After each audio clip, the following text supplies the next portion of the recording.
I use that for my business meetings. Yeah. You say it's your remote location. That's But, right. Exactly. Yeah.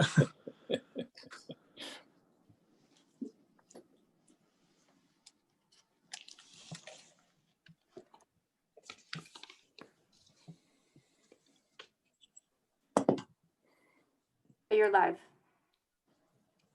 All right, call the meeting to order at 6:32 p.m. on September 8th, 2020.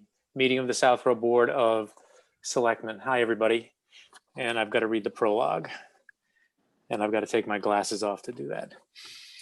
Pursuant to Governor Baker's March 12, 2020 order suspending certain provisions of the open meeting law, General Law, Chapter 30A, Section 18, and the Governor's March 15, 2020 order imposing strict limitation on the number of people that may gather in one place, this meeting of the Southborough Board of Selectmen will be conducted via remote participation to the greatest extent possible.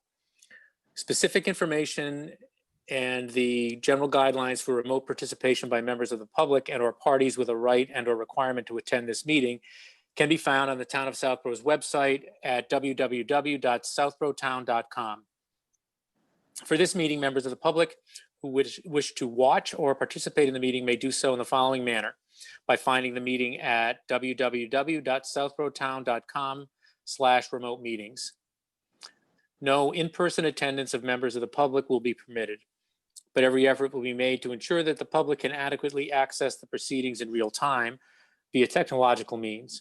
In the event that we are unable to do so, despite best efforts, we will post on Southborough's website an audio or video recording, transcript, or other comprehensive recording of proceedings as soon as possible after the meeting. And with that, we are in session. And I will call the first item, which is public comment. Mr. Purple, you said someone may be, Mr. Semino may be on. Is he looking for the early slot or a late slot? He's got his hand up. I'm going to say he's looking for the early slot. All right.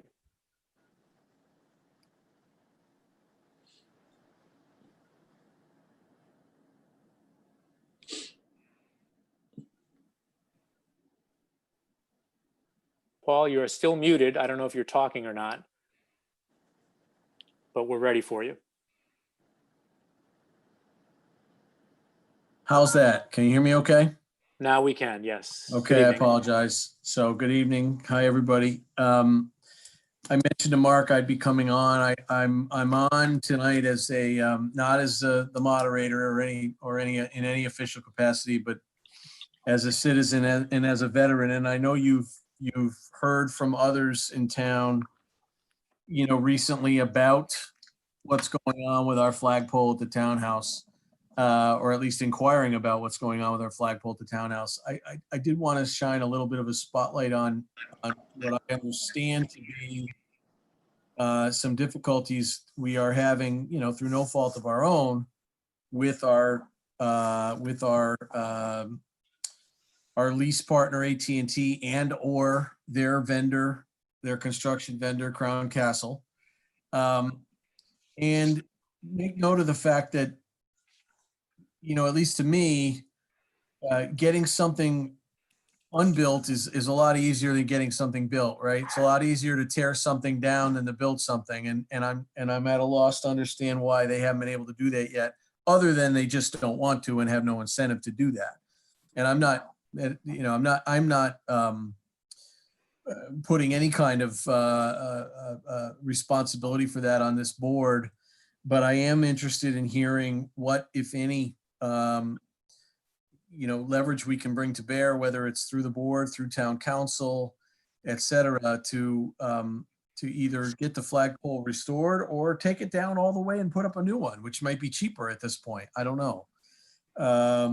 Including whether including doing that ourselves and sticking them with the bill. And I'm just spitballing here, but the current state of it and how long it's been in that state gives me quite a concern. So I wanted to make mention of that and ask this board to either comment now or comment as soon as possible. And maybe it's Mark that can comment about the current state of affairs in that regard. Thank you for listening. Well, Paul, this is Marty. I'll weigh in first. And number one, I mean, your concern is noted. It is consistent with concern that we've heard from not just the veterans community, which not surprisingly and very appropriately is upset about this, but folks in town generally. I mean, it's a center point of the town, and the issue there needs to be addressed. It struck me from the get-go that there clearly has been a violation of the agreement by someone. Sorting that out, is perhaps for another day. I suspect, and I'm happy before we have Mark weigh in about exactly what potential steps may be taken. If other members of the board want to weigh in as well, I think I'm speaking for the board across the board that we need to have this addressed. We plan to have this addressed, and we will take whatever action is necessary to have it addressed. We have been reluctant, although that reluctance may be melting a little bit, to pursue legal remedies, just because those can be costly and put you on a legal timetable as opposed to something else. But that may be in the offing. So that's my 2 cents. Joining with you, Mr. Semino, and expressing somewhere between concern and outrage at the current state of things. And does anybody else, Ms. Braccio, I'll start with you. Anything you want to say? Yeah, I agree, Marty, with everything you said. I think for me, it's a huge level of disappointment and frustration. The flagpole is such a symbol to our veterans, and we've heard from Steve Wynott. Now we've heard from Mr. Semino as well. I think we need to get this taken care of. I agree, we would always want the legal remedy to be a last option, but I think at this point we're getting close to Veterans Day. If we are going to get another flagpole in there, we need time to get it done. I would want something completed. My goal personally would be well before Veterans Day, so that flag can be flying proudly and honorably. So again, I agree with what you said as well, Marty. Thank you. And thank you, Paul, for bringing this forward again. Ms. Malinowski, anything? I agree with what you and Lisa said, and thank you, Paul, for bringing it up again. Mr. Shea, anything additional? You remain muted. There you go. Yeah, you can hear me. Okay. Yeah, really nothing to add. If it's time to go the legal route, let's go the legal route. If it's time to go some other route that expedites this in some way and puts pressure on the party to get this resolved, I'd be in favor of stepping things up as much as we can at this point. And Mr. Stivers. I agree with Mr. Shea's sentiment. I've read that agreement. I know as you have, Mr. Healy. And there's mechanism in there for declaring breach of the agreement, which I think, to me at least, they've very clearly done. And that sets a time clock for curing the breach. And the alternative there is that if they don't, the lease is over, we can unplug the power and turn the transmission off in the tower, which is a fairly harsh remedy. On the other hand, that may be sufficient to turn up the heat to produce some action here, if that's the choice. I think the lease ends at the end of the year here. Is that correct? End of the month. End of the month? Okay, Yeah. So they're already under pressure there to turn the power off and lose the transmission site if we can't figure out a way to fix it. So, but I don't resist starting a legal process, not that you want to go that route too far if you don't have to, but that sends a signal that we're serious, I think.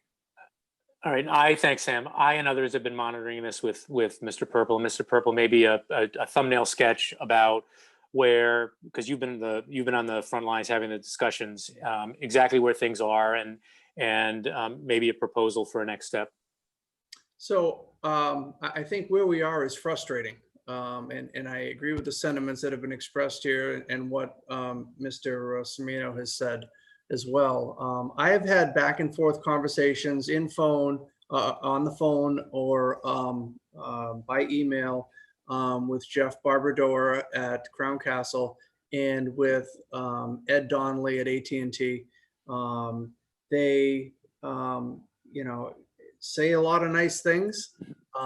They make a lot of promises that I'm going to get things and I'm going to get schedules as to when work is going to get done. And then nothing happens. and then I, reach out again, and, the general dismay that nothing has happened, that I haven't gotten what I'm looking for yet. So we are coming up to the end of the month. The lease is over. This board unanimously and loudly, said that it is more important for us to have a flagpole than it is a cell tower out on the town common, and that we need to do whatever it is we need to do to, to rectify the situation. At this point, I really think that it is something that we should get Aldo involved in, at least to, to make some phone calls. It is a little bit different when you have town council calling you than, it is if you've got, facilities manager or the town administrator calling you. So it may be time to try that and at least see where Aldo can get. But, you're correct, Mr. Chair, as well as Mr. Stivers. There are lease provisions in there. There's things they should have done when it came to the building permit, which they never did. And I don't think that the before and after picture that looked the same in the application is kind of what it looks like now. So, wasn't exactly truthful, did not get the blessing of the board before they went forward with things. There's a whole lot of wrong here, and we need to make it right. And I really think at this point, Aldo needs to get involved at least to see what our avenues of resolution may be. Okay, I don't think we need a vote of the board on anything, and assuming there's no objection by anyone else on the board, what I would suggest is that I also deal directly with Mr. Cipriano about and monitor the steps he's going to take. I mean, it is, for better or worse, it's the world I live in terms of communicating as a lawyer, and it does change things. And whether or not you do that communication in writing with all of the implications that brings. So if there's no objection, I will communicate with Aldo directly and keep folks updated, at least at our regular meetings, about the progress of communications and responses from the third parties here. So Marty, it's Paul again, and to everybody, I appreciate your sentiments. I appreciate the support. I would only say this, Marty, when you're speaking to Aldo, at least inquire about whether we can, use what leverage we have, which might include cutting the power to that thing for a day, between now and the end of the month, because they've already clearly breached their side of things. So just a thought. Fair point. No. All avenues will be explored, and my instinct on this is we're just about done playing nice, and it's time to be in a much more aggressive mode. So. Okay, thank you. All right, thank you, Paul. Is there anyone else out with their hand up? All right. Moving on to the next item on the agenda, we should have Chief Paulus ready to join us, as well as, and we're going to flip the agenda a little bit under item 3B. We had 2 items: an update on accreditation, hiring, and policing policies from Chief Paulus. Item 2 was the appointment of Tyler Liu as special police officer effective September 15, 2020. We have a hearing before we get to the chief. Oh, my goodness, I'm sorry. You're right. I'm jumping ahead of myself. All right, so remember all that for when we get done with A. But let's start with A, which is the 6:30 hearing. And so joining us, hopefully, will be a representative from Stefco, which is a new business at 264 Corderville Road.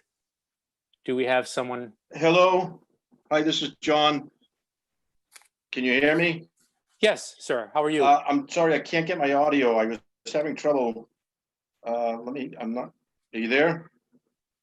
Yes. Yeah, we can hear you. Can you hear us? I can hear you. I wish I could get my audio working. I don't know what happened to my You mean your video? My video. Video? I'm sorry. Okay. Because the audio is fine as far as we can tell.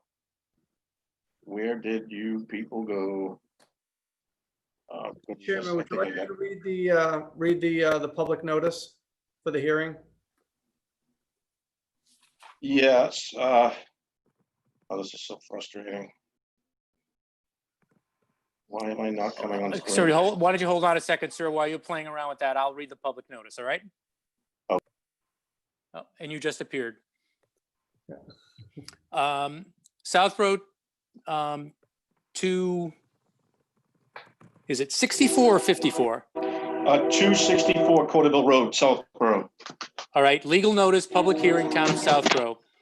The Southborough Board of Selectmen shall hold a public hearing on Tuesday, September 8, 2020 at 6:30 PM to consider an application from Stefco for a Class 2 used car dealer's license to be located at 264 Corderville Road in Southborough. The public hearing will be held in a virtual meeting and may be viewed by the public through a link located at www.southboroughtown.com/remote meetings. All interested parties are encouraged to view and/or participate. Southborough Board of Selectmen, August 24, 2020. Good evening, sir. Hi, thank you. Good evening. So, sir, with that as the intro, you are the applicant for a used car business at the 264 Corderville location. Yes, I think most of us are familiar with that location, having been a service station for a number of years. You are the new owner? I am the new owner, yes. Okay. Why don't you describe what your plans are generally, business-wise at the location, and then specifically for the used car business?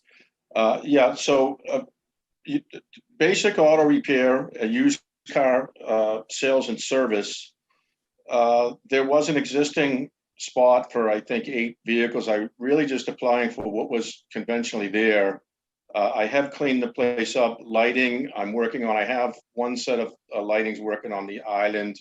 The new sign, the Stefco sign, that does illuminate, but I need an electrician first to go through it before I light that up. And then eventually, I think someone had commented about having a couple of lights on the row of where the cars will be parked, which I can do. You know, I can do that. You know, with a little bit of time. I have cleaned the place, as if any of you have driven by. I know the last owner, you know, I know we had a reputation of not being too neat. I am trying to keep the place clean. I want to participate in the community in that manner, as well as, you know, any other ways that will be helpful. And I've already got, you know, a lot of local people coming in, dropping their car off, and they walk back to their house, and they comment on how convenient that is. And I have a software system. I really try to. I don't want to get into any deep repair work. I'm not saying I wouldn't. If I had to pay the bills, I'd take a cylinder head off of a car. But I'd really rather just do, you know, brakes, tires, exhaust, shocks, check engine light, you know, things like that, sensors. I don't want to get into any major work. And whatever I do, I try to. A good friend of mine does my scrap. He comes once a week, cleans out the scrap bin, and if things get busier, you know, a couple times a week. If you've seen how clean it is, I still intend to get it a little cleaner. I do want to put a shed. I'm going to move the dumpster to the north side of the building, and I want to put a small shed there if I can. If I can't, that's fine. Just because during the day, certain things, my trays, my MIG welder, the bays are rather narrow, so I do like to put things outside. And then during the day, it looks a little messy. The only time it looks nice is when I leave and I'm driving away. So I do want to work on that as well. And I would appreciate your support on that. I suspect, and there are going to be some questions about your background and maybe some more detail about your plans. I just have one question before I turn over for some questions. Yeah. I suspect a number of us may have taken a drive by, and it's a triangle, and Yes. 2 of the sides of the business are roads, public roads. Yes. The third side of the triangle borders a residential area. And there's a fence there. Do you know, is that fence on your property, on the abutting house's property? That fence is on my property, and the owner of the abutting property says it's about 2 to 4 feet in, so there's a couple feet, there's at least 2 feet more on the other side of the fence. So it's in compliance, to my knowledge. I have not had a surveyor survey it. He's not complaining. I'm not complaining. All right, that was my question, because again, it's a residential area. That you've been in conversation with the owner or occupant of that residence, and the gentleman, I'm sorry to interrupt. His name is Paul Gallant. Very good relationship with him. He wants me to buy his house, but I can't afford it. He's been over twice to ask me first right of whatever they call that in real estate terms, but I'm not in a position to make another purchase right now. So I'm just trying to delineate the terms that him and I are on. Okay. Very All good terms. right, why don't we start with Ms. Braccio? Thank you. Welcome to town, Mr. Stefaniak. Am I pronouncing that right? Yes, thank you. Okay, that's good, because with Braccio, sometimes it doesn't get pronounced quite right. So I appreciate that. I wanted to tell you, I appreciate what you've done with the site so far. I know that there was a lot of concerns and a lot of issues in the past on the site. I think it looks great. The only thing I just want to follow up on is in the packet, I know you had said 8 parking spots. But when Yes, I looked at the drawing that actually has the building and the island, it shows 10. So your intent is only to do 8? my intent is only to do 8, and as what was, if I did, you can certainly make that adjustment. My intent is 8. So I think I drew 10 spots to show what's there.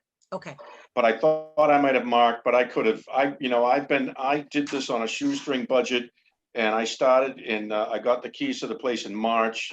I've been, 12 hours a day, 5 days a week, and Saturdays. So sometimes my brain is a little, and things are planing out. It's like piloting this big craft up above the clouds, and it's starting to smooth out, but it was pretty turbulent getting that to flying altitude. It was a lot of cleanup, as you probably know. yeah, no, I appreciate it. I live not too far from there, so, I do drive by there. The only thing I would ask of you, or even ask of the board, is if, and this is nothing reflective of you, I just know that there were some concerns in the past with some of the abutters, and one of them was the sight line from the corner of Woodland. In the past, there were boats parked there. There were things that Yes. you really couldn't see whether you were trying to go left or trying to go right. If we could just keep a sight line open, that would be great. And then what are your hours of operation? Monday through Friday, 8 to 5, and Saturdays, 8 to 2. Okay, so you don't plan on varying from those hours? Maybe on Saturday, if I'm right in the middle of something, obviously, but no Sundays. If I go in on a Sunday, I do go in to clean. I like to reorganize my tools. The place is very small, 3 busy days, and it looks like a bomb went up in there. So I do try to stay on top of things. Okay, so you don't anticipate being there at 10 or 11 or even 12 o'clock at night, as has No. happened? Okay, Yes, no. Okay. There's the traffic count, as I said, and based on the traffic count, I believe that I can just do staple repairs and not have to get involved in deep repairs like that can keep a business owner. But I mean, let's be honest, the previous, there was a lot of delinquents and defiance and truancy and so I've heard. So I'm not gonna, you're not gonna get that from me. I want to be friends with all of you. that's And wonderful. Mrs. Hasselbeckian, she walks by, she told me, she said, if you want to get us all mad, and you just talked about it, she said, park cars, and there's legal parking space. She said, park cars where people coming out of Woodland cannot see down Porterville. And as a person with a driver's license, I can perfectly relate, and I have plenty of other parking where I don't need to put myself at odds with the community. And I understand that's what I would be doing. No, well, thank you. Definitely welcome to town. We're excited to have you. And it sounds like you've addressed all of the concerns I have. So thank you. Thank you.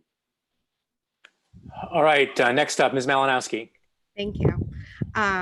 Welcome to town, and thank you for wanting to be part of our community. I'm happy to hear that you're interacting with the residents already, so that's great. And how long have you been doing maintenance on site for? I know you mentioned you got the building in March. I mean, officially June, Okay, like the middle of June, things started to, I was in Ashland and and then I had to get a storage locker. And so for the first 6 weeks, I didn't know I didn't know if it should be in Ashland at the storage locker in Westboro or at the location in Southborough. And now it's Southborough, and June, definitely as of July 1st. okay. It's been, And do you have any employees? it's just me right now. Do you plan on hiring anybody? Possibly one person, Okay. maybe two if for office, one for the garage. I still want to do a lot of the work myself because I actually still enjoy it. And the room is tight, and I do have my insurance papers, workman's comp, not workman's comp. I have my garage keeper's liability. If I hire someone, I know I would have to get workman's comp, and that's another finance. So I don't want to do that until I feel like I have enough work for myself and someone else. You're there full time then. Chief cook and bottle washer. Okay, great. Yeah. Thank you. Welcome. Thank you. Mr. Shea. Thank you, Mr. Healy. So I'm one of the people on the board that goes back to the meetings that we had with the previous owner. Yep. And it's very encouraging to hear how proactive you are about wanting to be a good neighbor and recognizing past issues. Really, the only question I had, I think you addressed head on. I know that we had come to an agreement with the previous owner on the number of vehicles and all that, but it sounds like that's going to be the same as the previous license or agreement that we had with the previous owner. Yeah, that's what. Yes, that's what I'm asking. And again, I believe there'll be a lot more compliance to the agreement. Now, just it's encouraging to hear how much of it seems as though you want to be part of the community and working with the neighbors, and it's good to hear. And I hope you're very, very successful. Thank you. All right, thanks, Brian. Mr. Stivers.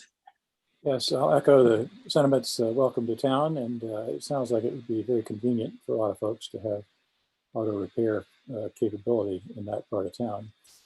I can't escape my history as a member of the zoning board, and I'm curious. That's in a Residence B district. I'm assuming there's some sort of variance that was issued for that location, for that business historically, and there's no other permitting that's hanging out there in terms of what you will need. The building inspector has reviewed all that and signed off on appropriate permits for doing that business there.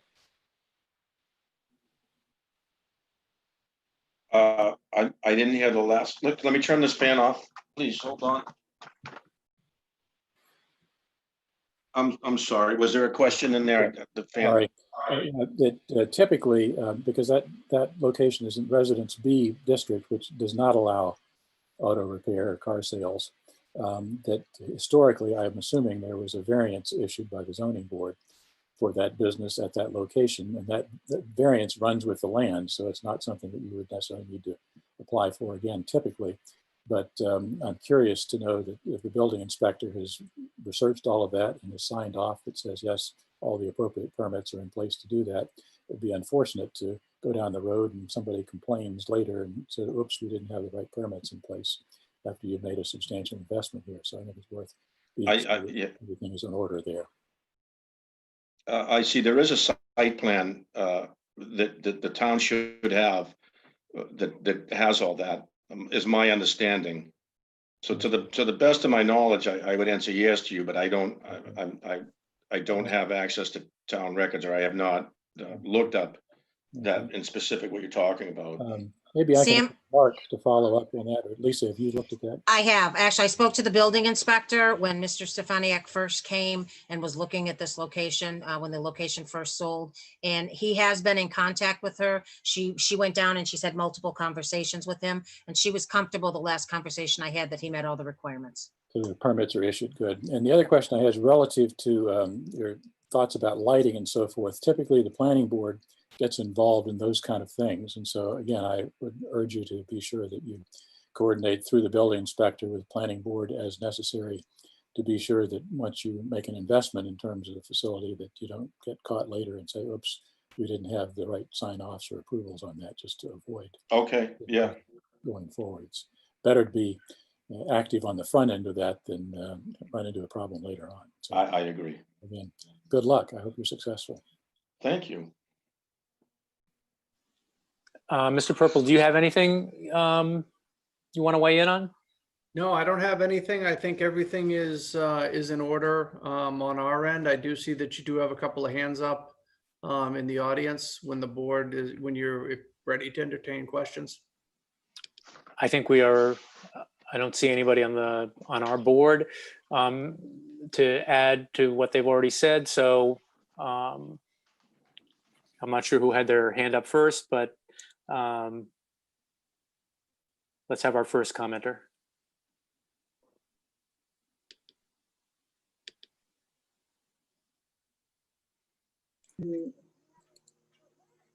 Hello.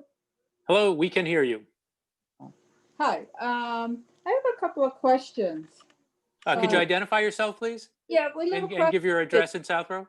Yeah, it's 202 Woodland Road, right across the street from the garage. And your name? Oh, Flavia Montvet. Okay. okay. I'm Flavia Montvet. I live right on the back of the gas station on Woodland Road, 202. And I'm a little concerned about the gas station.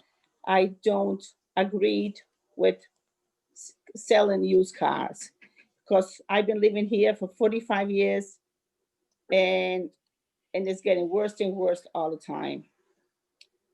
I caught them.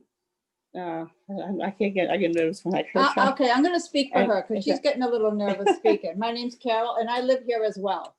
So, and the previous owner, we understand that he was not he was kind of a shady guy. But anyways, with a used car dealership, first of all, they only had a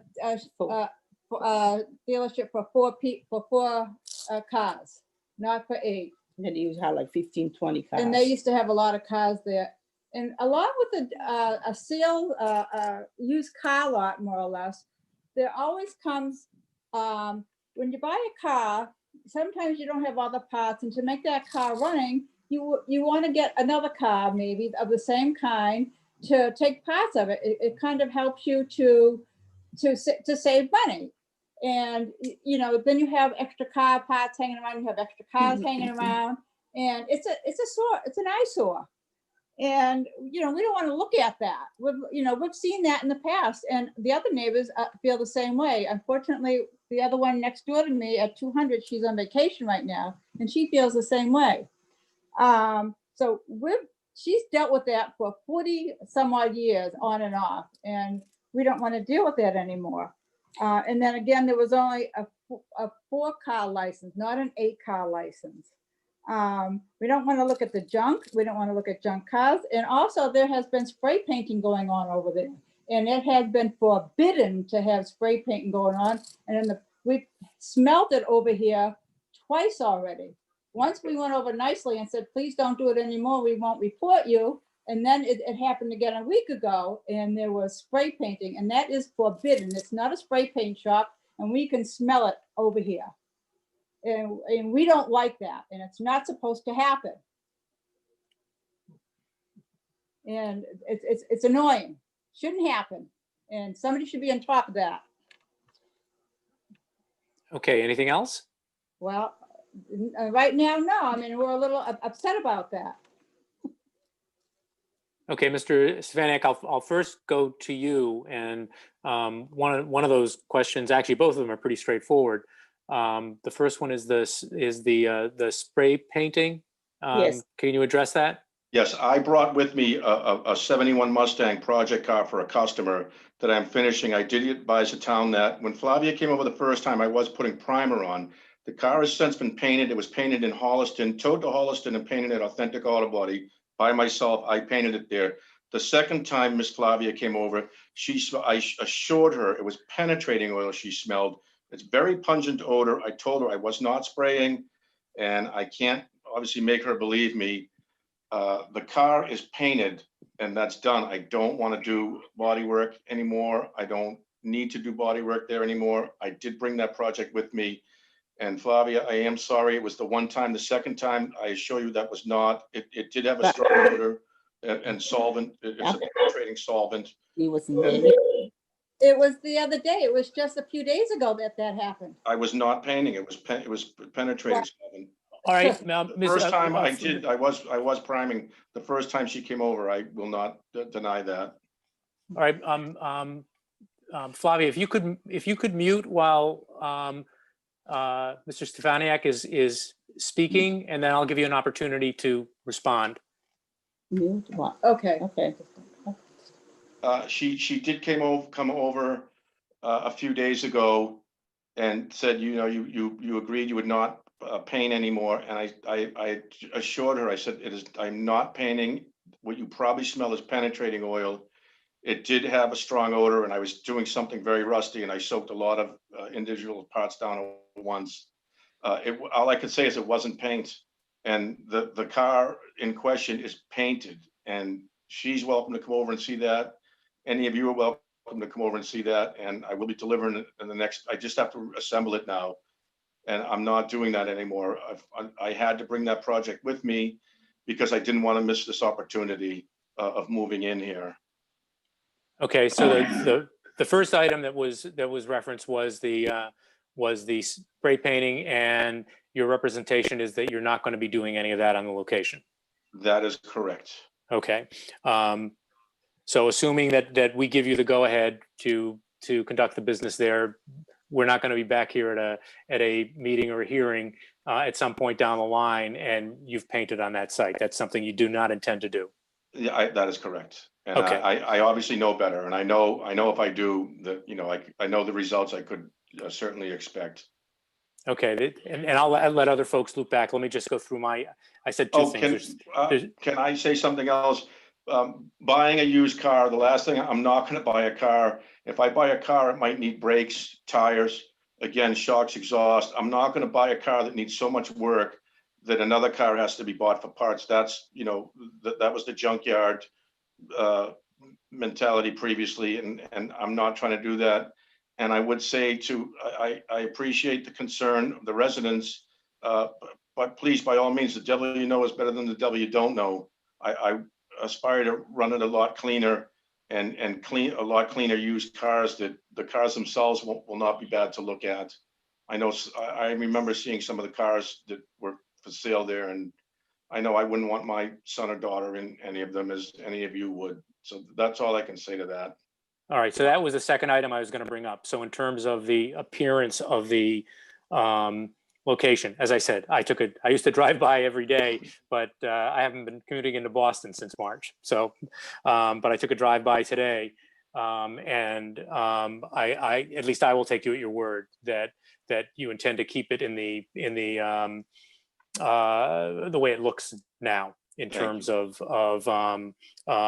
appearance and lack of clutter, et cetera. The third thing is the question, and it follows up on a conversation Mr. Stivers and Ms. Braccio had with you about the permitting and the variances on the location. I think we need to clear that up about whether or not it's 4 cars or 8 cars. Okay. And so I think that you know, if and when a motion is made, I think the appropriate motion is that it be for 4 cars or 8, depending on what the appropriate variance or permitting shows for the location. Okay. And I'll go in reverse order this time. Mr. Stivers, do you have anything to follow up on those 3 items, or anything else that was said by the individual? Yes, thank you.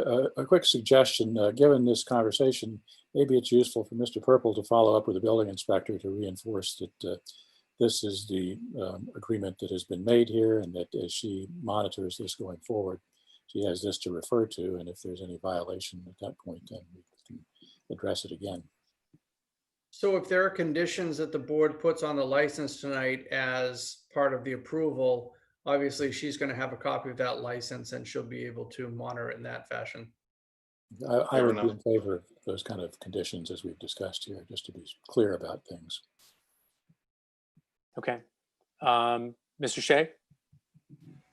Thank you. So I guess the only point I would make is I certainly do not think that it's fair to hold Mr. Stefaniak, you know, accountable for sins of the past. You know, certainly from what he said tonight, he has no intention of repeating that. certainly sounds as though he intends to run a completely different type of business. He, as he readily admits, he's made a substantial investment in this and knows the consequences of not complying with, running the business as he's promised. That financial commitment goes away. So again, I wish him well with the business. I intend to support it and hope he does very, very well. Thank you. Ms. Malinowski? I agree with what Brian said. I think, if we have clear conditions, then I think it's easy for him to follow, and we can address issues if they come up. And Ms. Braccio? I second, third, and fourth, what my prior members have said. I think I'm certainly in favor of moving forward. I mean, the conditions are what it takes to allow this gentleman to run his business. Like I said, I drove by there. I'm happy with what I see there now versus what has been in the past. And I don't think he should be held accountable, as Brian said, for past transgressions, I guess. So I would certainly be in favor of moving this forward with limited conditions.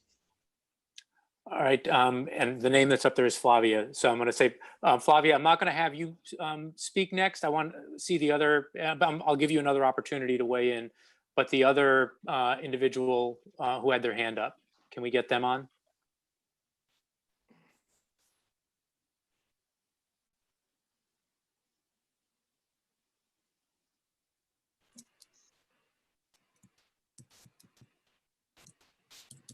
Hello?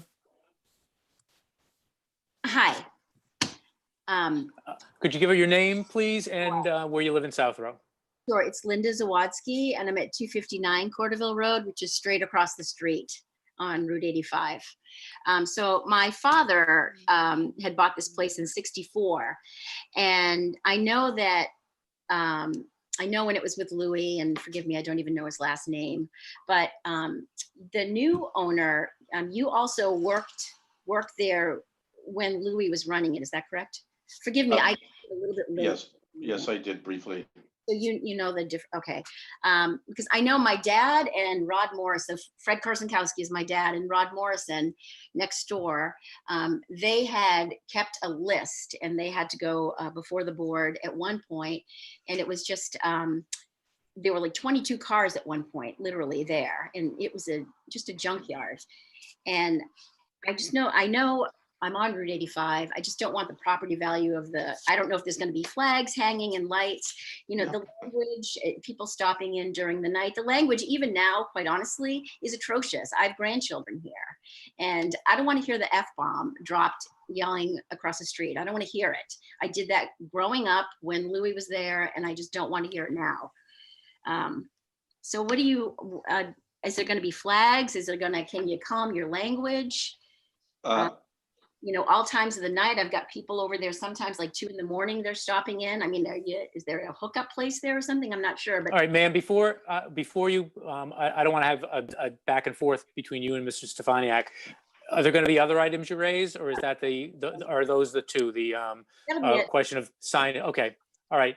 Mr. Stefaniak, you want to respond to those two things? My good friend Chris, who helped me, one of the 3 good people that helped me get started, was joking. I was telling him about I'm anticipating the meeting about the class 2. He said you're joking to me. He said, you're gonna have the flags out there.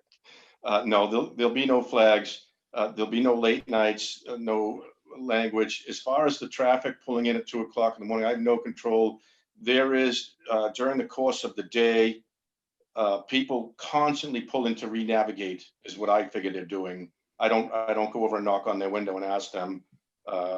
It doesn't really put me out, and someday they could be a customer, so I'm not really gonna diswelcome them, but people constantly pull into that parking lot, and if someone's pulling in at 2 o'clock in the morning, they're pulling in to navigate. It has nothing to do with me. If I need to post a sign, I can do so, but I don't engage with people like that who are up and out that late at night. That's not my lifestyle. All right, that was the first item. The second one was, I mean, it's noise. It was noise and language related. with young children in the area? Yeah, I work alone. A couple of times a couple of my friends stop by periodically, and if that's the issue, I will certainly, there's only a couple of my good close friends that help me get the business going on their spare time. I will certainly advise them about language. If there's been language like that since I've been there, I will certainly address it. Okay, I think it's a fair point. I mean, on the one hand, it's a business, but there's residences right there. Yeah, children don't need to hear language like that. None of us want that. All right, without going around to everybody, is there any, if somebody can raise their hands if they got a question on any of those or a comment on any of those? Okay. Flavia, I'm going to go back to you and give you a final chance. You heard Mr. Stefaniak's response. Is that does that answer some of your concerns?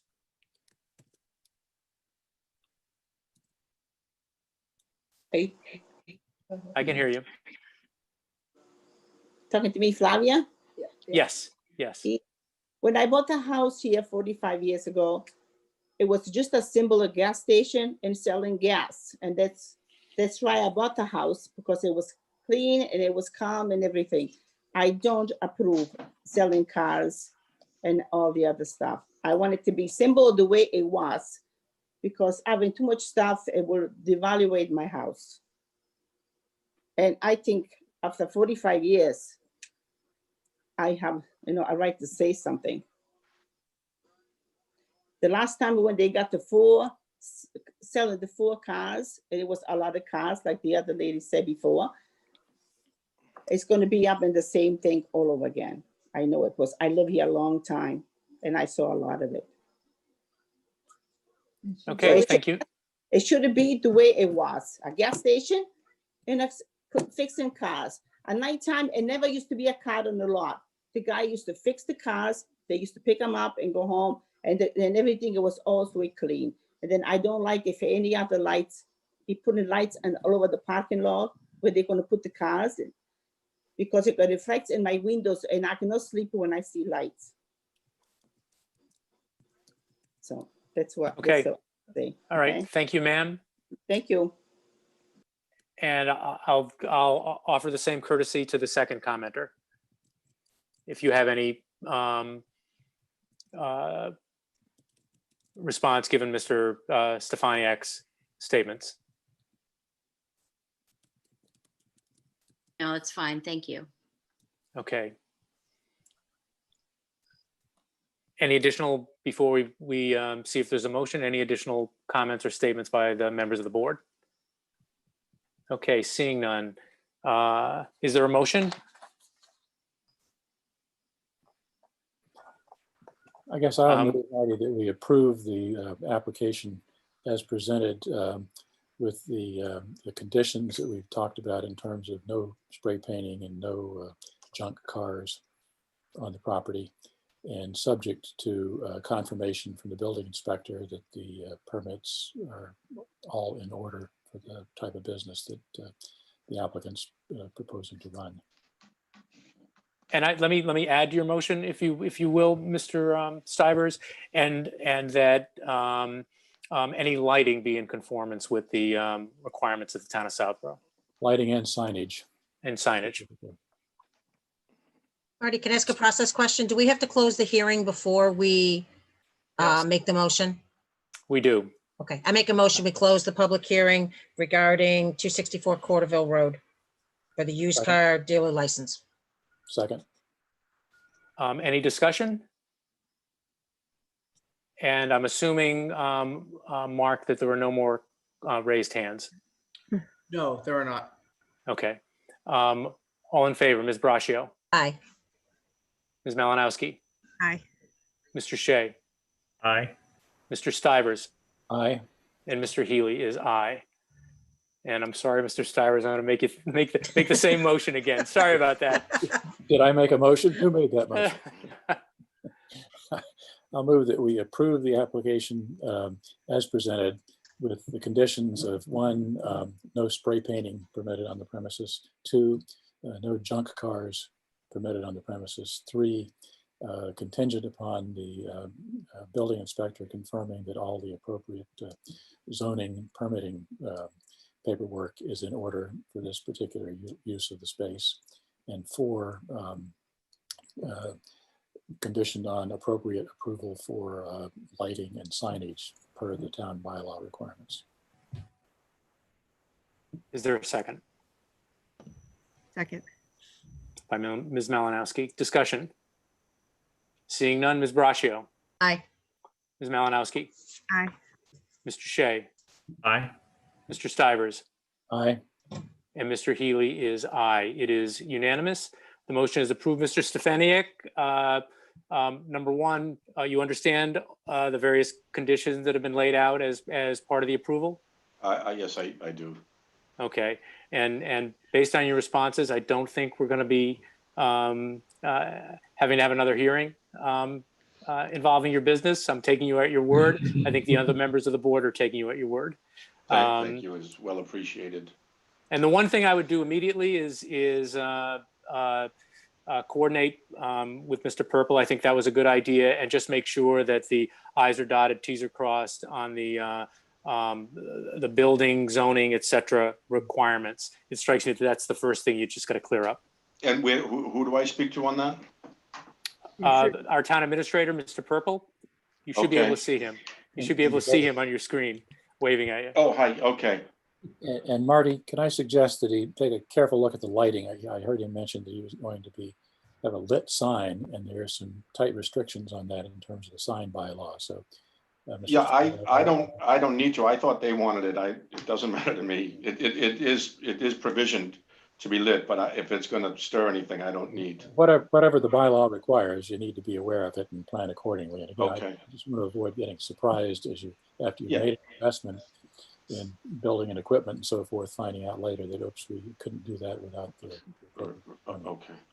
But Mr. Stefanik, you're a new business owner in town. It is terrific that in 2020 a new business is starting, I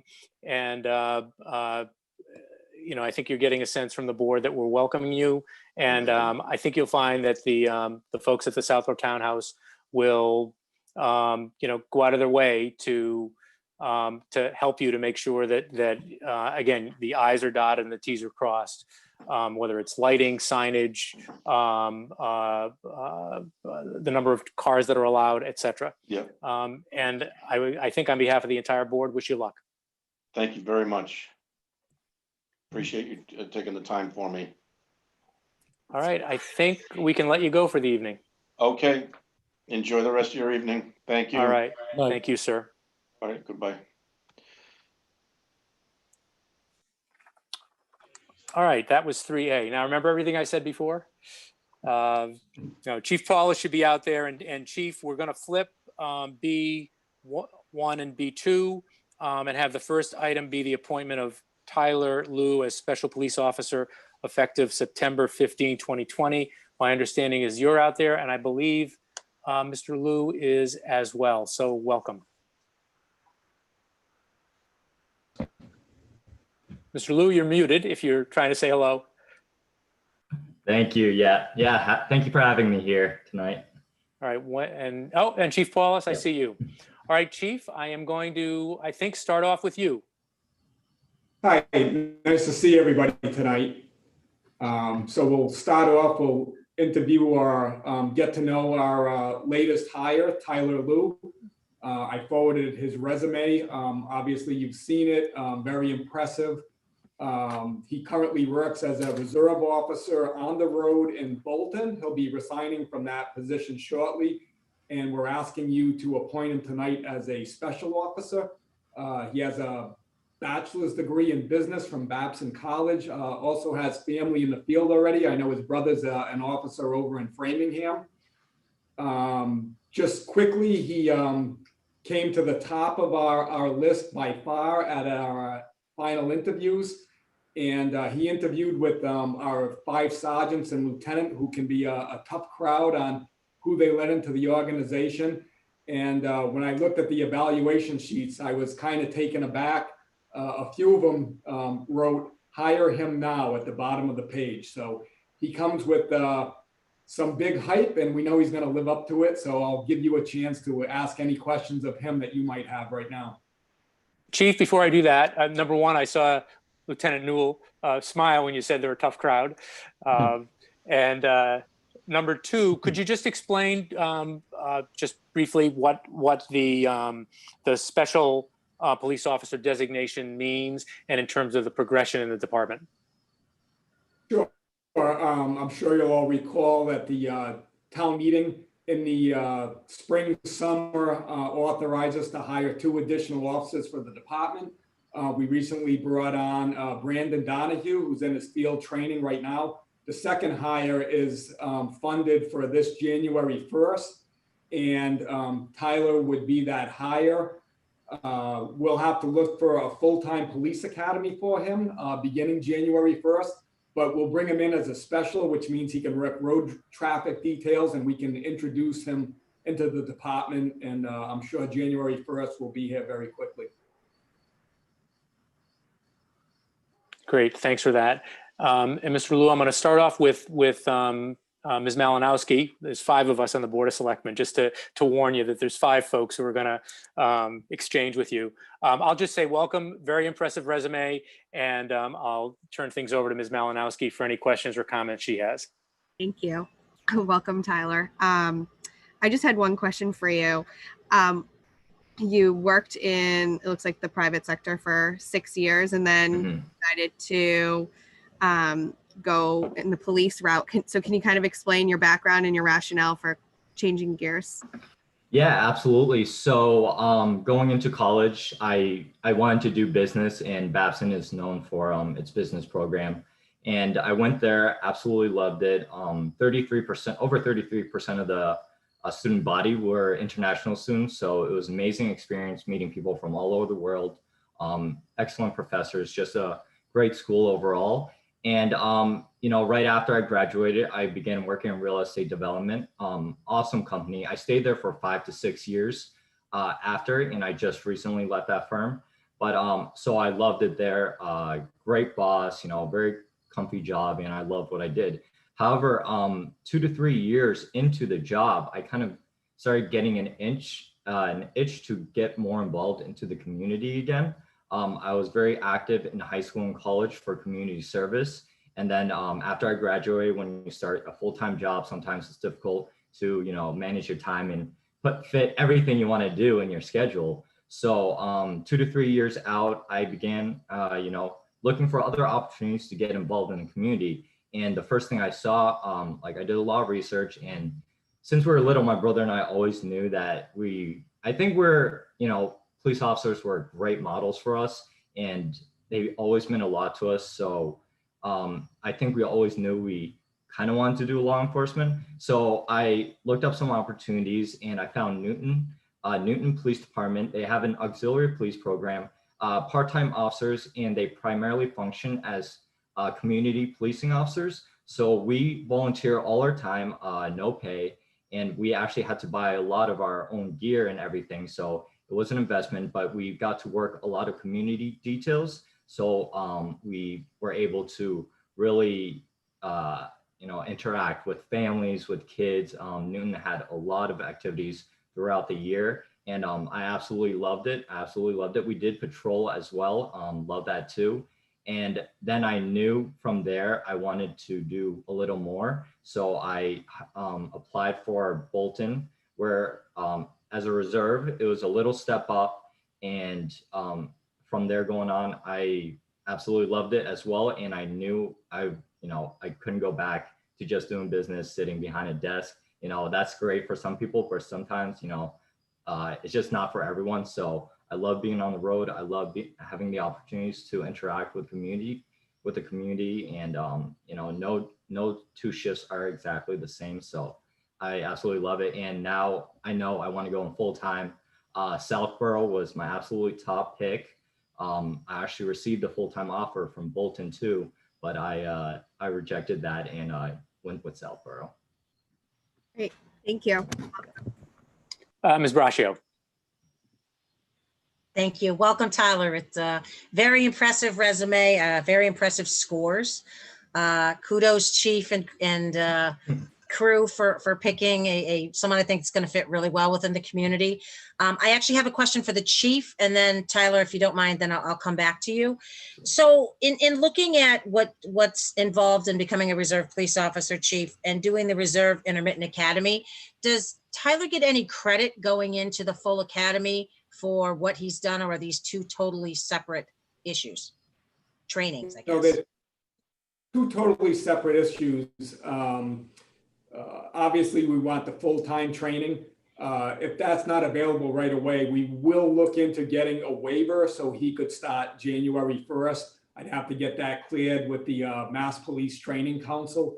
But unfortunately, no, he would need the full-time academy certification going forward. Okay, thank you. And back to you, Tyler, again. Very impressed with you. I think you did a great pick in Southborough. Southborough is really a great community. We're very welcoming, very supportive of our public safety. You have a beautiful new building to go into. And you know, this board is very supportive of our public safety. So again, welcome to you. I wish you the very, very best at your time here in Southborough. We can't wait till you're on board. Thank you. Thanks, Lisa. Mr. Shea. Thanks, Marty. So in my 5+ years on the board, I know Chief Paulus, Lieutenant Newell, and the tough interviewing sergeants have never let us down on a candidate that they've brought forth. Each have done an excellent job in serving in the department and for the town. I'll just say that one of the questions that I had was similar to what Ms. Malinowski asked, and I really appreciate your answer that really focused on being actively involved in the community. I think that's an important part of being a successful police officer. I think we've seen that in the past from everybody on the department. And I think you're going to be coming to a community that very much appreciates and supports its public safety staff, and look forward to having you part of that group. Thanks, Brian. Mr. Stivers. Thank you. Again, Tyler, strong bio. Delighted that you're going to be with us here. A couple of questions. I see that you went to Brookline High School, so you grew up in Brookline? Yes. So to answer that question, I actually grew up in Harvard, Massachusetts. I was there from kindergarten to 8th grade, and then for high school, I moved to Brookline. Yeah. So you have other family in the area in addition to your brother who works in Framingham? Yes, that's correct. Family roots here. That's good. Yeah. Curious, what made you interested in Southborough? What is it about Southborough that attracted you? Yeah, so honestly, it looks like an absolutely beautiful town. The size of the town, the department, the geographic location, it just seemed like the perfect fit for me. I plan on residing in Marlborough, so it's a great location. I love the 495 corridor. I was raised on it. After graduating, I lived in Boston, in Cambridge, Waltham, Alston, and that was great, at least for my younger years. But now, as I'm getting older, I kind of want to move out a little more, away from the noise. So, and you know, when you look at Southborough, the community, it has the events, what it provides, the demographics, everything. It just honestly seems like an absolute great place to live and work. Good. Thank you. I'm glad we barely qualify as being 495. What do we have? 2 miles of 495 Yeah. or something like that. So we're just in under the wire. Yeah. Congratulations. Delighted to have you aboard. Thank you. And Tyler, pretty much anything I would have asked has been covered. I'll just join the chorus of saying very impressive resume. Very impressed, particularly by your answer about why you shifted gears from the business world to law enforcement, public safety. And Mr. Shea is right. We've been well served by the hiring process through our police department, and I think they have done us well again. So congratulations. And is there a motion? I'll move to appoint Tyler Liu as proposed. Second. Any additional discussion? Seeing none, Ms. Braccio, Aye. Ms. Malinowski, Aye. Mr. Shea, Aye. Mr. Stivers, Aye. And Mr. Healy is aye. Tyler, congratulations, and we'll look forward to seeing you around town. Great. Thank you so much. I just really want to thank everyone for their time. I really look forward to serving Southborough, the police department, the town, its people, and I really look forward to working with everyone. Well said. Thanks. Thank you. Thank you, Tyler. Thank you, Chief and Lieutenant Newell. Yeah, you don't have to watch the rest of the meeting. Okay. All right. Okay. Thank you. Have a great night, everyone. All right. Good night. All right, and Chief, congratulations to you again, and to your team. It seems like another terrific selection that you've offered us. So kudos on that. And now this is part of a process we talked about in our goal setting meeting, and that is, and we just happen to be starting with public safety for some obvious reasons that I'll mention in a second. But it is for us, the Board of Selectmen, in addition to having ongoing dialogue with the departments in towns and the committees in town, to also, 2020 has been an interesting year on a number of different fronts. And one of those fronts is to have individuals and communities and other organizations take stock and to look inward and to do a bit of a self-evaluation to make sure that we're doing as well as we can and ways that we can do better, particularly in terms of our views of social justice, our views of inclusion, and making sure that we as a town, in this instance, are doing everything we can to keep advancing and getting better in those areas. And so the police department has a unique posture in all of that, because obviously they're a very important department in town. They have obviously a critical law enforcement function. They also have a significant and a very different sort of customer service function, whether it's law enforcement, whether it's traffic enforcement, whether it's the whole range of things that folks involved in public safety get involved with. And so this is my view, and I think it's shared by members of the Board of Selectmen, is that we are incredibly fortunate in Southborough in that we have public safety on the police side, on the fire side, as well as our other departments, where we are at least doing very well, and hopefully maybe even more than that, in the areas of inclusion, social justice, and again, making sure that we're as welcoming and open a community as we possibly can be. And so we want to talk with you a little bit tonight are a couple of things. Number one, and you pointed out the accreditation that the town of Southborough has gone through for its police department and the various areas that touches upon. We've just seen with Mr. Liu, and we talked about the fact that you've had incredible success in the hiring that you've done in the past, and the officers that you've presented to the Board of Selectmen that have been hired by the town of Southborough and that interact every day with people who live and interact with the town of Southborough. I want to touch base, and you can give us a quick primer on exactly how your hiring process works, particularly in terms of outreach that you do, and making sure that the opportunity for being as inclusive and far-reaching as possible in our recruitment and identifying quality candidates in law enforcement for the town of Southborough. In terms of the training that's done, in terms of law enforcement interacting with the community, the customer service element for law enforcement, and particularly in terms of some of the problems that we've seen in other parts of the country and other police departments that thankfully we haven't seen in the town of Southborough, in terms of the way the Southborough Police Department conducts themselves, particularly in the law enforcement function.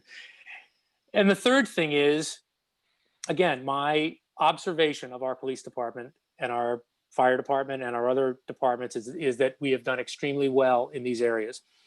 But I think part of our discussion is going to be, are we confident that there are mechanisms in place that if we fall short, if an individual in a particular department falls short, if a department falls short, if there is an incident that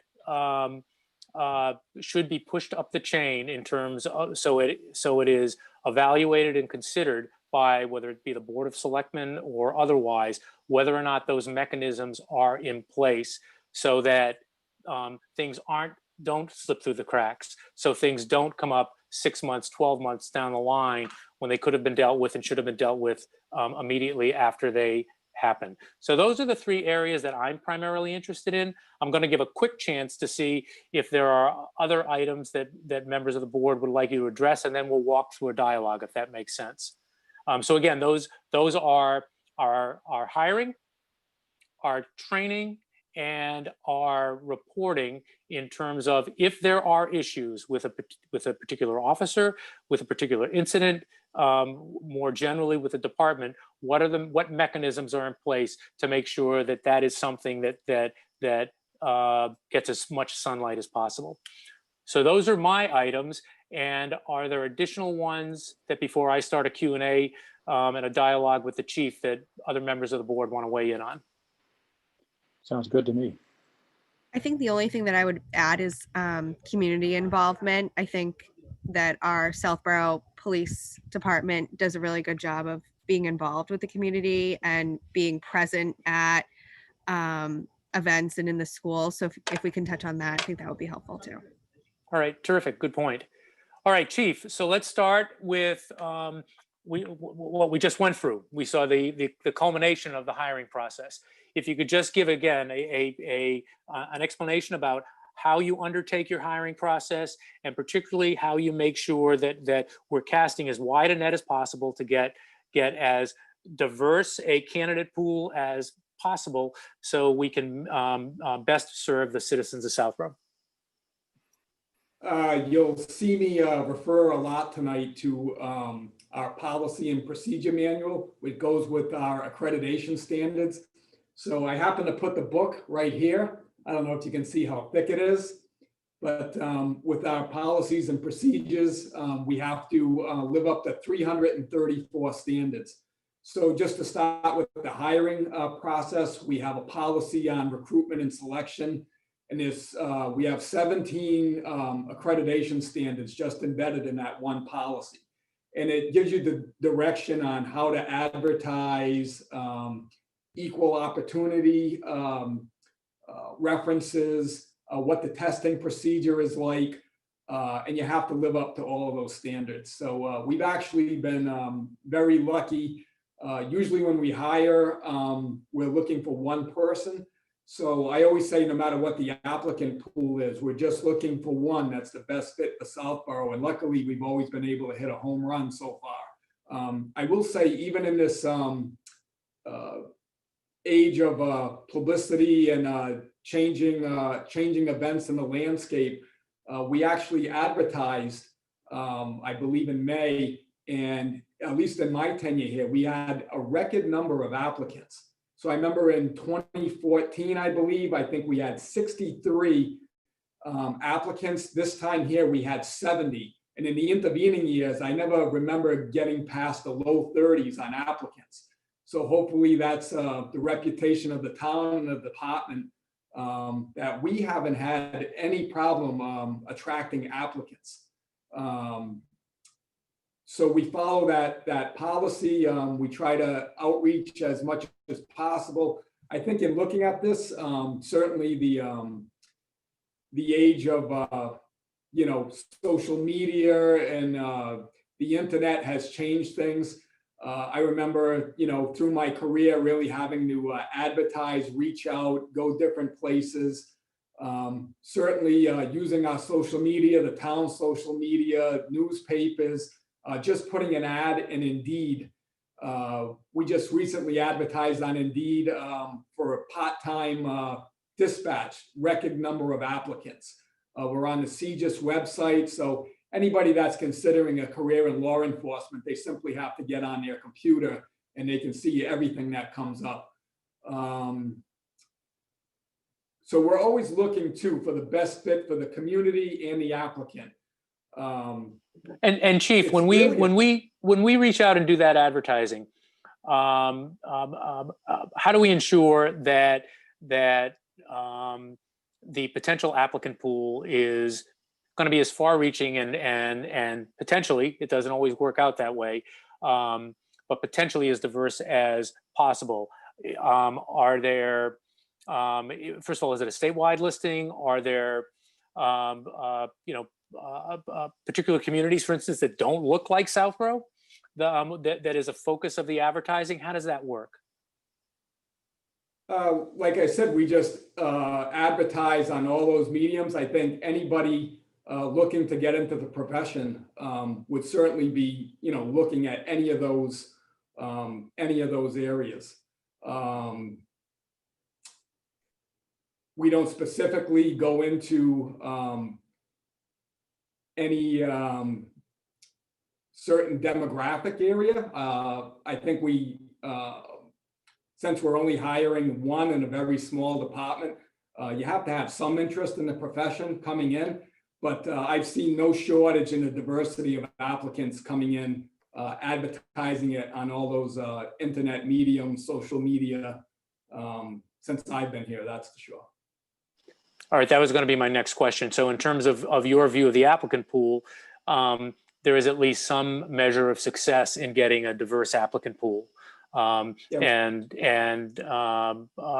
reflecting a broader slice of life than just, as Mr. Liu pointed out, just the 495 corridor in terms of applicants that you get for the positions. One other thing I'd like to point out, we're probably in the minority of departments that don't require some type of advanced degree to apply. Especially in my previous appointment, some of the best officers that we had, their personality and background fit the job without the degree. Certainly we encourage them to pursue it. But when I came in here as well, we'll take any applicant and we'll evaluate their qualifications without the degree requirement. And I think that that's attractive, and that's kept our applicant pool high up, and especially in some of the communities that we might not consider those applicants without the degree. We also have a program in Southborough built into our budget where we'll pay for people's classes to obtain their advanced degree once they're a part of the team. Great. I'm ready to move on in terms of my questions to the training area. Does anyone else have any questions having to do with the hiring process? Yeah, Mr. Stivers. I had one. Interested in how you deal with a thing I struggle with in my own business, in that I did actually read a hunk of your policy pieces, very riveting. And it was interesting that appropriately there's language in there that talks about no discrimination based on a variety of characteristics in terms of the recruiting and hiring decision. On the other hand, I think there is interest in maintaining as much diversity as possible in the workforce. How do you balance those in terms of being objective, but also moving toward a goal of as much diversity as possible in the department? Well, certainly we're looking for the best fit for the department and the community, and it's a 30-year commitment, and we have to do an extensive amount of interviewing to see if it's a good fit. I'll give you an example. A couple of years ago, we had a minority candidate who looked like they were going to be an excellent fit. Once we got down to the interview process, and we basically spelled out that we're a smaller department, a majority of their time, especially early, was going to be spent on third shift, and their ability to get some of the specialized jobs in the profession and the department was going to take a while, and they basically said that they were no longer interested. So like I said, it has to be a good fit for the candidate, and it has to be a good fit for the department and the town. Thanks. All right, anyone else? I'm seeing no. All right, Chief, I'm going to shift over to the training area. And I guess maybe two things. Number one, if you could describe just generally the department's approach to making sure that the Southborough Police Department, the Southborough police officers get as wide-ranging, thorough training as they possibly can, again, generally. And number two, the training and the approach, obviously it's going to be dictated by both your manual, but also by the tone you set, that law enforcement is a unique function in the sense that on the one hand, it's a job where oftentimes some level of force is necessary to preserve the public peace. And how you ensure that the level of force that is necessary to protect public safety is in moderation and it is in conjunction with the is no more than necessary, I guess is the best, or at least a good way to phrase it. Does that make sense?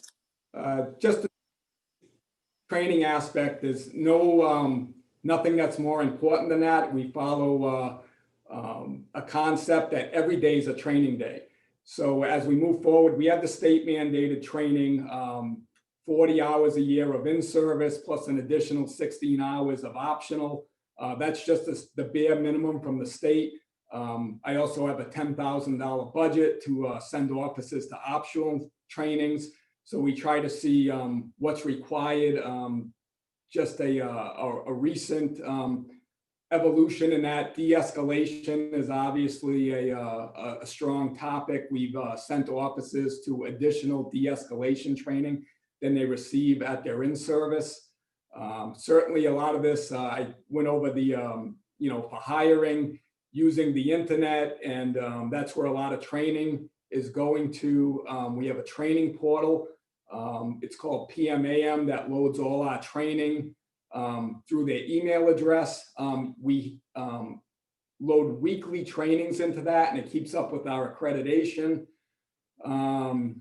Best practices, like keep going back to the accreditation. It'll give certain benchmarks like the mental illness, handling the mentally ill, that has to be distributed once a year.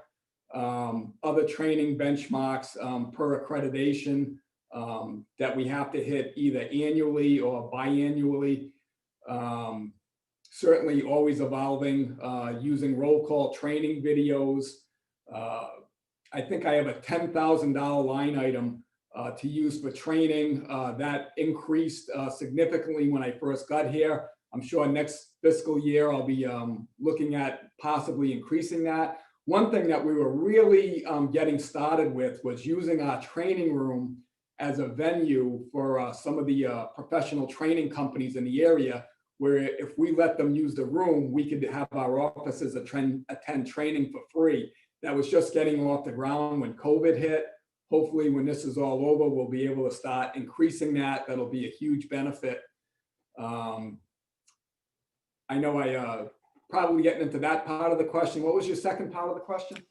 Just, and it is, I mean, the more specific, having to do the force that is necessary, interacting with individuals, maybe individuals who have or are suspected of breaking the law, and where the officer or officers deem that force is necessary in order to protect the public safety. What's the focus of training, or is there a focus of training? I'm assuming there is, to make sure that the use of force is appropriate to the situation, that that deadly force, you talked about de-escalation, that deadly force is a last resort by a public safety officer, and what sort of training, where that training comes from in that regard.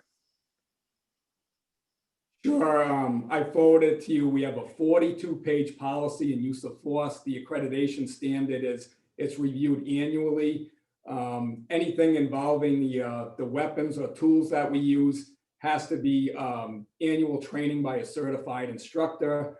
And it's best practices. The policies are always changing.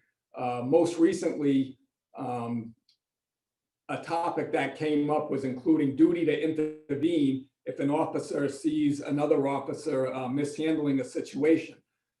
We immediately looked in our policy, saw it was a weak area with the language. We were able to get some updated language. We put it right into the policy and we trained on it through our training module.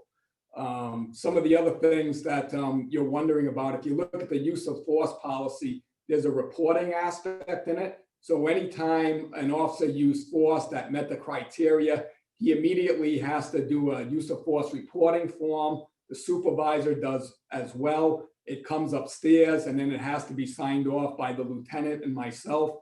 All of that, all those use of force reporting forms, they're evaluated. And then at the end of the year, I have to do a yearly report on that. Certainly, if any of those individual reporting forms came up and we saw that there was a variation from the policy, a concern or a complaint, they'd be investigated immediately. We also have a process on investigating both internal and external complaints. And that's just to track any officer who's using force. So we look if there's any patterns, any extenuating circumstances. And it's just something that's evaluated every time that we have an incident come up. Chief, thanks. And you conflated the last two things, which is fine, which is the training element and the reporting element. And what you've described from a reporting standpoint is internal reporting that is done within the department. Am I right about that? Yes, that's correct. Okay. I guess first question, and maybe I should know the answer to this, but I suspect I do, but I'm not sure. And that is, those reports you described about use of force, are those reports a public record? Yes, it is. And it would depend on the circumstances. If they're currently under investigation, if they went to an IA. So anything that would be included, we'd have to look at the public records law and we'd see what we're able to disseminate. So each case is different, but for the most part, oh yes, they are reportable. Okay, and my follow-up question on that, and then I'm going to go to Ms. Braccio. My follow-up question on that is again, because one of the things that I think is important, both so that we can do our job, but also, I don't want to say so that we can protect the police department, but so that we can make sure that the town's entire umbrella is over the police department. And that is it possible, or what would obviously it's possible, for there to be a quarterly, a half year, I don't think I'd want to kick it out to annually, report to the Board of Selectmen by the police department on the number of instances when there was what you've just described, a use of force that would qualify for those circumstances. So that if the board saw a spike or wanted to gain more information about a particular instance, we'd be aware of that. Because right now, I think the reporting you described is internal to the police department. Am I right about that? Yes, correct. Nobody's requested any of open records. I think the Metro West Daily News made a request and we put forward some raw numbers. I think you'd be surprised they're extremely low on a yearly basis here in Southborough. So no problem. Just I think, and so maybe after tonight we can talk about have Mr. Purple and you come up with a way to convey that information to the Board of Selectmen. I just think that would be incredibly useful, and I think important information for us to have. So those are the three things I wanted to touch base. Again, two of them got conflated there. So I'll start with you, Ms. Braccio, about either the training element or the reporting element. Fair enough? Fair enough. Thank you. So I think the reporting element is great, Marty, and I think you covered that base. I think this is an important discussion. With everything that's going on in the world today, I think that the training and the mindset of our officers, one of the things that has made it successful is, I think, the leadership that you've given, Chief, and your availability. I know I look at the incident that happened here recently with an officer and the restraint that was shown, and I think that was a success. And I think it could have gone very differently. But I think the training was an important part. I think you've set those parameters out there for our officers, and I think you've given them what they need to be a success within the community. And with everything going on now, it's ever changing. And you know, how things may have been 6 months ago, I know you're looking at things a little differently now, and you're coordinating your training to that. So anything we can give you to help you with that effort, with what's going to be required going forward with legislations and whatnot, please keep us informed as to what we can do so our officers can continue on this path of success that they're currently on. Thank you. Sure. I do have a few of the notes on some of the things you brought up. First of all, I'm very happy to report that it appears, hopefully there's no setbacks, that Sergeant DeLuca will make a full recovery and possibly be back to work by the end of the month. So we're very happy to report that. Second of all, I just have some notes here. Chief, while you're looking at those, just in case folks paying attention to the meeting aren't aware, Sergeant DeLuca was the officer who was wounded in the an arrest situation at the department itself. Was it just about a month ago? June 22nd. June 22nd. All right, so 2 months ago. All right, and I gave you a chance to look at your notes. The other thing that I wanted to bring up at some point was, just since I started, the support from the town has been outstanding, but I also wanted to point out the staff, and especially the police officers union. It's not an easy process to change a lot of the professional standards. And they all have to be signed off on by the union to make sure that we're not getting pushback and change of working conditions. And anything that we brought in, we run it by the union, even most recently tweaking some of the policies with the best practices. And the union's always been on board, and you know, the men and women who work here, both in dispatch and the regular officers, on making sure that we're abiding by the best professional standards that we can. So just before we signed off for the night, those are a couple of items that I just wanted to make everybody aware of. And no matter who the board has been made up of, and we've changed some faces over the last 7 years, nothing but support, and you know, our thank you to whoever's been in those positions.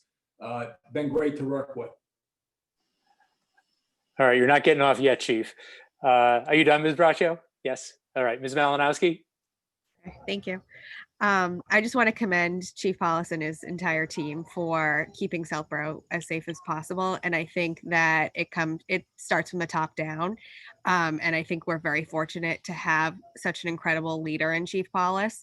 And I think that's reflected in every officer. And I also think that he needs to be commended for the hiring process that he just conducted for filling those vacancies and already having one teed up for January when we have budget for it. So I think kudos to you, Chief, for being able to fill those positions so quickly after town meeting. So thank you. I don't have any other questions. All right, thanks, Chelsea. Brian. Thanks. So I guess the only comment that I would make really focuses on the training. And Marty, you had mentioned the instances where the police officers need to make a determination on the level of force that needs to be used, and if force needs to be used. And the other part of that dynamic is a very, very short time frame. They have to make that decision. And I think that leads to the importance of training. And we have a budget discussion coming up. We'll have a whole lot more budget discussions coming up.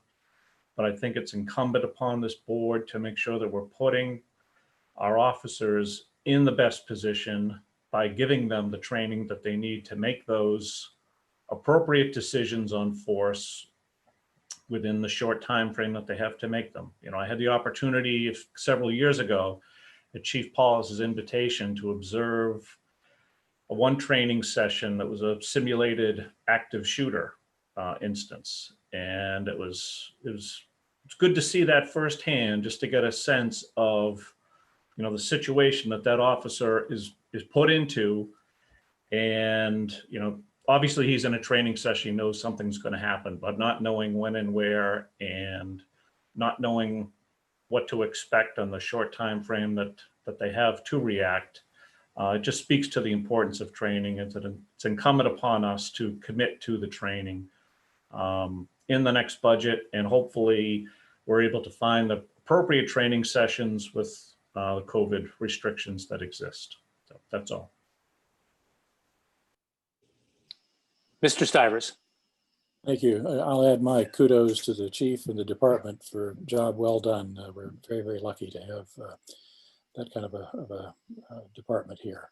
I've been interested to observe, given the recent events, that in a lot of places people are taking a much harder look in terms of training and de-escalation of high intensity events. The addition of mental health workers with police in terms of responding to calls where you've got an individual who is distraught, stressed, etc., as a way to de-escalate. And I know we actually have some clinician support staff that the department is using. Is that something that you see expanding going forward and adding that dimension to training for officers? I was glad to see your second most recent hire now did have a background in mental health, as I recall. I thought that was a great step in the right direction. It seems to me that's an interesting direction for training to take going forward as a way to de-escalate from a different skill set a little bit than the traditional policing view. Is that something that you're focusing on now? Yeah, I would say in my 30-year career, the biggest change that I've seen is tasking police officers in handling the mentally ill. I'm sure, I don't know how well broadcast it is, but you know, at some point, society changed from a different model. A lot of beds to treat the mentally ill were shut down, and they're in society. So I think that the profession as a whole has lacked a little bit in keeping up with the training on how we deal with the mentally ill. I know that that's the biggest addition to our caseload, even right here in Southborough. And we were lucky enough to get in on a grant with the other borough communities, Westborough and Northborough, to bring a clinician in, at least part-time, to help us out. Way ahead of the field. I think that that's where the greatest expansion is going to go in the profession, is having these clinicians work directly with us. Lieutenant Newell is actually the liaison for our advocates program. So I'll just let him speak or answer any questions that you have. Good evening, everyone. Yeah, good evening. Just curious again, as to where you see that going, how you see developing that capability going forward. Well, it's a great program, and we've been very lucky to be a part of it. We share a clinician with Westborough and Northborough. Her name is Christina Fitton, and she started, the program started April 22nd, 2019. And she's been with us. She's available to our officers whenever they handle crisis calls, mentally ill calls, substance use calls, anything from in-cell assessments. If we have they're called Q5, where somebody's threatening suicide, she can do an assessment right in the cell area. Saves us a trip to the hospital for them to be evaluated and then sent back. She does a jail diversion program where they divert lower level criminal acts so that we don't have to go down that route. And then she also does the mental health calls. She can receive CJIS information, CORE information, in-house records. She can see the police reports. She's cleared for all these things. And I know a question in the past has been, what is she, who is she insured by? Well, she's insured by the advocates themselves. So they cover all the insurance costs or any liability costs or anything like that.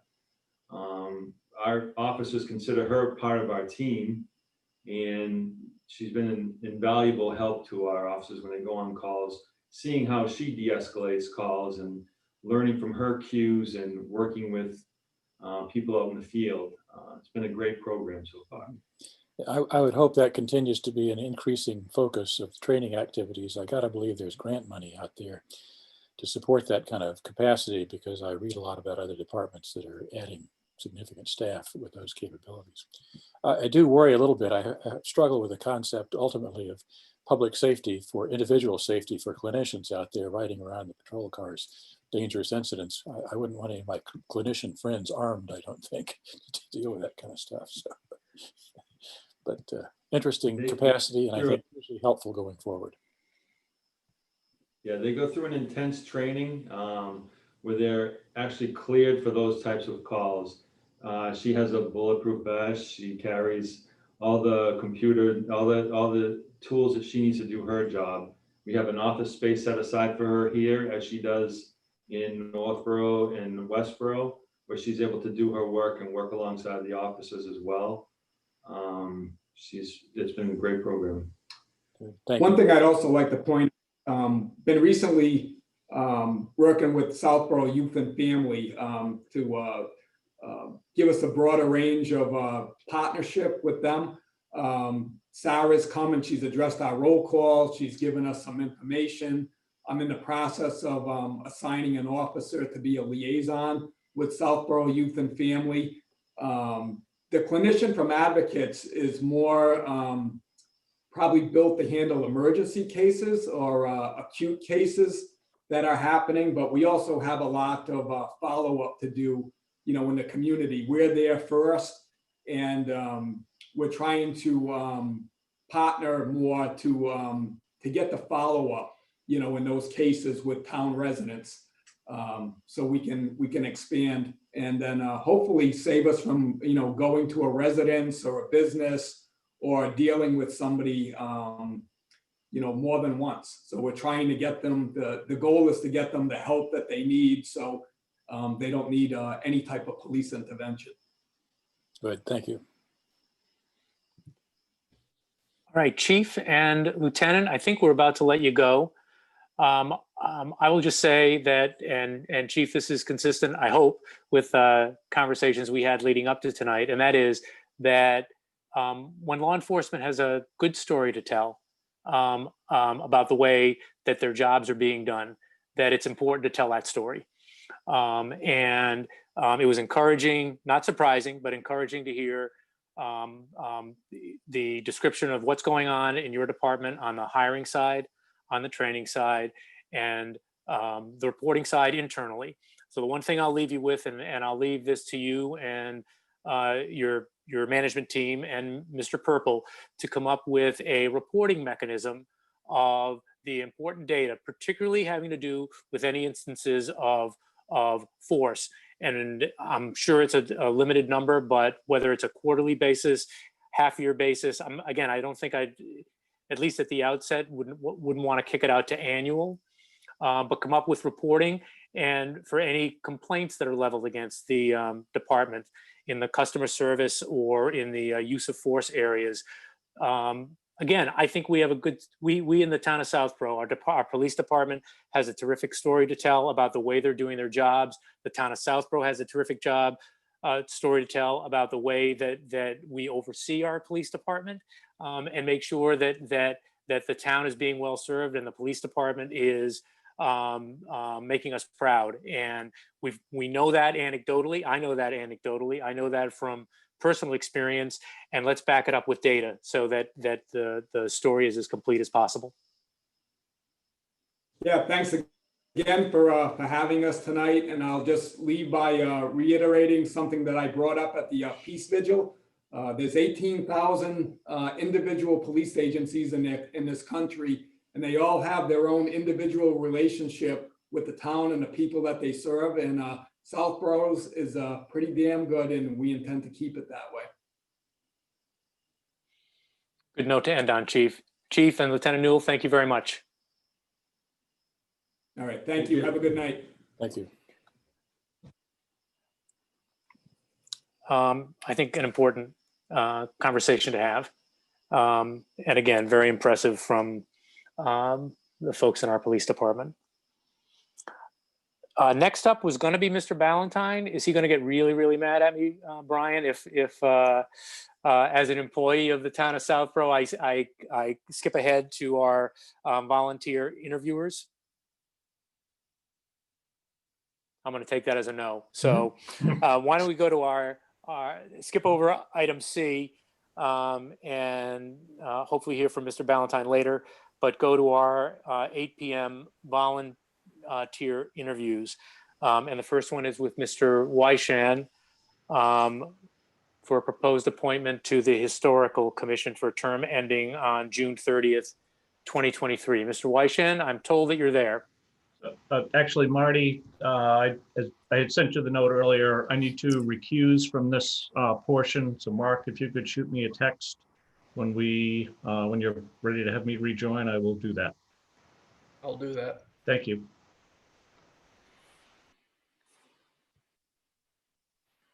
And I'm here. I'm assuming I can't see Brian anymore, so I'm assuming that he is no longer participating in our.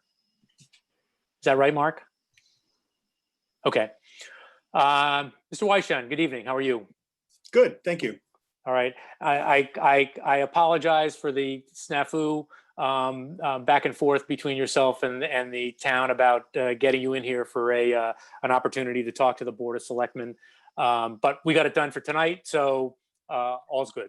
Yeah, I just didn't want you guys to think I was standing you up. Didn't think that. So your appointment to the Historical Commission was up on a consent agenda at a meeting 2 meetings ago, and it was held for the opportunity for us to ask you some questions, have a dialogue, and you've been on the Historical Commission before, and 6 terms. Okay. And I think, Ms. Braccio, I'm going to start with you because I think you were the board member who held it, but I suspect, Mr. Wyshan, that a number of us are going to have to weigh in and have some questions for you as well. So, Ms. Braccio.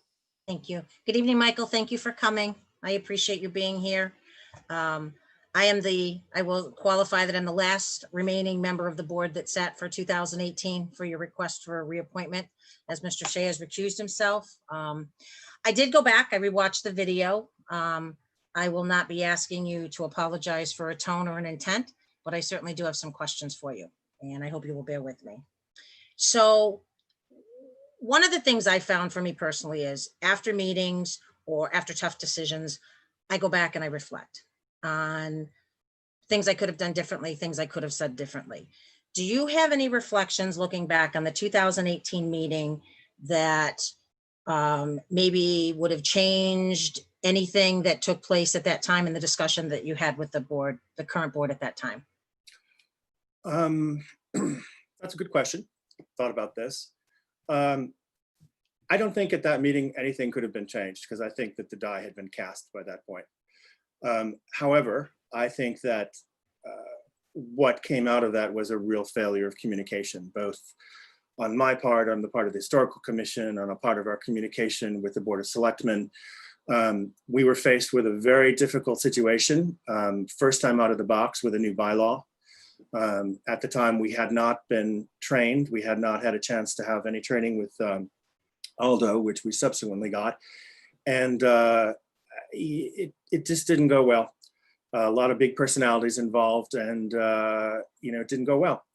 So if I had this to do all over again, I would, as I've counseled my colleagues previously, is just to shut up and smile and say yes. I think there's a lot to be learned there. But really, I look back and I just think it was a huge, huge failure of communication. Okay, that's a good answer. A big part of the Historical Commission, as you know, is overseeing the almost $1 million preservation restriction on 84 Main Street. And as president of the society and possibly a new member of the commission again, do you have any perceived conflicts in fulfilling the charge for the preservation restriction and overseeing it? In what sense? With In potentially being president of the Historical Society, have there potentially been any donations made to the society or items donated to the society that might create an issue or make you have to recuse on participating? I going wish forward? there had been. Unfortunately, although I like John JDP quite a lot, he hasn't given a penny to us, which I think is a real problem, frankly. So, you know, we're hot on his trail. Historically, interestingly, the president of the society and members of the commission have been almost hand in hand. My predecessor was on the historical commission, in fact, was chair, as was the founding member, Arnold Armstrong, not Arnold, I forget exactly his name, Mr. Armstrong, back in the 1970s. So no, the short answer is no. Okay. So if you're reappointed and you run into a conflict or a difference of opinion with another town board or committee, how would you look to resolve it? Shut up. I would look, No, I would look Michael, to, I would look to again, shut up. We would never expect anybody to shut up, okay? But no, I mean, again, we all learn from things that have happened in our life, and you know, this is, for me, it's an opportunity for you to think, or you to say, you know, how going forward you might resolve. And again, with another board and committee, I mean, there's with the demolition bylaw, I know that you interact with other boards and committees. And, you know, as a member of historical, you know, and I would, believe me, I would ask this question to anybody from historical that comes in for an appointment. These are standard questions that I would ask. You know, do you see a path? I mean, communication, you've already mentioned. So, well, I mean, absolutely. I mean, so you may remember that I was the one who initiated the adaptive reuse bylaw. So we worked tremendously with conservation to do that. We worked hand in hand with the planning board. You know, historically, you know, other than this blip, there has been no problem in all these years. And as I said to Marty, this would be my sixth. This would be, if granted, my seventh term on the historical committee. My first served back in the 1990s for 3 terms, as you know.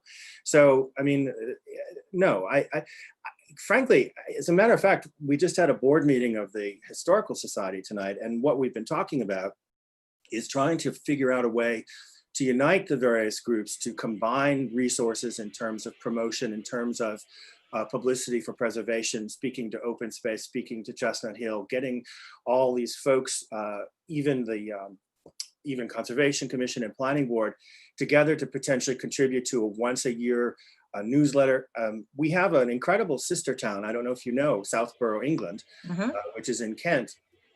They produce an incredible once or twice a year document that is the product of their both their committees, their equivalent committees, but all the forces that are working on preservation. And by that, I mean holistically, preservation in terms of open space, in terms of public safety, in terms of public improvement, in terms of historical preservation.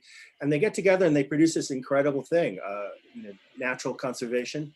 And so we're trying to think about ways to do something similar, because it's really pretty admirable. I don't know if we want 18 pages that they produce, but something of a similar vein, I think, would be tremendously useful for our Southborough.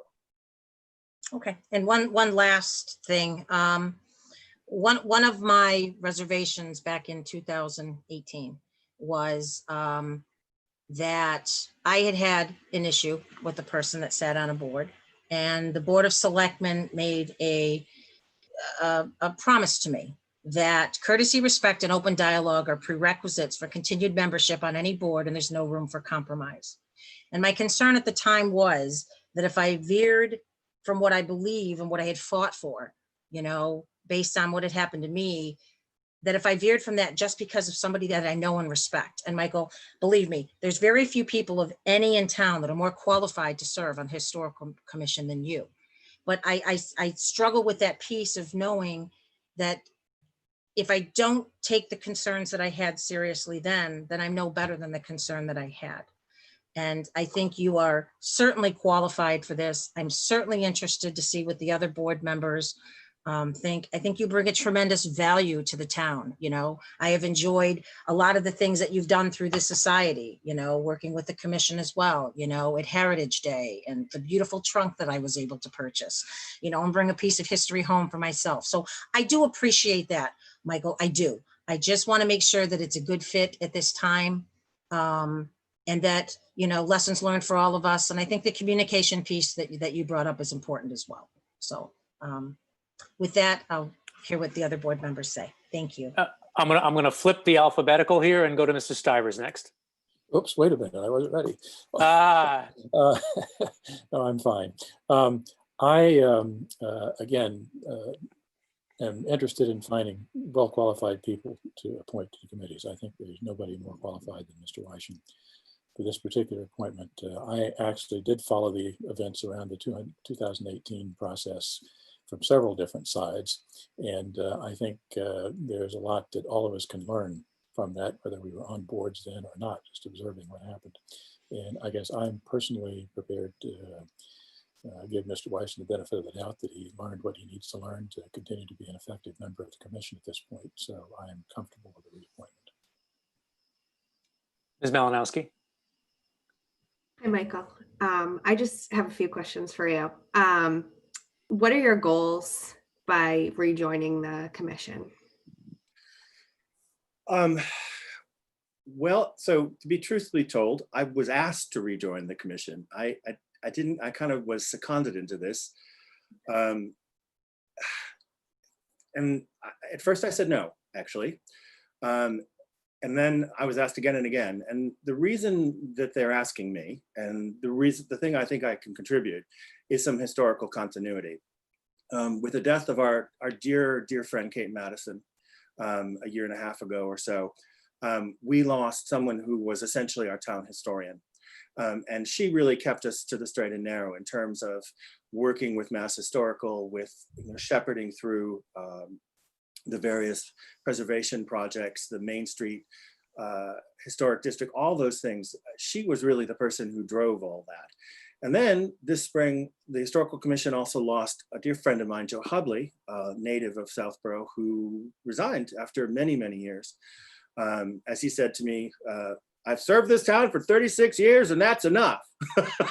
So, God rest you, Joe. So I would look to serve a term as a transitional member and hopefully to be able to turn this over to the next generation of folks. I've done this quite a long time, and I think it's time for a new crop of people. I was hugely happy to see Jim Blaschke with us. He's a tremendous talent, and get some new faces here, because it's the same old Joes again and again and again. Right. Okay. Thank you. You're all set, Chelsea? Okay. Hey, Michael.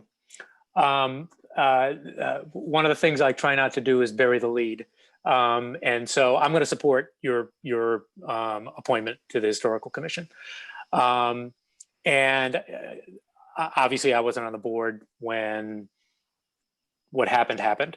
I spent a good part of was it Sunday or Monday, going back through the minutes, et cetera, and just sort of educating me about it. And the only, you've been a terrific volunteer for the town. Hopefully you'll continue to be a terrific volunteer for the town. The only thing, honestly, I understand. I've got a bit of a temper myself, and I understand that people can be passionate. And in fact, when you said shut up, no, please do not shut up. I mean, at least my view of folks that we appoint to boards and committees is, and I don't want folks who just,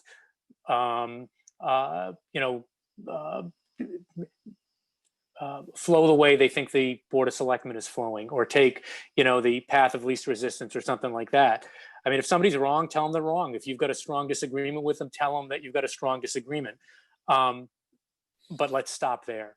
The one thing that troubled me about the whole thing, and I'm not going to tell you not to do it because you've got a right to do it.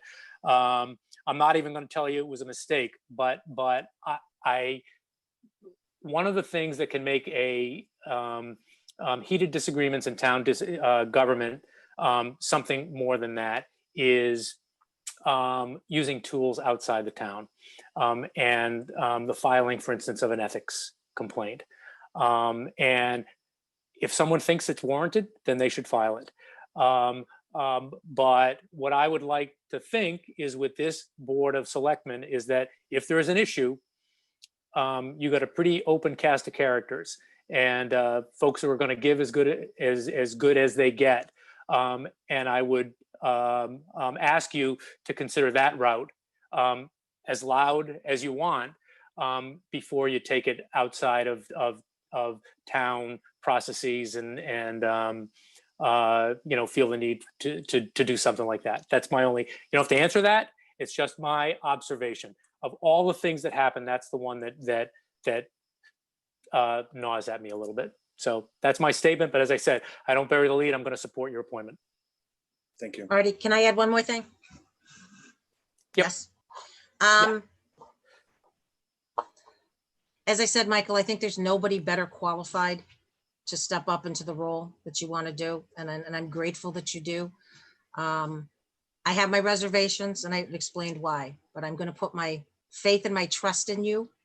And I know you will do right and you will serve the town right. So I will also support your appointment. I will try my damnedest.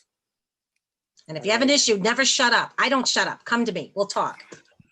I will move to appoint Mr. Michael Wyshan to a position on the Historical Commission for a term ending on June 30th, 2023.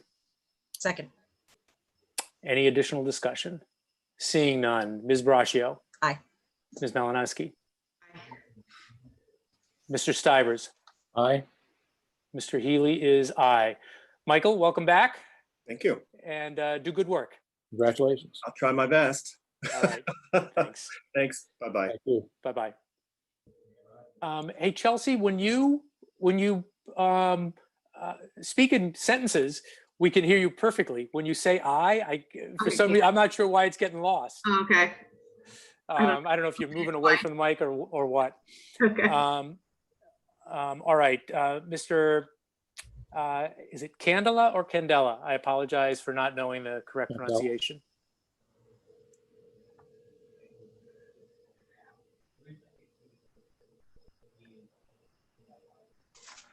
Sir, can you hear me?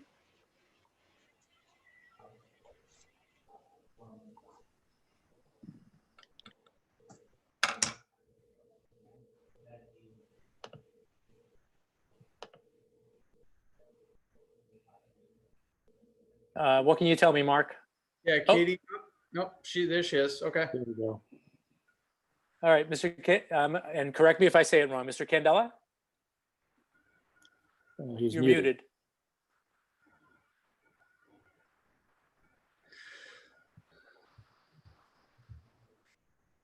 Hi, I'm sorry. Can you hear me? Yes. Hey, Dave, I like Sorry, your it's David Candela. Sorry, I'm on my wife's phone and I'm on 2 Zoom calls at the same time, so I apologize. That's all right. Welcome. Thank you. Mr. Candela, you're here for consideration for an appointment to the Recreation Commission for a term ending June 30, 2023, and for the Community Preservation Committee. Again, you were on a consent agenda a couple of meetings ago, and it was held and with some questions, and I'm going to lead with Ms. Malinowski. Great. Thank you, Marty. Hi, Mr. Candela. I'm actually the one that held the consent agenda item because I had some follow-up questions for you about your commitment to the Recreation Commission. I went back through the meeting minutes and I was concerned with your availability to attend the majority of the meetings. So I didn't know if something had changed and you felt like you could be more committed to the role, or what your thoughts were on that. Well, I don't know, excuse me, but I don't know what you're talking about, but are you talking about like a couple recent meetings or So when I you went back- became selectman? I go to most meetings. I'm a little confused what you're talking about. So I went through meetings from June of 2019 till June of 2020. And there were 18 meetings and you were absent 8 times. Okay, well, when was it? I missed a couple of the last ones, but I think the board will suggest that I'm at almost every meeting. I'm not really sure what you're trying to say, but I'm fully committed. And during COVID, I've had to miss a couple, unfortunately, due to some Zoom situations. But prior to that, gosh, I thought I had a really good record. I don't know. I'm pretty committed. I'm very committed. I've been doing it for several years. I've been a coach for 14 years. I don't know. I don't know what to tell you. I'm very committed to it. I'm just going back through your meeting minutes. Yeah. Okay.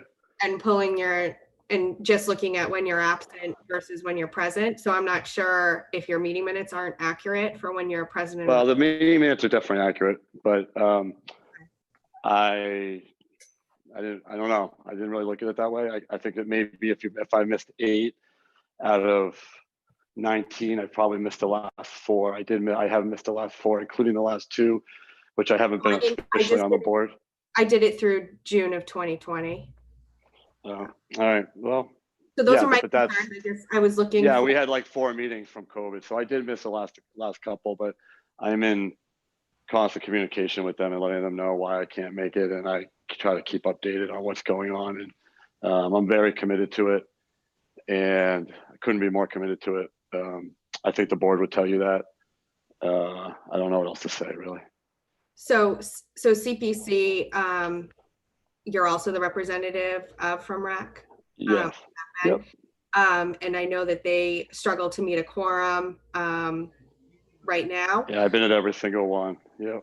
So, I also looked at your attendance on that as well, and I had concerns with that. So I'm just. What meeting have I missed on CPC in the last? What meetings are you talking about that I've missed? I looked at the last 10 meetings that they've held that they have minutes posted for. There wasn't a minute. I don't think we would have even been able to meet if I wasn't there. We didn't have enough quorum. If I wasn't there, we wouldn't have been able to meet. So you haven't met since February, I don't think. Right. Yeah. That's not because I can't attend, that's for sure. I was looking at meetings that happened when you were, but that did happen without you. Yeah. So I'm hesitant to appoint someone who is present more or less a little over 50% of the time. I just think we need to enable our boards and committees to be able to meet and have a quorum. So those were my questions. Yeah, I've never stopped a quorum. I would never miss a meeting to stop a quorum. Probably the meetings that I have missed are the ones that we've had a quorum. CPC, I haven't missed one that I can even think of. If it wasn't for me, I don't think we would have had a quorum of several of them. And I'm very committed. You can kind of feel however you want, but I think the committees feel very strongly that I am more than committed, and I am reachable at all times. And if I cannot make it, I communicate with them 100%, and that's how I feel. Thanks, Marty. All right, Ms. Braccio, anything? Yes, I had also went back and I had looked at some of the meetings, Dave. So unless there's issues with minutes, I also think, especially CPC was one, that unless the minutes are incorrect, there was Why don't you talk to the boards and ask them if I'm there or not? I'm a little confused. Dave, why, we're asking you. I'm asking you. I've never not shown. I make sure that I'm communicated with every single time that a meeting is coming up, whether they need me to make the meeting run. And if with recreation, we're a little luckier because we don't have that problem. With CPC, we're all constantly trying to scramble for it. And I'm very surprised that this is even an issue, but whatever. Yeah. Well, I don't think anybody's trying to attack you or anything, Dave. I think it's just, Yeah, okay, well, I'm just telling you how I feel. Yeah, that's cool. I mean, okay, listen, no, I don't feel it's a problem. I'm, you know, right now I'm out of town. Like, I'm just, you know, I'm just surprised that the committees don't, I'm almost positive don't think it's a problem. And I'm just, yeah, so that's just how I feel. I'm sorry. I'm going back and forth a little bit here. I apologize. I'm just trying to attend to both these things, but I don't know. I'm very committed to it, and I don't know what meetings I've missed with CPC. I've got to be honest with you. so, one of the things I would suggest is, again, you know, obviously I've gone back and looked at a few and I had a concern and Ms. Malinowski has as well. I would like the board to hold this appointment until, You know what? Honestly, then, if that's what you're gonna do, I'm good with it. I'm good with it. I don't need to. I've done this for a lot of years, and I've spent a lot of time on this, and that's ridiculous to me. So you don't need to reappoint me. It's no, cool. Dave, the board No, appreciates what no. you've done I for can't believe I recreation even and the have to, like, deal time. with this. I can't believe I even have to deal with it. If you guys don't want it, if you have a problem with it, then don't reappoint me. It's fine. I just don't really understand, you know? Well, Marty, I'll let the rest of the board speak. Yeah, I think I'm Mr. good. Candela, this is Marty Healy. I'm the chair. Let me just, my question to you is, and I accept what you've said in terms of your commitment. I'm not going to ask you questions about the past. I'm asking you questions about the future. I mean, the main thing that I think all of us are concerned with is that, and we've had issues with some boards over the years with just not being able to make quorums. And as a result, I mean, what you've identified, important work that the Rec Commission does and the CPC does, and that quorum issues somehow get in the way. It sounds like you are comfortable giving a commitment that you are committed to these respective committees and are willing to tell us that quorum issues aren't going to be your fault going forward. Is that a correct statement? Not going forward, and never have they been. I'm not, as I said, I'm not interested in looking back. I'm only interested in looking forward. Right. Okay. All right, cool. Fair enough? Seems like we're looking back, but that's cool. Yeah, of course. Let's do it. Let's look forward. All right. Let me see if Mr. Shea has any questions. No questions, but I would hope that we could move forward with the appointment tonight as opposed to continuing to delay. Mr. Stivers. Yeah, no particular questions, but I've actually attended a fair number of Rec Commission meetings over the last several years. I'd comment that I've seen Mr. Candela be very helpful and participatory in that process and very engaged. And I didn't go back and count meetings and so forth, but I think maybe I would suggest along Mr. Healy's line that if Mr. Candela is willing to make a commitment to make a strong effort to be more active participant there, I think it's a win-win for all of us. So I would hope that that's enough to help move this forward. I support his reappointment. Marty, Mr. Candela, hold on. Yeah, I'm going to go to you, Lisa. Hold on, Mr. Candela. Ms. Braccio. Yep. So the reason that I asked to hold was obviously there's some lack of communication on what's happened, but also there was a volunteer form that came in for somebody that was looking to be on recreation and CPC. And I think it would be a disservice if we didn't at least bring this person in and hear what they have to say before a decision is made. So that was why I was asking to hold it so we could go back. Certainly, if I am wrong, I will be the first person to admit that I misread the information that was available. But I think when there's additional people filling out a form, the form is filled out on the 28th, I think we're doing a disservice if we don't have both candidates come in and introduce themselves and speak.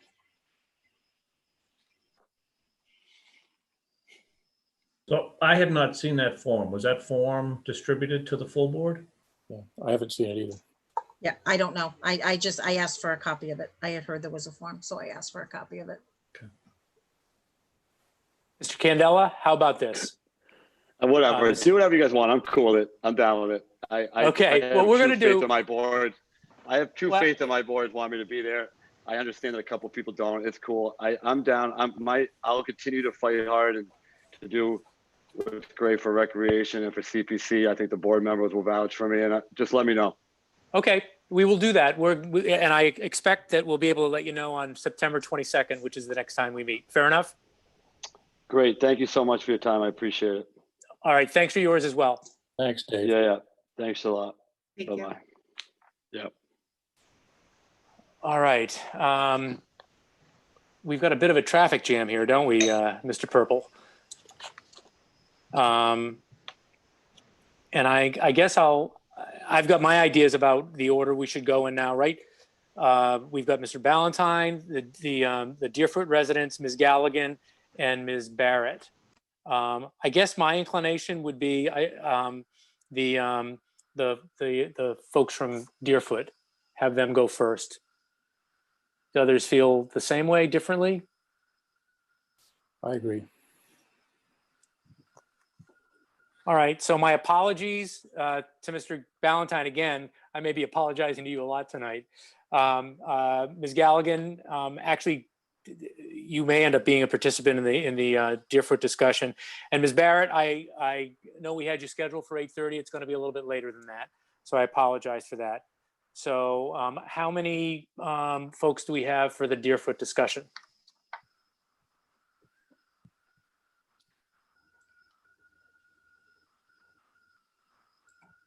I'm not sure how many folks we have, but I think that probably the prudent thing would be to bring Denise Eddy over. And she could probably speak to the issue, and then we can see if there's anyone else who may be speaking. Okay. Ms. Eddy, are you there? If you're, there you go, I'm you're here. unmuted. I'm here. Okay. When, Hi, how are when you? you're good, thank you. I want to thank you all, Mr. Chairman, Ms. Vice Chairman, for allowing us to speak, and the other board members. I've come before you twice. Some of you were not participants of the Board of Selectmen at the time. In 2018, we as a street and a neighborhood came before the Board of Selectmen in support of Brendan Holmes building his development of 7 homes. Actually, it was 6, now it's 7. We supported that in 2018. We wrote a letter in support of that, signed by every resident of Deerfoot. I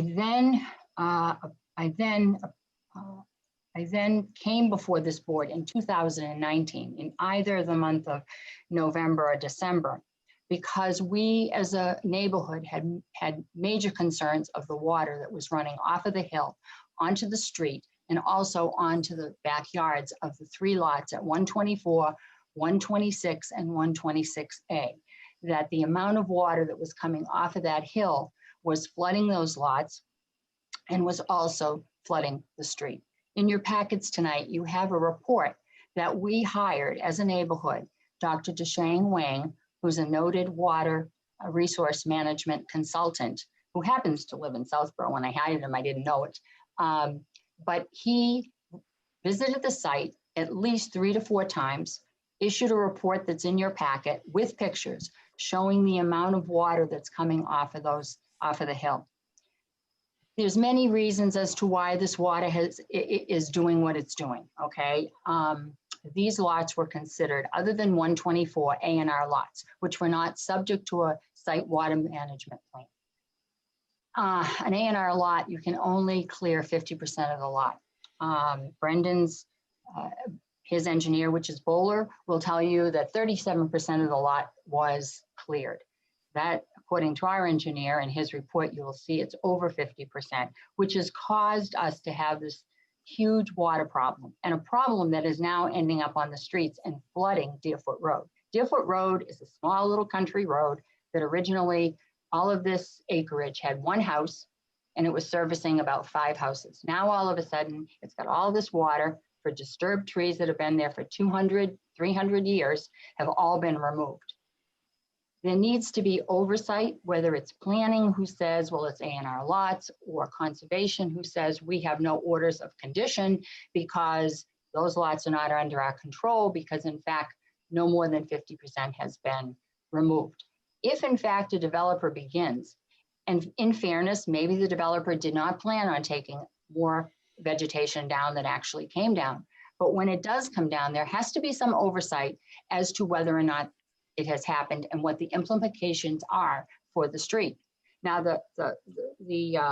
our engineer, Dr. Wang, said, in fact, he came up, he took measurements, he took site measurements. We appeared before conservation, and so did the engineer from Bowler. The engineer spoke first, and he mentioned the fact that only 37% was removed. He was still on the Zoom call when Dr. DeShane addressed conservation and asserted that it was over 50%. Bowler never said a word, because Bowler, to his own admission, has never stepped foot back on Deerfoot for over a year. How can you evaluate whether or not too much vegetation has been removed if you have not come back to the site? That's All right, just Ms. Eddy. Yes. Ms. Eddy, this is Mr. Healy, and you've mentioned both planning and Conservation. Conservation. Well, first of all, and I should have said this at the outset, but obviously you said your name, Denise Eddy, and just. Oh, I'm sorry, 128 Deerfoot. Okay. I apologize. Procedurally, the posture of this is that you have appeared before the planning board, correct? Not or yet. you've communicated with the planning board? They are going to hear from us, I believe, in another 2 weeks. They've put us on the agenda in another 2 weeks. Okay. We've been to conservation. Okay. And when you go to the planning board, you are going to the planning board asking what? Oversight in the development and seeing how this water is impacting the street, which brings me to the Board of Selectmen, because the water that's impacting the street is obviously under your control because it's a public way in the town of Southborough. When we were at conservation, a suggestion was made by the Conservation Commission that another catch basin be installed on Deerfoot Road to collect some of this water prior to the resurfacing of Deerfoot Road. That was about 2 weeks ago. I have not heard whether or not that message got sent to DPW. I did put a call into Karen, but I have not spoken to her on that situation. And I know they do want to, I know she wants to repave the road. We certainly don't want it repaved until we address the catch basin situation. Now, Dr. Okay. DeShane also says in his report that an additional catch basin is necessary. Okay, so you went to you've appeared before conservation. I'm aware of that. Yes. All right, and you asked conservation to do what? We asked conservation to look at and try to control the flow of water. Their only ability is with the lot at 124. They have orders of condition, which are not closed. Okay, there is a potential purchase and sales agreement again on that lot. So at some point that lot is going to be turned over, and there's going to be a homeowner that's going to be faced with all of this water. But conservation said they would do what they could. In fact, after the conservation meeting, we had another water storm, and Carl Geyer took it upon himself to show up to see what was going on. And he has an email to me saying that he saw the conditions and the implementation was not that great as to being able to hold back the water coming off of 124. And as far as the other two lots, they have no control, as they said. They have no restrictions. They're not subject to conservation. Okay, and they really don't have any issues with the street. Okay, and finally, when you go to planning, you said you're going to ask them for oversight. What does that mean? Well, in other words, what are you going to ask the planning board to do? Well, my question to the planning board is, if in fact a developer who comes in and faces them and says, these are A&R lots and we're only taking down a certain amount of trees, and in fact, the execution is different from what they portrayed to the board, and now there are consequences, I would want the planning board to step in and say, we have to solve these problems because you told us one thing. Now, of course, there's an argument of whether they did or not. They tried to say that the existing homeowners took down trees, but they will attest to the fact they haven't done anything. They haven't taken any trees down, okay? Okay. So that's what we're looking for. And from you, we're actually looking for you to help us with the street because you've seen the videos. We have significant water problems. Okay. So in terms of the cause of the problem, you're looking, you you went to conservation and now you're going to planning. That's for the cause of the problem, correct? That is correct. Okay. If the cause can't be addressed, then you're looking for something to be done with the road, correct?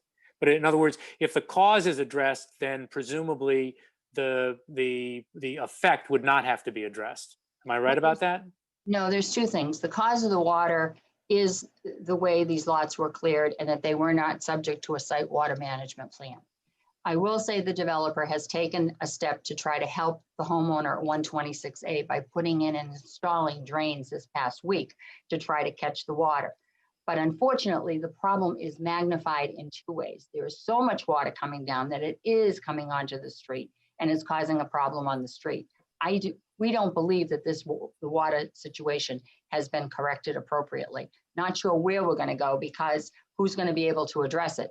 And I guess you've got conservation that's only, in charge of one lot. And then you have the other two lots, which are supposedly not subject to anything because they haven't taken down, or so they said, much vegetation. So we have a problem. And can I make one last point? Someone brought this to my attention and I said, oh my God, you're right. We've been told for years, and we have as a neighborhood not been happy about the idea of a water tower sitting up on the top of that hill.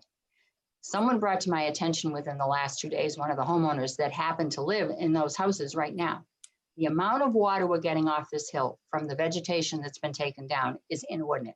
What is going to be like if you ever clear that lot up there, 80% of that lot, this hill is soaking wet of water and the vegetation for all these years has held it back. If you take down any more vegetation, we're going to be flooded. We're not even going to even drive on the street.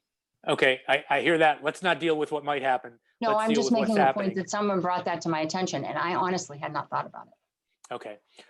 All right. I have walked through where I think now I saw a message from Mark that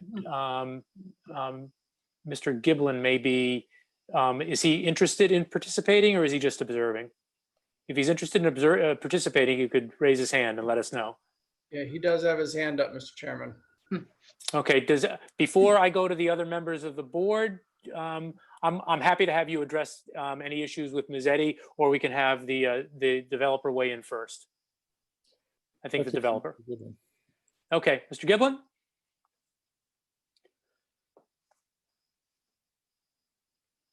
You're muted, sir. Mr. Chair, can you hear me? I can, Mr. Giblin. Okay. Welcome. Before I ask you any specific questions, you were able to hear Ms. Eddy, I take it. I did, and pretty familiar with the concerns, and want to thank everybody for hearing this, but also apologize for what may essentially be taking up a lot of time. All right, can I ask you, I've said hello to you, but can you state your name and your address, please? Yes, Brendan Giblin. I'm the principal from Brendan Homes. My address is 6 Nichols Street here in Southborough. All right. Just generally, do you want to respond to what Ms. Eddy said? And as I said before, I asked you some specific questions. Sure, and really, I'm not necessarily interested in going back and forth, but I just would like to say that the project was appropriately designed by Bowler Engineering, a well-known firm located here in town. The A&R lots use country drainage. There's always a different way to do it. One of the particular homeowners did have an issue in his backyard. We considered that a punch list issue due to some of the discussions back and forth as to what to do. We were delayed until we could come up with what a reasonable solution was, and have made steps to address that with that particular homeowner to the point where I believe he's very well satisfied. The drainage designed on site is not only designed properly, but been defended by Bowler. I believe that there's a report that I'm not sure if it's a response report to the report done by Dr. Deshang. And it defends the calculations and the size and the appropriate nature of the A&R process, the stormwater management on lots with more disturbance. And we still really do feel pretty strongly with all those different calculations. We've worked, from the start of this project, we worked with with DPW. We worked with DPW on the extension of the water line. We've worked with conservation. It has been a difficult site to develop. We've had some extreme rainstorms, and it is a little bit of a challenge with the water coming off a hill. So it's been an ongoing process, but we've worked with Melissa from conservation. We've done really, I think we've tried to be above and beyond. There have been some shortcomings along the way, and development is difficult to be completely armored. But through our erosion controls, stabilization, and at this stage, nearly being stabilized, in speaking with DPW and the final top coat going for the road, we do feel very good about the amount of water being able to be caught with what's in there for drainage. So unfortunately, I wish John Cusick from Bowler Engineering is not able to make it, but his report is fairly self-explanatory, and I'm not sure if you've had the opportunity to look at that as well. I've taken a look at both reports, and both reports were done by folks who are expert in their field, and not surprisingly, they as experts often do disagree. And so you obviously, I'm assuming, have been provided at least some of the same video and pictures that we've seen for water on the site. Have I'm assuming you've seen that. We have seen that, and during the construction, when you're loomed and seeded with some of these extreme rainstorms, it is very difficult to maintain having everything stay on its site. But in working with conservation, the erosion issues come across the street where the majority, another thing that we've done as developers is issued or granted an easement for some of that street drainage that typically would sheet flow across the property. But we're able to catch all of that sedimentation and all that silt prior to it reaching any of the resource areas.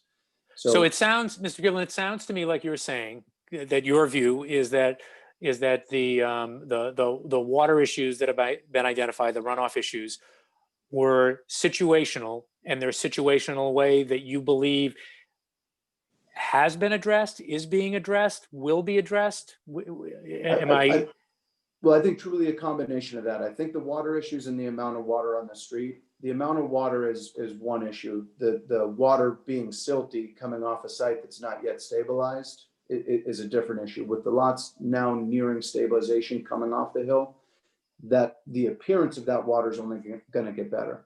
I think Karen from DPW will be able to speak to the fact that a lot of the water misses the catch basins that are installed because the road's not set at its top coat height. So the water does move around the corner. There's a significant amount of water that comes down Mrs. Eddy's property that has no stormwater management, that does rip around the corner, that then gets caught. It misses the first catch basin, which will ultimately be corrected when Karen is able to top coat the road. We've been trying to time that together with us completing our construction, just for the longevity of the pavement. So that's just what you've described, addressing what you say is that issue, and the action by DPW. Is there a timetable for that?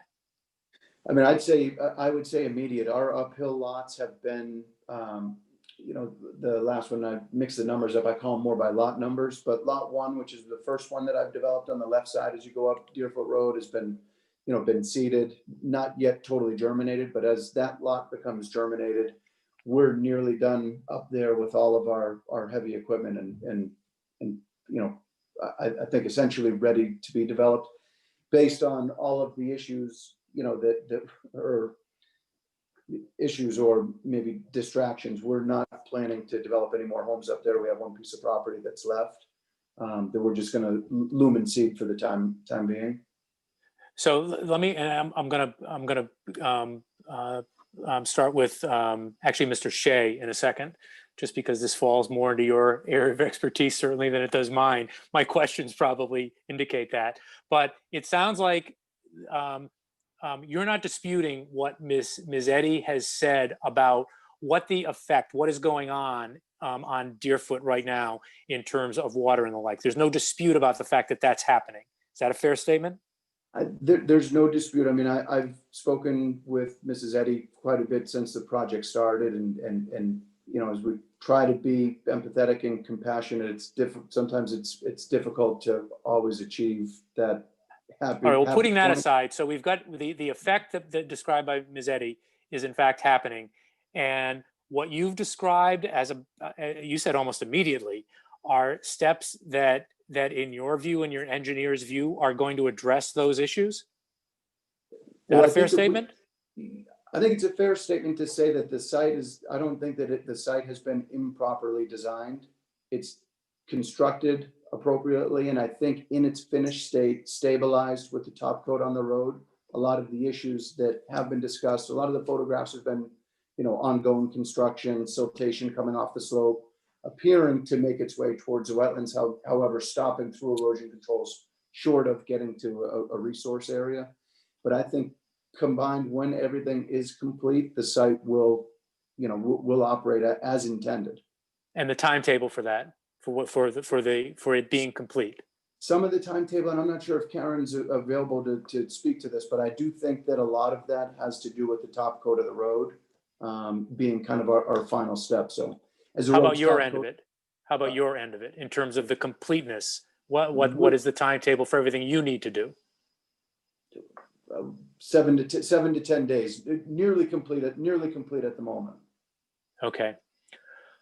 Mr. Shea, I'm going to go to you. Okay. All right, and again, I don't want to get into the whole back and forth, but are there particular questions you'd like to put to either Ms. Eddy or Mr. Giblin, or just any comments you'd like to make? No, I think really the question I have focuses more on timing of, you know, the remaining work that needs to be done.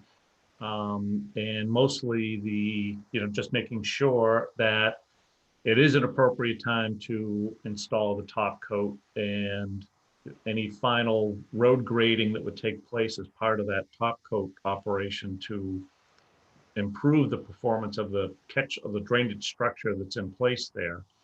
I guess I just want to make sure that we have the timing correct on that. And obviously, we just need to, we just need to do whatever we can to promote the growth and the vegetation on the areas that have been disturbed to prevent, the further erosion of the material down driveways into the roadway. Okay, are you all set, Brian? Yep. Okay, Ms. Eddy and Ms. Giblin, what I'm going to do is go through the three other members of the Board of Selectmen, and then there was a note that I think another Deerfoot resident, Ms. Dunderdale, wishes to comment. So I will let her comment after we go through. Start off with Mr. Stivers, then I'm going to go to Ms. Braccio and Ms. Malinowski. So Sam. Thanks. Yeah, I guess I'm less focused on the history of this versus trying to figure out how we fix it now going forward.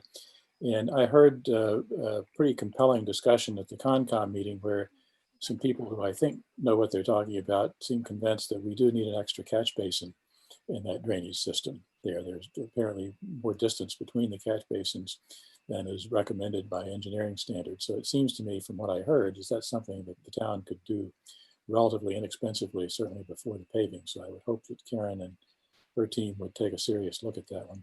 I think the other thing that's interesting to me is I drove over there not long ago at one of those big rainstorms. I was a little surprised to hear Mr. Giblin say he thought that the water coming off the lots was now under control, which it certainly didn't look under control to me. So I think there's clearly something going on up there on the lots that needs to happen. And I guess, Mr. Giblin believes that as he finishes work in the next 10 days here, that will largely be taken care of. I hope that's the case, but it seems to me we need to be ready to deal with contingencies if that doesn't happen. And I'd be interested in hearing Ms. Galligan's view on how she thinks it's going to work after she does the top coat paving. And the final comment I have is that I've also heard conversation at the Conservation Commission meeting that there are things that we might do with the stormwater bylaw to avoid this kind of problem in the future. That was drafted a number of years ago, and we could do to update that to increase the likelihood that this kind of situation won't happen. And I would like to follow up with the Concom to understand what they think needs to happen there and maybe pursue that going forward. So for now, that's all I've got. Thanks. All right, Ms. Braccio. Thank you. I had some of the same comments as Sam. I also had watched the Conservation Commission meeting and the Planning Board meeting. And I certainly understand the frustration level with the neighborhood. I also am hearing the frustration and understanding the level from Mr. Giblin as well. I think for me, looking forward is what can we do as a board to help alleviate this situation all around? What authority do we have as a board? I don't know. Maybe, you know, the catch basin, Sam, is the answer, and that's maybe something the town needs to explore. I think that we need to find a resolution to this. It's very frustrating. We've all lived in town through construction and whatnot, but I had a water issue on my property as well at one point. So I am very sympathetic to this, but I also know that it was resolved.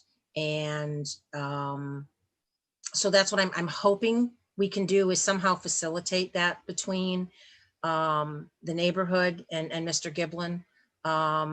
I don't quite know how we're going to do that. And I don't think Planning Board is looking to do any more than that. I don't know what authority, in watching their meeting they had, other than they also feel compelled to want to help in some way to get this resolved.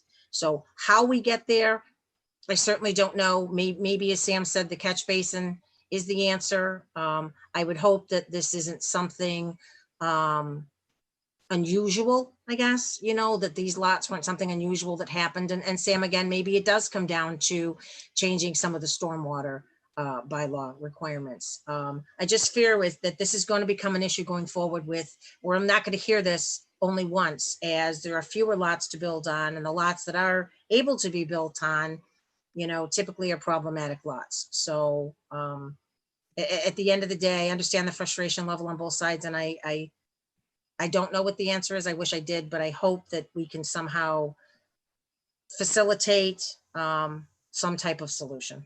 All right, thanks, Lisa. Ms. Malinowski.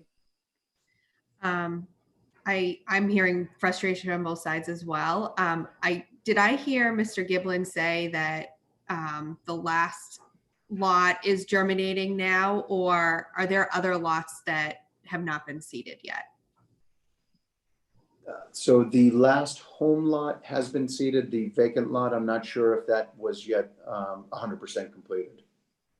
So will that have an impact on the water coming off of those lots once they start coming in? I think the germination is always really good to help slow and control the flow of the water. When things are hard pan, it's really difficult. You know, the water has been running downhill. When you start to develop the lots, it really accelerates the pace at which it moves. So germination will not only kind of slow and channel the flow of the water, but will also not be picking up the fines as it goes. So when the water does hit the street, you know, it'll run more clean. With the top coat, it'll allow it to get into the catch basins. Okay. So for next steps that we could assist with, would it be figuring out the catch basin, and if that is a viable option, and is Karen the one to answer that? You know, I will remain committed to work with any of the various boards, and if the catch basin is the answer, I'm happy to participate with Karen on that, as we've done in a number of different projects throughout town. I mean, we really are. It's an unfortunate instance, but you just don't do stormwater management on small frontage lots. You know, the calculations for the lots are appropriate. We, you know, through Bowler Engineering, designed these lots per all the different regulations. And that's been looked and checked, and hence the approvals. So we've been chasing our tail a little bit since we got there, but still committed. I'll work with Concom, I'll work with DPW, I'll work with planning, you know, for reasonable solutions. If there's some sort of sweat equity that we can give to make things go away, and we're looking for a soft landing. I think that, you know, there's been some aggravation up there, and I really do feel bad about that, and happy to do what we can to certainly help, and that's really all I'm here to mention. Okay, thank you. That's all I had, Marty. All right, I'm going to go to Ms. Dunderdale, but first, it seems like there's not a dispute about, again, there being a water issue up there. It's just not in dispute. And obviously the pictures and the video would dispel it if there were a dispute, I think. But I think, Mr. Chairman, there was a water issue up there, and I think Karen will attest to the fact there was a water issue before Brennan Properties entered the site. There may well be, but it's still a water issue, and it's a water issue for residents on Deerfoot that one way or another, we need to see if there's a way to figure out how to deal with that. So number one, there's a water issue. Number two, and again, correct me if I'm wrong, you've described a 7 to 10 days of additional steps that are about to be taken on your end that in your view and your engineer's view will at least have some ameliorating effect on the issues. Am I right about that? I mean, you could be wrong about the effect, but that's your view of what could happen over the next 7 to 10 days, correct? Mr. Giblin? Yes, sorry, I had pushed the mute button. Within the next 7 to 10 days, we'll have the steps for the site to be 100% completed per its initial design, which will certainly improve things. Okay. And so the next question is, I'm not optimistic. I'd like to be wrong, but I'm not optimistic is that improvement is going to resolve all the issues. So then we come to the point that a number of people have made. What, if anything, is the town able to do to address what issues may remain? And I know we have Ms. Galligan and Karen. I'm going to go to a couple of other Deerfoot residents first, but maybe have you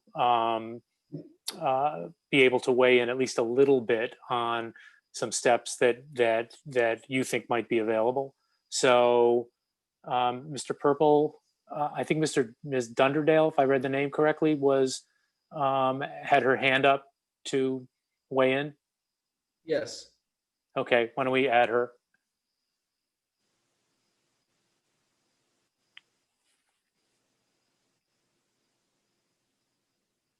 And Mr. Giblin, you should mute.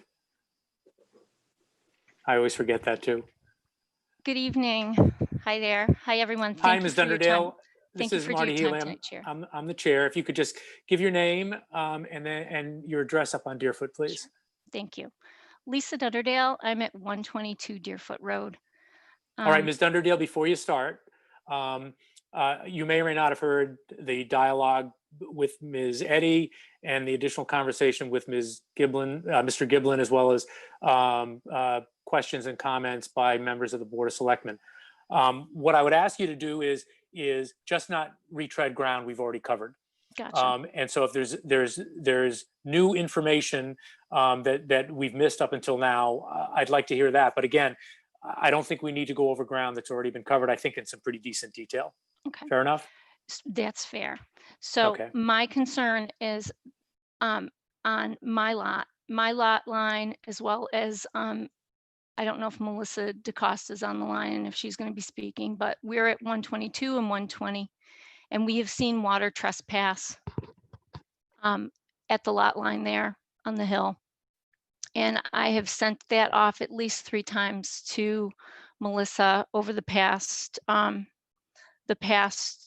few months. Let's see, water trespass on June 29th, June 30th, and most recently on the August 23rd storm, which was right after the Conservation Committee meeting. That's a big concern for us because we've seen how the finished lots still have water coming off of them. And it's my understanding that when you are building a lot, you need to be able to retain that water on your lot. It's part of the stormwater management. Actually, I think it's after development runoff characteristics as equal to or less than the pre-development runoff characteristics. So we are seeing a lot of water, and I would ask you to come and take a look at my lot. I have sediment 25 feet down off the lot line. And the last storm, I had water running into my pool, and it was dirty, dirty water. And that pool is at least 150 feet downhill. We've never had issues with water running into our pool. We haven't had issues with a lot of water coming into our yard from the back lot. It's because all of the trees have been taken down. And specifically where our lot line meets 124, which is a stormwater lot, and where 120, 122 and 120 meet 124, that's where the septic system is. So there won't be any large trees planted in that area. I'm not sure if there are going to be any bushes. It's truly just all grass. And the slope there is steep, and that's why there's water trespass onto our lot. So that's a huge issue for us, because that means that much more water coming onto our lot. We're putting in a new septic system because it's failed within the past 2 years. Not sure if the additional water from those lots have had any issue with it, but I'm not going there because I know that the septic system's old. It needs to be replaced. But this is a big concern, and it needs to be considered. Certainly conservation said, you know, we've got teeth in this lot, and we can make sure that things happen and that you're not going to have water trespass. So I'm asking someone to come out. I know that they have to do their calculations, but I want you to get a reality check, because you need to see the water. I know Melissa next door at 120, we had a river running between our house the last storm. We've seen not so much volume in previous storms, but it's still coming over our lot line. And Okay, that's not the way it's supposed to be. That's fine. Let me just stop you. And you know, I can't tell you what to do, but what we've been trying to do, we being the Board of Selectmen, in our questions and comments, because it's the nature of the way, you know, government and permitting and the like work, we're trying to figure out who's got jurisdiction in this area. We being the Board of Selectmen, through the Department of Public Works, has authority over our streets. We don't have any authority over somebody's private property. We just don't. Now, conservation and or planning may have some authority because of the fact that they had to give approvals. But the focus for us really has to be us being the Board of Selectmen, and we can you know have discussions with conservation and the like, but we've got to keep our focus on areas where we actually can act, which is why I was trying to focus on what it sounds like any steps that would be taken to address what you're raising are completely independent of what we were talking about earlier with the 7 to 10 days of work that Mr. Giblin has described are going to complete or substantially complete the project there, and then the possibility that DPW can take steps to address that, because that's dealing with the runoff on the street. It sounds like you're talking about runoff on private property. Am I right about that? Yeah, it's from 124. The lot 1 is running onto our property, and it shouldn't be doing that. I understand. It's part of the building code. It's part of the building code. So if you're not able to I don't know, talk to building about this to figure out what needs to happen, then I totally understand that. I don't know if conservation was great. We had a great conversation. I'm hoping something will happen there. Certainly, I think Giblin needs to come out and take a look at this and see where the sediment has settled on our properties. And in all honesty, I think a retaining wall needs to go up so it can divert the water and keep it on the lot. But let me talk to you about the 22 years that I have that I have lived on the street and with the country drainage that we have. So I was thinking about this. They've just recently put 2 drains off of the new house lots at 126A and between 126A and 26. And they've placed those drains directly into the pipe that's under the ground that's part of the country drainage. That pipe is an 8-inch corrugated pipe. It's been there for probably 50 years, and they have put a greater volume of water from off the hill into those pipes because that water never ran down into the road. The only water that really came off that road was what came down Mrs. Eddy's and what at the time, the owner at the time, Tom Thomas's road. And I know that because I used to walk down the street with my kids and we used to go up to the driveway, Mrs. Eddy's driveway, and we used to float boats down the water because it would come down pretty good. But it only went into the catch basin and it never went further down the road, not to that extent. So we now have a greater volume of water going into a 50-year-old pipe underneath the road. So another catch basin based on what I've seen, you know, it's a reality check. I've walked the road. I've seen what happens during these storms. I think a catch basin makes sense, but now I'm concerned after thinking about everything from conservation and now that they've put these two additional drains into this pipe, that the infrastructure's old. Maybe we need to have a bigger pipe in there.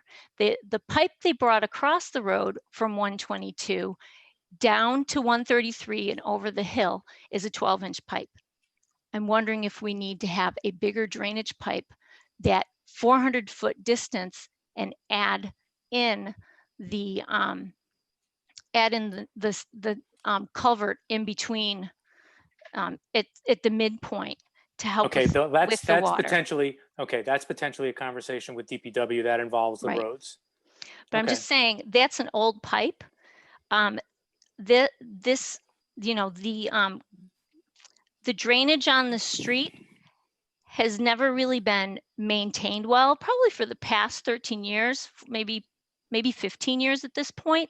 There was a gentleman that used to come down and clean out the catch basin for us and just made sure that things flowed if there was some excess. Not until this year have they come down to clean out the catch basin. I actually caught the guy over on Schuyler and I said, hey, do you think you could come down Deerfoot and clean the catch basins down there? All right, I'm going to stop you again. Litigating this stuff is just not going to be no, helpful. I'm just saying that this is the stuff that needs to happen to keep our drainage system functioning for our neighborhood so that we don't have excessive flooding on the road. It needs to be considered. And I appreciate your time. Thank you. Okay, Mark, we have somebody else? Marguerite Landry. All right, Ms. Landry.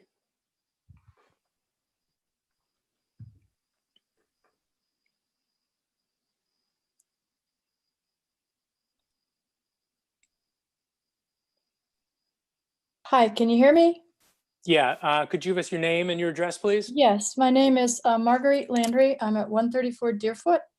And I Ms. will make- Landry, same lead in that I had to Ms. Dunderdale, Yes. and that is Understood.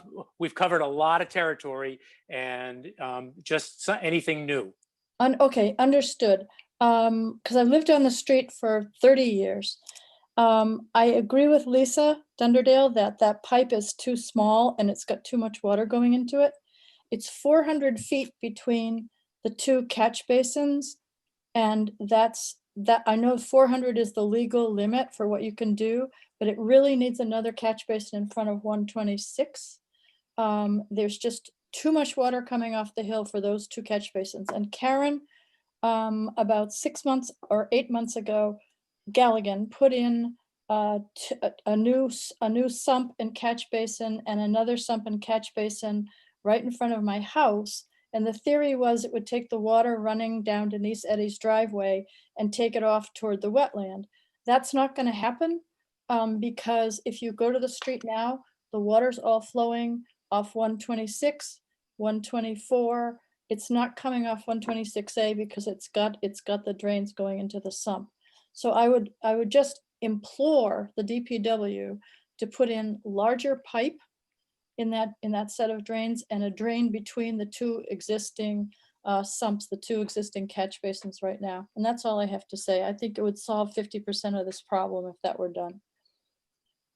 All right. Thank you. Thanks, for your Ms. Landry. time. Sure. Mark, anyone else? The last person with their hand up is Melissa DaCosta. All right.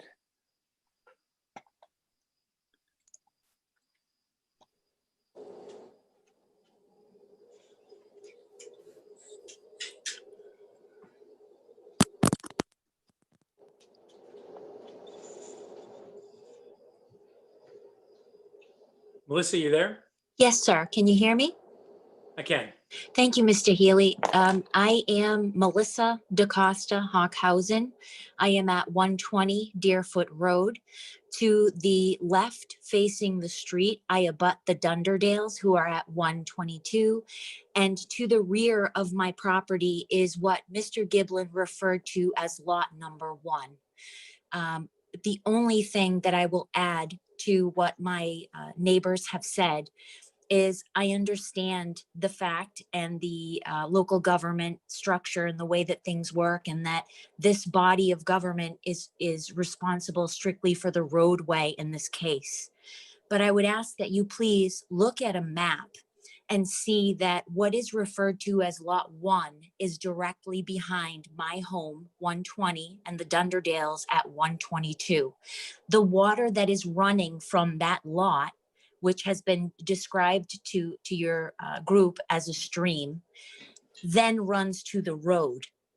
So if it is not addressed from the lot and running off of the lot through our properties, it will continue to run onto the street. So if we can stop it before it comes down onto our lots, it wouldn't be an issue on the street because we are down gradient from that lot.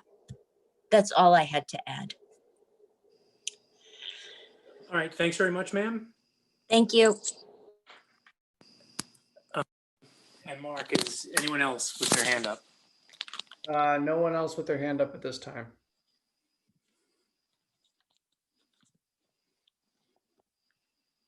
Mr. I can Chairman, hear again. Mr. Chairman, I have a question posed to the board. Our concern too. This is with Ms. lot- Eddy? Yes.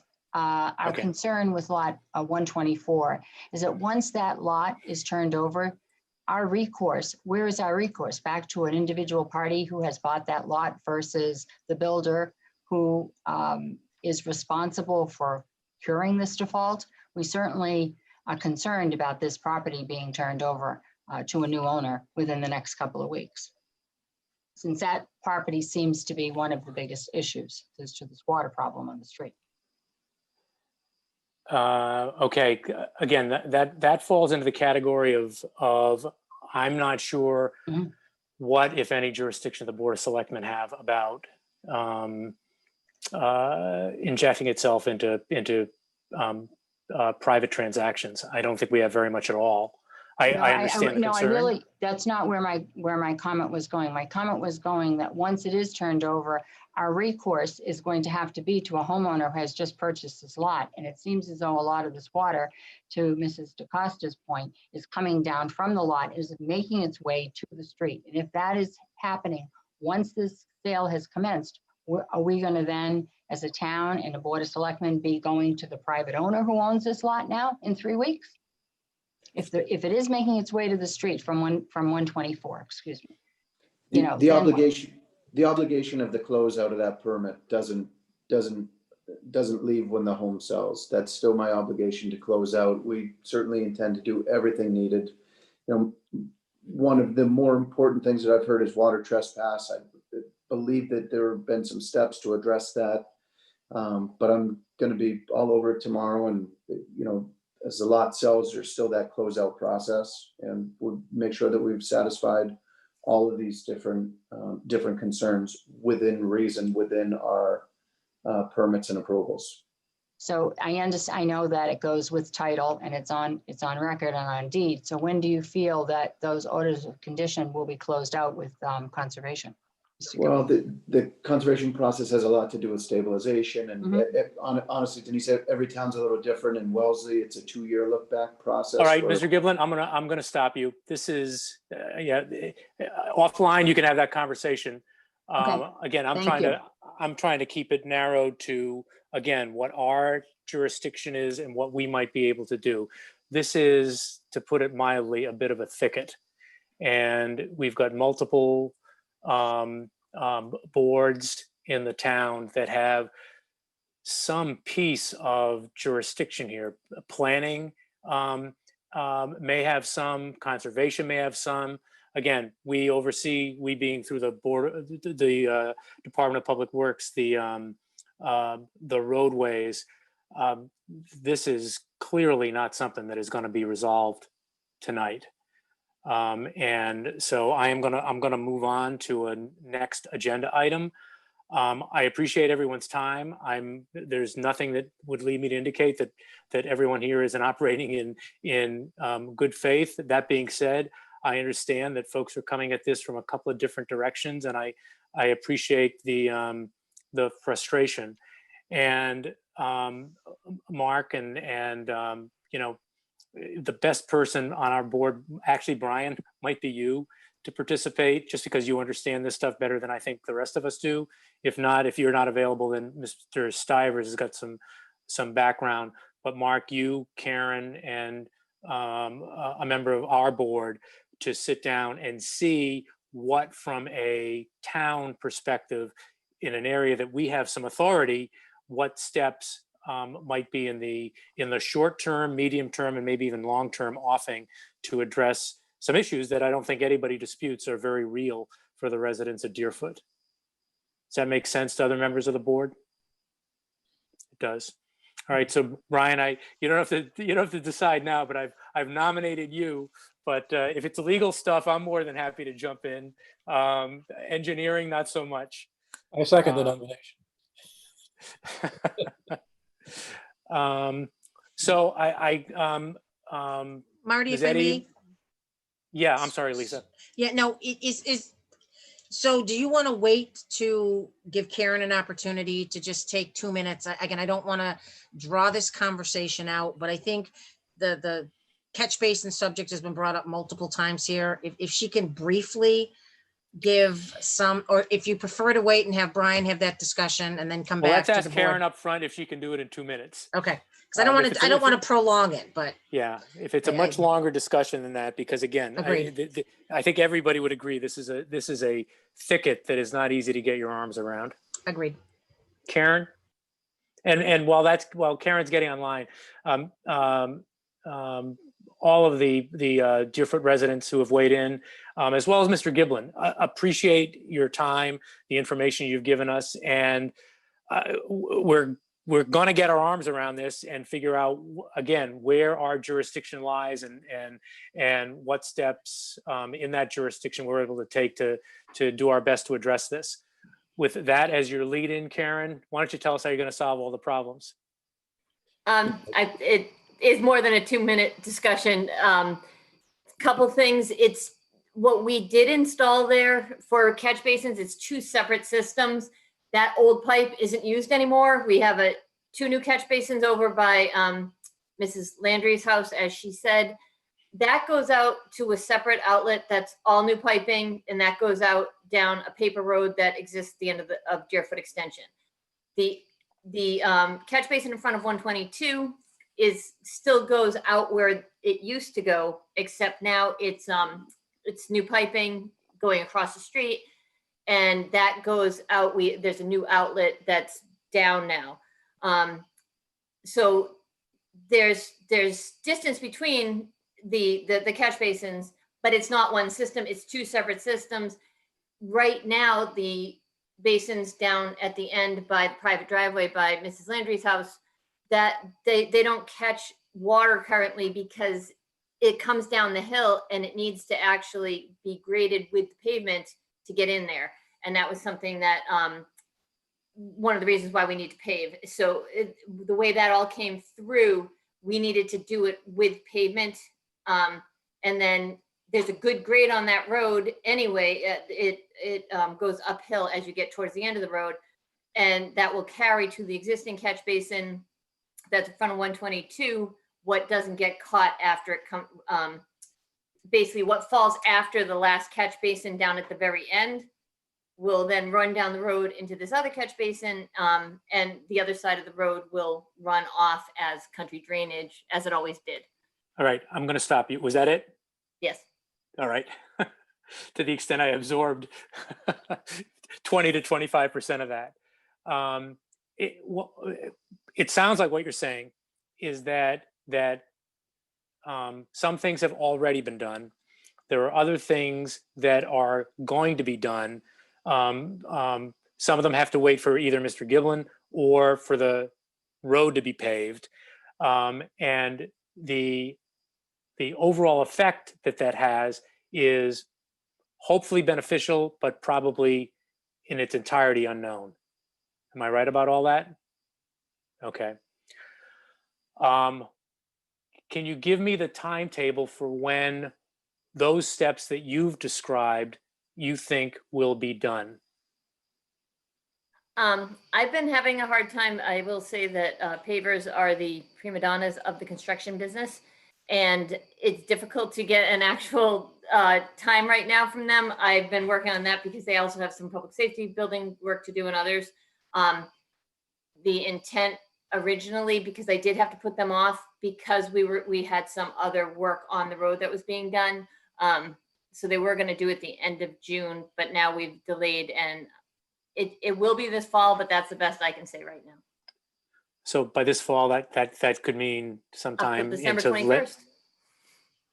Really? I mean, seriously? No, I mean, it won't be that late, but no, it'll be, but it will be probably September, most likely the very end of it, maybe the beginning of October. Okay.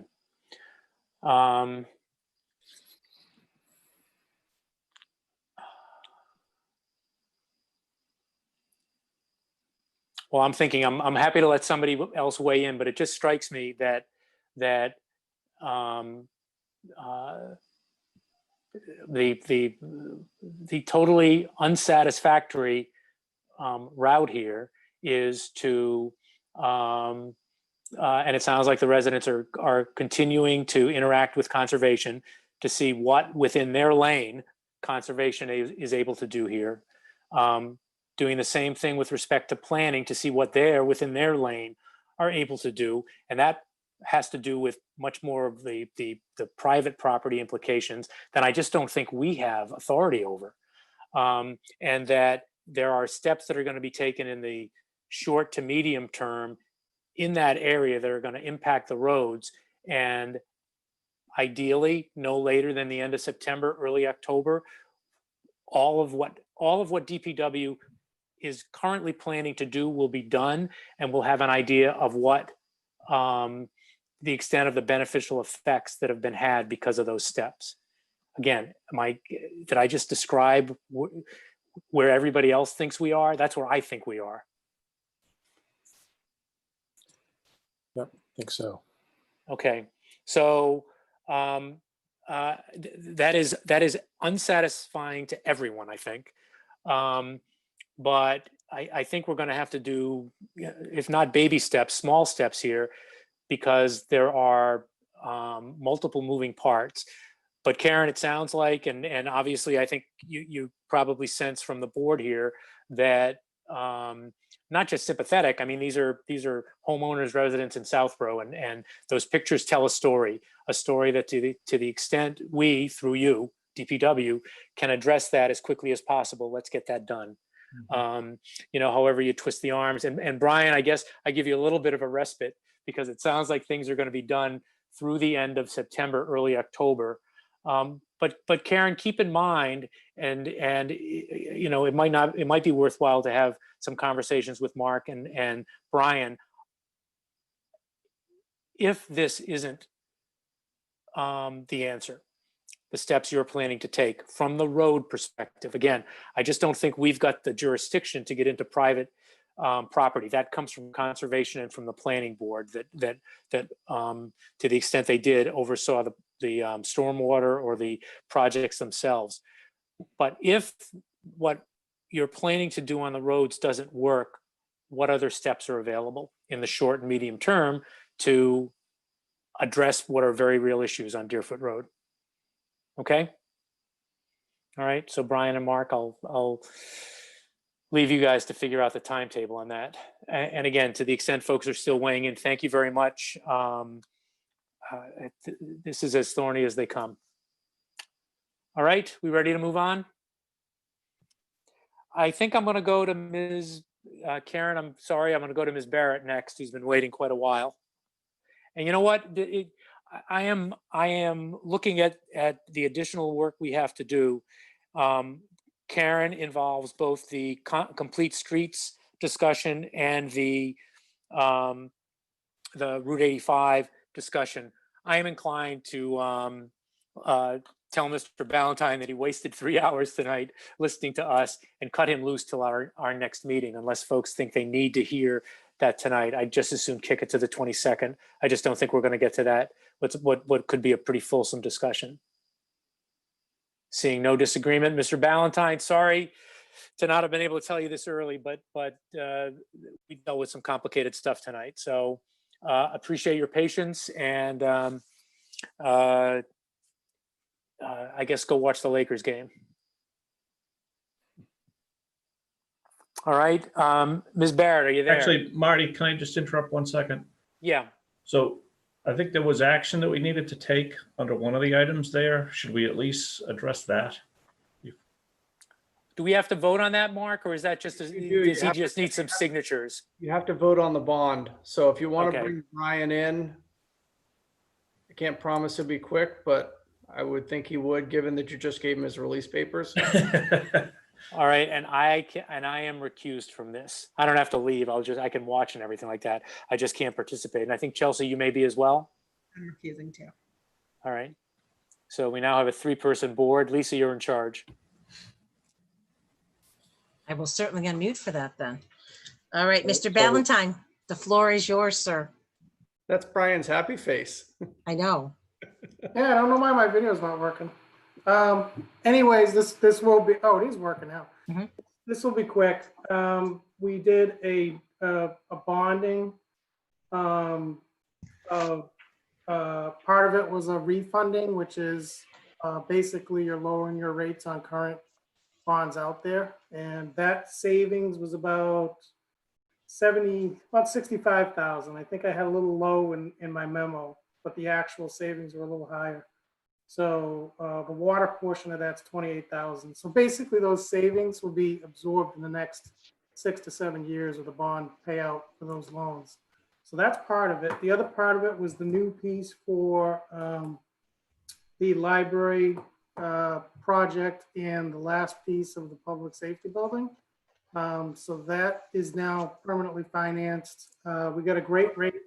I think it's worth at least noting that in 18, the true interest cost was 3.2. In 19, it was 2.74. And this one was 1.33. I kind of found that interesting. It's the lowest I've ever seen since I've been here. So we got great interest rates. And there's really nothing else to say about that, except it was a good decision to make to permanently go out and get those done. So yeah, I mean, I just need the board to take a formal vote to accept the bonds, and that's it.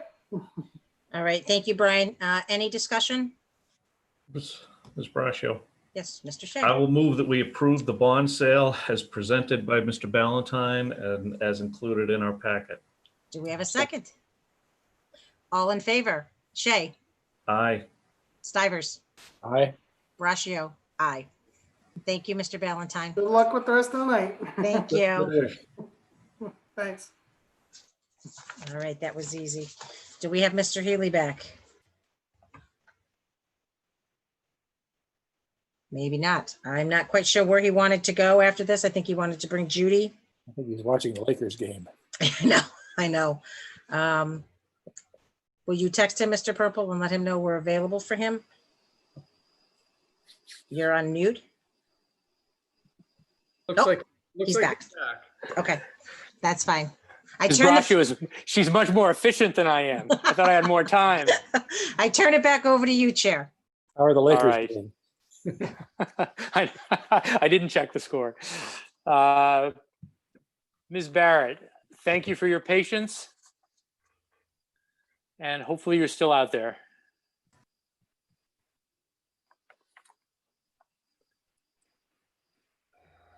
Hi. Hi, Ms. Barrett, how are you? I'm fine. I'm fine. That was quite a meeting. You Boy, guys that always go was. this late? Do you have any thoughts about stormwater? No, I'm not going there. I'm in enough trouble as it is. All right. Well, thank you very much again for your patience and for being here tonight. And let me just set the table a little bit. I don't think there may be some questions that lead this way, but I don't think we need to get into a great deal of detail tonight about specifics of zoning and the like. We being the Board of Selectmen, have been communicating with our Economic Development Commission, as have you, about what the term they've coined is the Downtown Initiative, for taking a look at and potentially likely taking steps that address zoning issues that may exist in the downtown that are a hindrance to revitalizing it. And being able to bring some additional businesses there, to a more robust and diverse residential capacity in a pretty limited area downtown.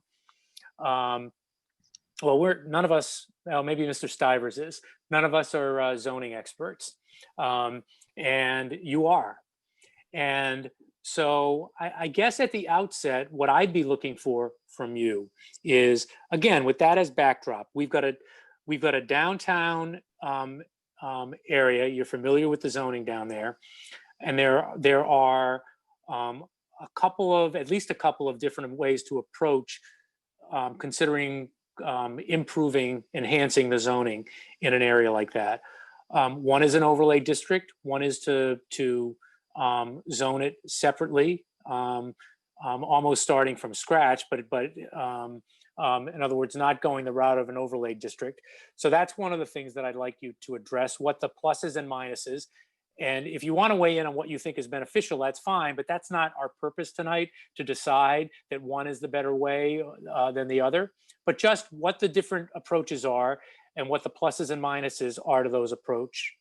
And then more generally, or I guess more specifically, with zoning itself, what are strategies for how to approach, whether through an overlay or a separate zoning, what are the strategies for addressing the sort of issues that through surveys and otherwise we've identified as potentially being problematic in our downtown area?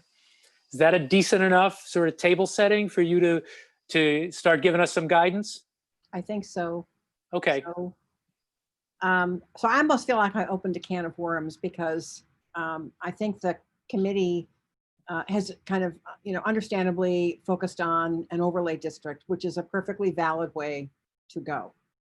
In the planning world, it is no longer best practice. And the reason for that is that— let me just, Ms. Barrett, let me just stop you. Okay. And I certainly fall into this category. I think you're dealing at least with a few neophytes here. Oh. And so I can say overlay district, but could you, when you start dealing with those zoning terms, could you explain to us just generally, again, we don't need specifics and heights and anything like that, but specifically, what is an overlay district and how it distinguishes from starting zoning from scratch and zoning a district by itself? Fair enough? Sure. So an overlay district lays on top of existing zoning. It doesn't change the existing zoning. So whatever you have today, it stays on the books. It continues to operate as it is.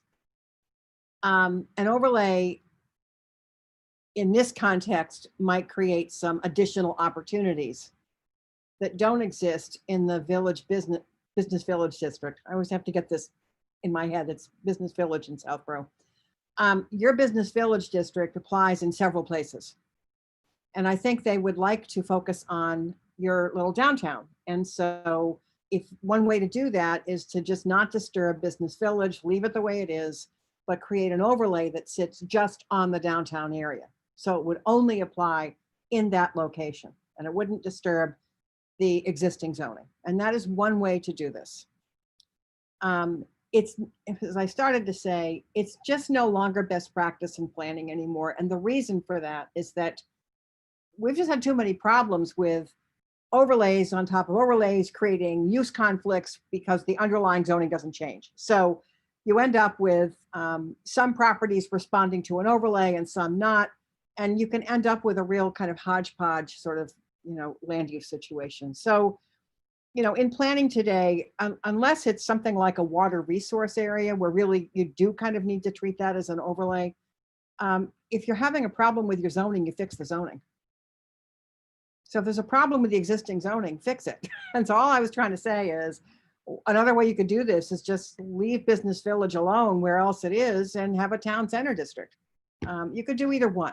And it's really, I think, people ask kind of what the differences are. I think that sometimes an overlay is preferred if you think that you're going to create new zoning that might make some existing property owner non-conforming. And that's a valid concern. The other possibility is you write the zoning so you don't make somebody non-conforming. I mean, it's actually not that hard to do, but I think the traditional sort of selling point with the overlay is if you want to kind of intensify some requirements, then you don't disturb someone's existing rights. And it is a valid approach. And I think it's a policy issue you guys are going to have to sort out at the local level. All I can do is make a recommendation.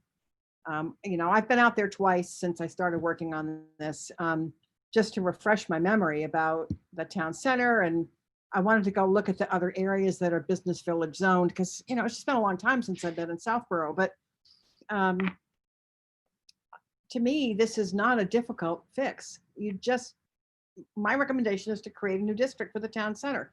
The Economic Development Committee or the Planning Board or you guys don't want to do that, that's fine. Just make it an overlay. I wouldn't do it, but that's my planner head. You have to decide what you think is going to fly in your own community. And, an overlay is not a tragedy. Just don't recommend it. So I also don't know how much to say about it. I'm assuming that the approval requirements at the town level and at the town meeting level are the same, whether it's overlay or separate zoning. That's number one. Okay. Yeah, because it's still a zoning amendment. Okay. It's still a zoning amendment. It may still be a map. It would still be a map amendment either way. You're either creating a new district or you're creating an overlay. It's still a map amendment. So the procedures are going to be the same. But I'm sorry. No, go ahead, Lisa. I was just going to say, I think planning board, going back to when these discussions initially started, also had questions on doing it as an overlay versus a zoning change. And I think certain members on the planning board were concerned about doing it as an overlay and potentially creating non-conforming lots. If I'm not mistaken, that was one of the concerns that they had for some of the existing lots. So I certainly want to also welcome you back into town, Judy. I remember you from the ZAC days and attending and participating in those meetings. We have. I'm still 39 though, but that's okay. Younger, Judy, come on. But so I think you've brought up some very valid concerns that have also been brought up by different boards. And I think at the end of the day, we all want to be on the same page. We all want to work together and we want to get this done and we want to get it done right. So I completely agree. And I have wanted to kind of understand more about where the planning board is in this because, they're the planning board and ultimately whatever you do, they're going to end up being, I'm assuming, the permitting authority for either site plan review or special permits. So, we don't want to alienate them. It's been hard for me to understand what they would like to accomplish. So I just gave it my best shot, figuring I'll put a draft out there and, people can have my head on a platter and I'll make revisions to it, but. Well, Ms. Barrett, and you and I only were involved in a 10 or 15 minute phone conversation last week, and I tried to convey, and I'll try to do that again now. This is, this is a first step, and it is to certainly to educate me, and maybe to a lesser extent the entire board about, number one, things you've just described, that there are at least two different ways to approach this. Both of them can be done. There are pluses and minuses to both directions. But this confirms, I think, what we were trying to discuss in our phone call last week, that it makes sense, and I think we being the Board of Selectmen are trying to do this, to decide at least this question at the front end. Are we looking at this from an overlay, or are we looking at this from a new zoning district? Because that's going to have in other words, your product is going to look very different depending on which of those routes you take. Is that a correct statement? It might look somewhat different. I mean, I think I would say if you create the new district and you avoid making anybody non-conforming, which I still think is possible. Yeah. In some ways, you don't have to give the same incentives that you might have to give that you would need to do to make an overlay attractive. You might need to give more development rights to somebody to make the overlay worthwhile, or you make the permitting process easier if someone does what you want them to do in the overlay, but you can still accomplish that in a new district. So have you taken a look at the area that's been outlined as the focus of the downtown initiative? Have you taken a look at that with an eye towards how difficult it would be to do what you just described, which is a separate district that addresses the potential non-conforming issues? And if you haven't done that, that's fine. I'm just curious as to whether. Yeah, I did. It's been a long time since I had GIS layers for your town, but I still have. I was amazed. I actually still have your zoning map, and I don't think the business village districts have changed, that much. So I was able to open that up, and I was looking at the parcels. I mean, that was my main concern, was just trying to understand the parcels. I don't think we need to make anybody non-conforming, but if there's a concern that somehow, despite my best effort or somebody else's best effort, that we missed something, and if that's what people are concerned about, then they may decide that they want to go the overlay route. And I'm just an advocate for fixing the zoning. That's all. And I don't want to turn it into a big argument. Judy, I'm sorry, go ahead, Lisa. Sorry, don't you think the same concern could be said for an overlay, that you could potentially miss something? Or, I mean, I think no matter whatever choice we make and whatever path we choose forward, there's always going to be the concern that, well, if you had done it the other way, you may have missed this or not missed this. So I think we just need to be clear on the path, and, we move forward under that direction. And again, if we all move forward that way, then I think we'll end up with a positive effect. And I appreciate that. I think really what I've been trying to understand the most, beyond just the procedure, the administrative structure for this, is what are you guys trying to do? I mean, to me, that's the planning question. It's like, what do you want to do in this area? Because I think I heard that there was this, real interest in doing mixed use with upper story apartments. Jump in if I have this all wrong, but my understanding was that there was an interest in doing that, and that the planning board's concerned about ending up with a very large structure. Yeah, there was one case. They may be concerned about more than that. Did I say the wrong thing? No, not at all. I guess what I would say is there may or may not be those concerns. One of the, and where I was leading with what I was saying earlier is that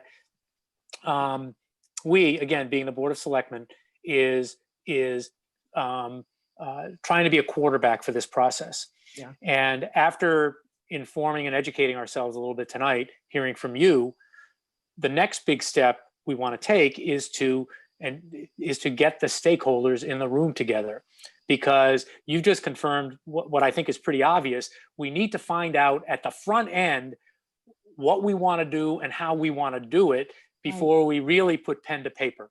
I agree. That's been my struggle all along, Marty, is like, okay, what do you want to do?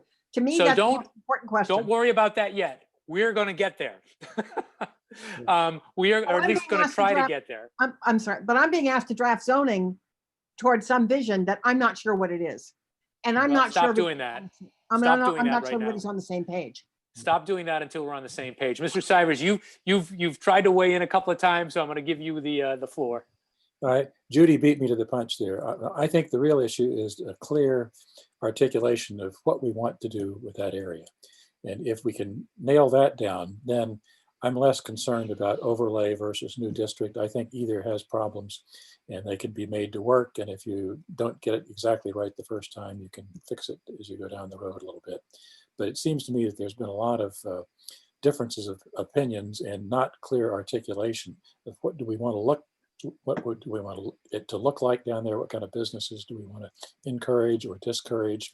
How do we feel about incentives to do those various things, et cetera? And once you've got a framework for how it needs to work, then you can worry about the technical aspects of legally, is it better to do overlay or new district, et cetera. And I think that that would be hugely useful, as you're suggesting, Marty, to get the players together, get a whiteboard up on the wall and say, okay, what are we trying to build here? And let's get at least general consensus directionally around that. Then you do the drafting at the back end of the process. So I think we got a little bit of the cart before the horse here. That is absolutely my recommendation. Is and it's good to see you again, Judy, by the way. Been a long time. I know. Thank you. Nice to see you too. I've got a couple of other things, but Chelsea, do you have anything you want to ask or weigh in on? The only thing I would say is to figure out when we say what we want, does that mean EDC with BOS and planning? The large we, the community, what does the community want? Represented by key stakeholders. It is what the community wants, but I think if you guys are taking something to town meeting, at the very least, you want to make sure your major policy people are all on the same page, because zoning is hard, right? I mean, you all know that. So the very least, I would think you'd want to make sure planning board, EDC, and you folks are comfortable with whatever it's going to be. And, you know, you may not be able to all agree in the end, but I think that conversation really has got to happen. Absolutely. I feel a little bit like I'm working in a vacuum right now, and I don't want to waste your time or the planning boards or EDCs or anybody. I have given them a first draft, but I mean, I feel a little bit like I'm flying blind. Yeah, and my main concern here, or a main concern, is that the perfect not become the enemy of the good.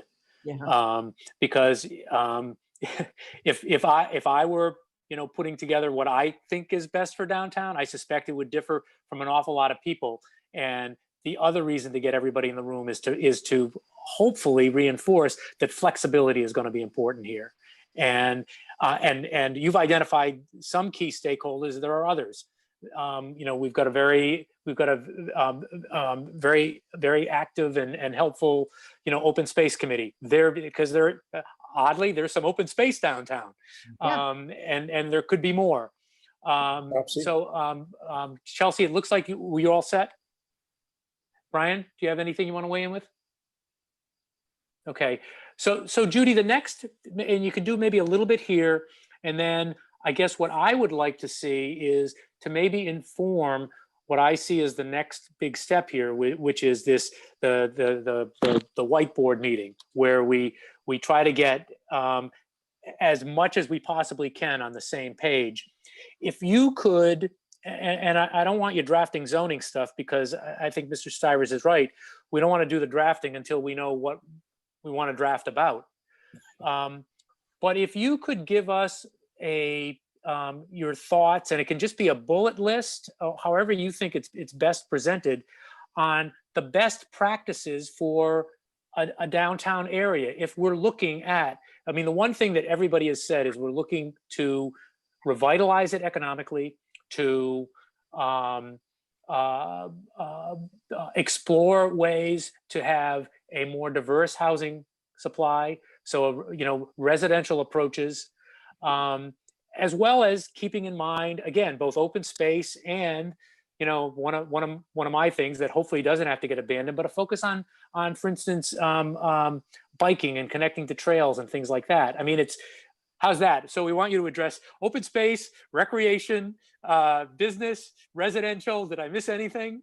Oh, we have train tracks going through the center of town. Those are all important aspects of town center design.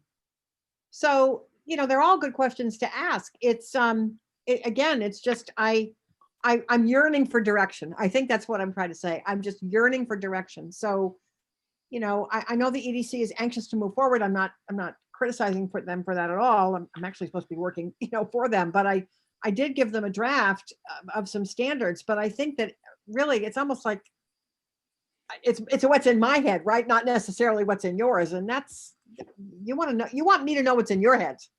And I'm not sure I do that. I'm not sure I know that yet. Okay. Well, is it, so you've said that the various things I've identified are it makes sense to be thinking about that in terms of a downtown initiative for small downtown planning, et cetera, is looking towards a meeting, which hopefully is either going to take place September 22nd, although we've kicked some stuff over now, so maybe October 6th, with the planning board and other stakeholders. Is there a product, not a zoning product, but a bullet product that you can get all of the folks that would be participating in that you think would be helpful for the discussion? You mean like a discussion document? Yes. Yeah, I can do that if you want one. Okay. Sure. All right, that would be helpful. Okay. Hey, Marty. Yeah. I continue to be concerned about the backlog of work that seems to be building up here, which I'm eager to take on. But should we think about maybe throwing in another meeting or two in here to actually deal with some of this stuff versus grinding away to midnight? Everybody gets worn out in these regularly scheduled meetings. I don't know, just throwing it out there as a possibility. Yeah, I don't disagree with you. I'd like to. I think this was a tiger by the tail tonight with a couple of the things, and I don't disagree with you. I think I've already in my mind kicked the next meeting with Ms. Barrett and planning over to October 6th and not on September 22nd. But I don't disagree with you that particularly, and it might make sense to have some real targeted meetings. Yeah. You know, even as I'm talking to myself here, that it might make sense to, rather than have the meeting that we've been describing with planning and other stakeholders, rather than having that as part of a regularly scheduled meeting, to have it as a separate meeting. Yeah. That might make, that's something that might make a lot of sense, Maybe because I have a feeling it'd take up a lot of time. Yeah. So anyway, for consideration, I'm certainly happy to. Marty, do you want me at that March after or through, you know, remotely at that October 6th meeting, or are you just asking me to give you something like almost like a script or a guidance document to work from? I'm not sure what the structure of the meeting would be. Both. Would like the document, would also like you to be there. So should I book that now? And you might, I mean, I'm trying to be respectful of what Sam just said about the schedule. Do you want me to set that as, you're going to hold that night for you guys? Put it in pencil. Okay. And as soon as possible, I'll let you know, or we'll let you know. All right. Fair enough? That's sure. Okay. And now you can go watch the Lakers game. I'm going to go home. I've been in this office since like 8 o'clock this morning. I want to go home. All right. Hey, thank you for being patient, and this was, for me anyway, incredibly helpful. And we look forward to working with you.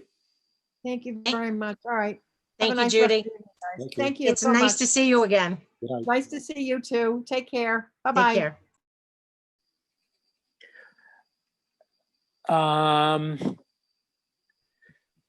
Karen, Complete Streets.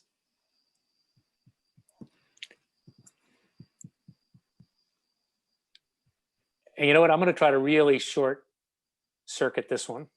I think I can. Although famous last words. Yeah, not so fast.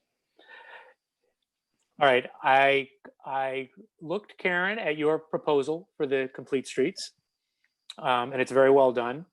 Mr. Stivers, I took a look at your proposal to the Public Works Planning, Right. that was defeated 4-1 with you as the one vote in favor, which also was very well done. And then the third category of things I looked at was the there's a Complete Streets website that covers all the country, and they list the top 10 complete streets models. And 2 Massachusetts towns were in the most recent one I saw, which were Amherst and Walpole. So I looked at both of those, and then I looked at the state's Complete Streets website. And what I have concluded is that the most important thing about the Complete Streets proposal is to make sure you get the points from the state so that you qualify for the grants. That doesn't mean the substance is not important, but the most important thing is to make sure that you get those 80 points so that you qualify for the grants. Am I right about that? I think so, yeah. Okay. So this is what I propose, that Sam, I liked yours. My reaction to it was a little too detailed. But I think there are some things that could make their way into Karen's proposal that would ensure that we get to those 80 points. And so what I would like to do, rather than thrash through those competing versions tonight, is to come up with a hybrid for September 22nd that again is a hybrid of those 2 approaches, and that we can dispense with in about 7 minutes. I mean, I would be happy to work on that, but I've come into that with some biases about it, certainly. So, okay. Did anyone else have any comments that we might want to include? Was Sam's version distributed? Because that's something that I haven't seen, I haven't reviewed. I did go through the version that the Public Works Planning Board had recommended that's in the packet. I didn't distribute that to this board. I went back and I looked at it because Sam had mentioned it in something that there was a Public Works. So I went back and grabbed it. Okay. All right. So I'm not familiar with that at all. So I want more time to go through it if we're going to try and meld those 2 together.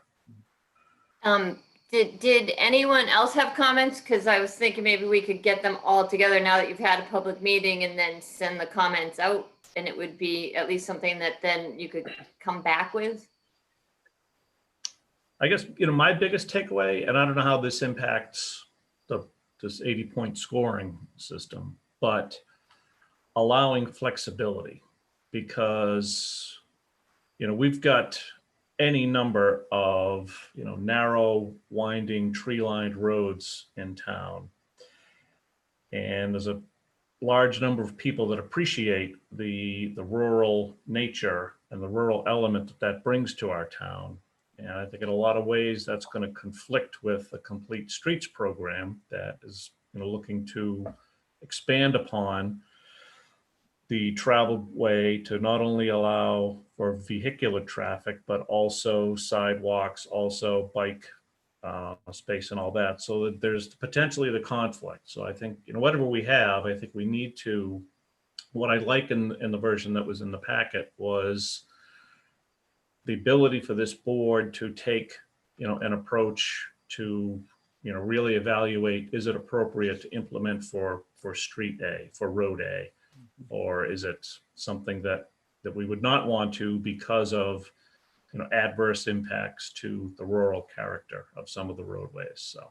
And Brian, that's one of the concerns I had about the version of the packet. There's a list of exceptions to the Complete Street policies. And one of the exceptions that the model plans have that we didn't have in there is that you can make exceptions to preserve historic and scenic ways and so forth, that I think is an important element of flexibility. So, Marty, to your point, I actually think that the version as presented would probably get us there in terms of the 80 points. I guess my feeling was that if we're going to do it, we actually ought to do it, what I think of is better in terms of something that is, I think, easier to implement and more likely to follow up in implementation, is more sensitive. There's diversity language in a lot of the other versions that we don't have in ours, et cetera. Broader charge in terms of things that we want to consider, not that we have to do that every time. So seems to me we can do a better job, but if the goal is just to get the 80 points, we could vote now and accept the current version, I think, which I would not be all that enthusiastic about doing, but I think we can do a better job. So, and again, I'm happy to work on a hybrid version or not as the group wishes, and it'd be great to be able to have something next time we could vote on. I think it's, again, I've read 5 of these things now. R2, Walpole, Amherst, and Lexington. And I mean, the formatting is the same. I mean, they tell you what you have to have the categories. And Brian, to your point, in a weird way, the most important thing isn't, the policy isn't unimportant, but it gets it to the 80 points. And it does, to Sam's point, it gives you the, you know, as broad as possible, to the extent there's agreement, you know, what the town is thinking of in terms of complete streets. But where the rubber hits the road is in the actual requests of what you want to do. And that's why the flexibility is important. But once you get designation as a complete streets community, then you everything you do doesn't have to conform to that complete streets policy. But if you are pursuing grants, et cetera, from the state, that's where it's important. And I think that's an important distinction for us to make, because you're absolutely right, Brian. There are places where in Southborough, the last thing in the world we want to do is start thinking about how do we push back the road to create sidewalks or to create bike lanes or the like. Those roads are too, I think, important for the town's character. But anyway, that's my view of what the whole complete street things is about. Yeah, Karen? Sorry. One of the main things that I have a concern about is that it is implementable.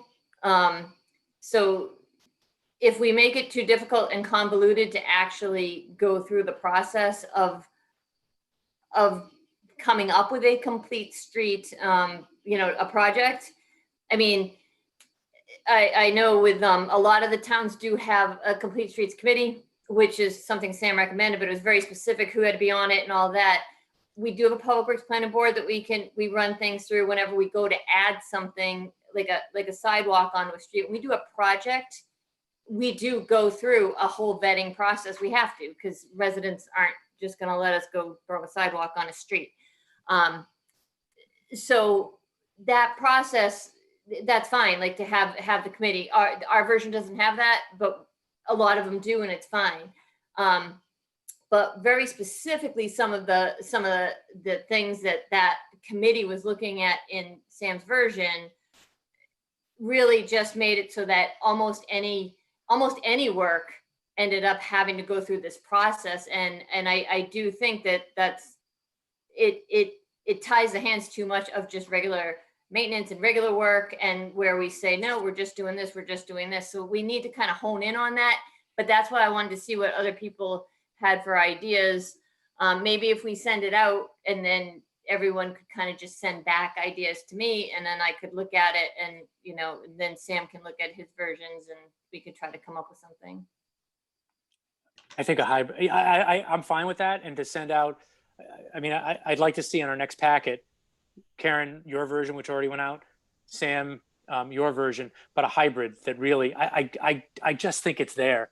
And I'm happy to draft the damn thing. I think you both are saying the same thing, and I think it's relatively easy to get there.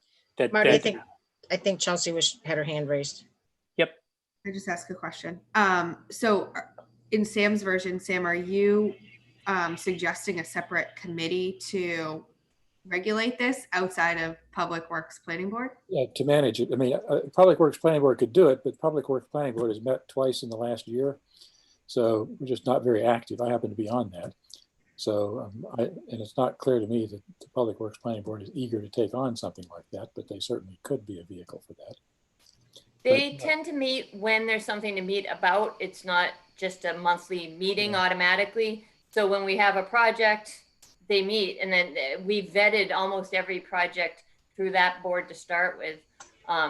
So they've been through, sometimes they meet 3 times in a month. Sometimes they don't meet for a year. I haven't been on it but a couple of years, but I just, There hasn't been, I mean, when was the last project? You weren't there when we vetted Corderville, but Right. then since then we haven't come back with Corderville for anything because we've been dealing with Main Street. that, again, different mechanisms. Marty, I'd be comfortable with you creating the hybrid, for example.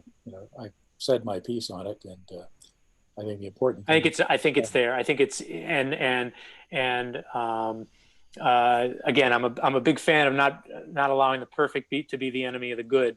And but I think there's a sweet spot between your version and Karen's version that's easily gotten. I like to know what perfect looks like, but I'm not wedded to it. Well, your version, no, Karen's version. Anyway, so maybe if you took a whack at that and distributed it before the next meeting, we could consider As well as it, so that you'll get 3 versions, Karen's, Sam's, and a hybrid. I'm already put it on for yours, so we'll put it on for the 22nd. Marty, if there's a way, I guess I know the Public Works Planning Board hasn't met, but where they were involved in drafting and they voted this document, I'd kind of like to hear from them before we do a hybrid. I mean, they spent the time, they did the work, they came up with a document that gets us to where we had to get. They voted on it 4-1. Karen drafted it, Lisa, presented it to Public Works Planning Board. There was essentially no discussion other than to push back on the proposal that I'd made. All right, well, again, Context. Okay. That's fine. I don't think that's, I think that's perfectly reasonable. The interesting thing is the one comment, I looked back at the minutes of the, whatever the name of that, the Public Works Planning Committee is, and it was interesting because the one thing that was said is that the version they were looking at gets something done. And then we can revisit later and create a more fulsome product. So I don't think I'm misstating that, Karen. That they were looking at as of course that was now 8 months ago, but let's do this quickly, get it done, so we've got a complete streets policy in place. So I think if we use theirs as a foundation and work on it, I think we can definitely circulate it to them. But my sense from reading those minutes is that there's not going to be an issue with it. Hopefully I'm right. Can I ask another question? Yep. What's the process once the policy is approved by us for us then to be able to apply for grants? So I can put in already, because we've had the discussion and we know we've got an end date, we'll put in to get the grant to actually come up with the priority list. That priority list is then what we would act on. The plan is the first road that we were looking at was at Corderville, that we try to get the sidewalk done and improved and extended with complete streets. So that hopefully will become the first priority. Okay. So so us not approving it tonight is not holding you up from moving forward? No, as long as we had a discussion, I think we can at least start the process through with Mass Highway. Okay. Thank you. Thank you. Okay.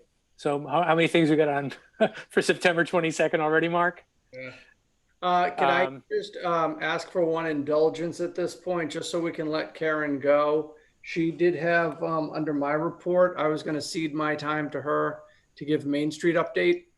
And since you've got her on screen now, do you want to just let her do that? Oh, yeah, that makes perfect sense. Did you hear that, Karen? I did. All right. I did. Now I'm looking at my notes. So just quick, is because there's obviously everyone can kind of see what's going on with Main Street. We're getting really close with the polls now. Charter and Eversource are working out there fairly diligently to get everything off. Then it'll be a little bit of AT&T and then Verizon. and then Verizon pulls poles. The intent is that that will all get done this fall. They might not top this fall. They're gonna stripe tomorrow as far as crosswalks and school signs, school zone signs, because school obviously is starting.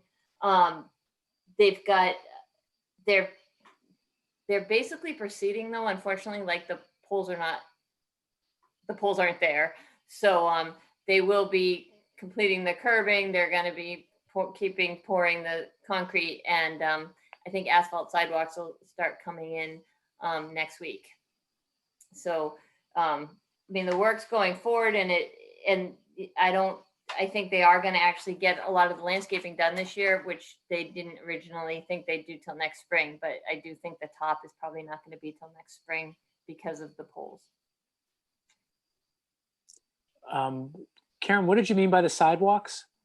Something other than what's already in?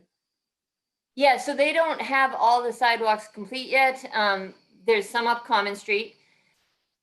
And then they don't have all the driveway aprons, and not all the concrete's in, and then we have asphalt to the west end of the project.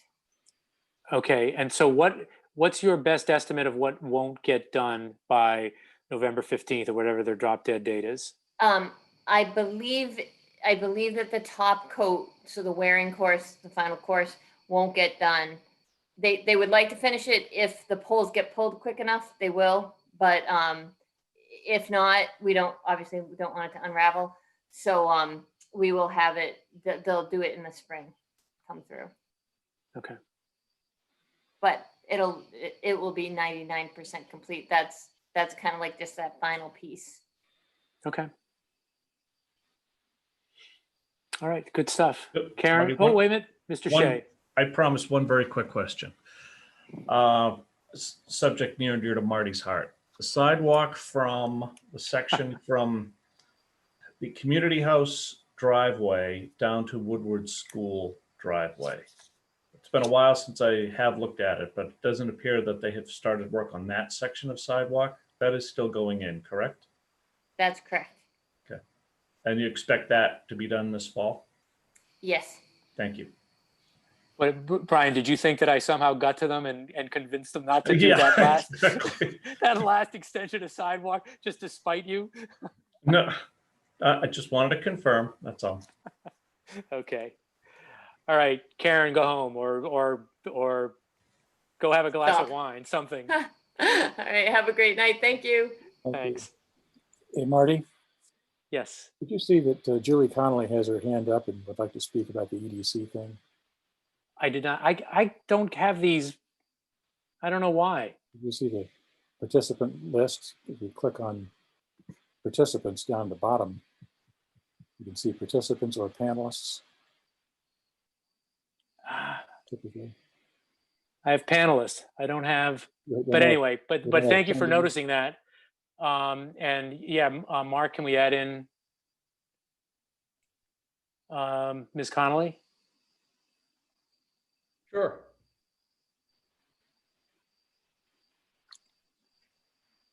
You're muted, Julie? No, you're not. How you doing? I'm good, thank you. Thanks for letting me in. I'm sorry, I'm taking us a little bit out of turn now. I was hoping to comment when Judy was on, so I won't go too far into it, and I'll certainly reach out to her and answer some of the questions that she had. And I just want to, first of all, thank you guys all for taking, such a leadership role in the downtown initiative, and for bringing Judy in to talk about this important issue. And I think we did receive Judy's comments today. I have looked at them, but we haven't had a chance to discuss them as a committee yet.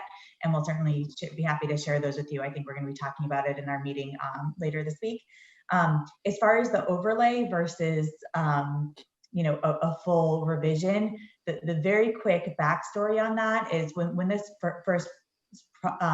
project first started back a few years ago, we quickly identified zoning as one issue that would be a top priority in making changes to downtown. So we had put out a survey back almost 3 years ago now to residents. I know Judy had a lot of questions about, what is it that we're looking for? And I think I have a lot of those answers for her. I spoke with her initially, but I haven't spoken with her more recently when I think she was putting these thoughts together. So I'll definitely reach back out to her and impart the knowledge that I have on that.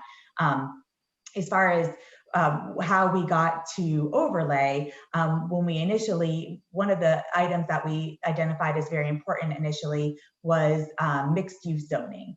And the current state of the bylaw on mixed use zoning is very antiquated. It contemplates, it does have a mixed use provision, but it contemplates businesses that really aren't even in existence. I think your night watchman can be above your printing press, but the things that we think of today as mixed use residential on top with commercial on bottom are not permitted. So that was one of the issues that we wanted to get addressed. Initially, working with the planning board, we had hoped to do that simply by just adding a few lines to the mixed use provision to specifically allow for those items. But the planning board did not want to take that approach. They thought that it would cause too many problems, as far as cross references.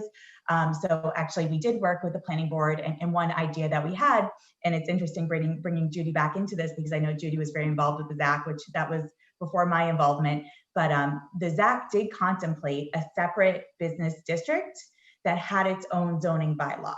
So it's exactly kind of what Judy was talking about tonight. So it would be, as opposed to an overlay, it would be just a separate district that had separate bylaws specific to that identified area. So we did talk about revitalizing just that one section of the ZAC. And it was actually some members of the planning board that requested that we do an overlay instead. And I'm fine with either way. Again, this is just sort of the history on how we got to overlay.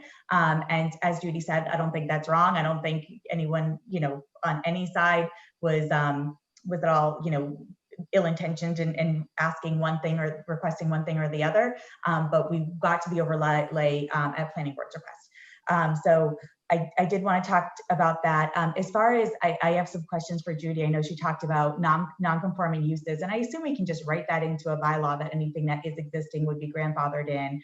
I'm not a zoning expert by any means, but that seems, like something we're familiar overall with the concept of things being grandfathered in, whether it's your, staircase in your 200-year-old house like me, or everyone's heard of those concepts. So I'm not too worried about that piece of it.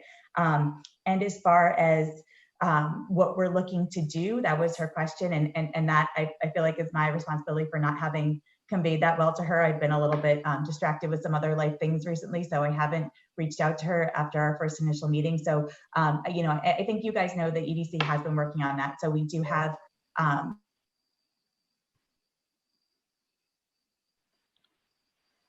Oops. Just lost her, I guess.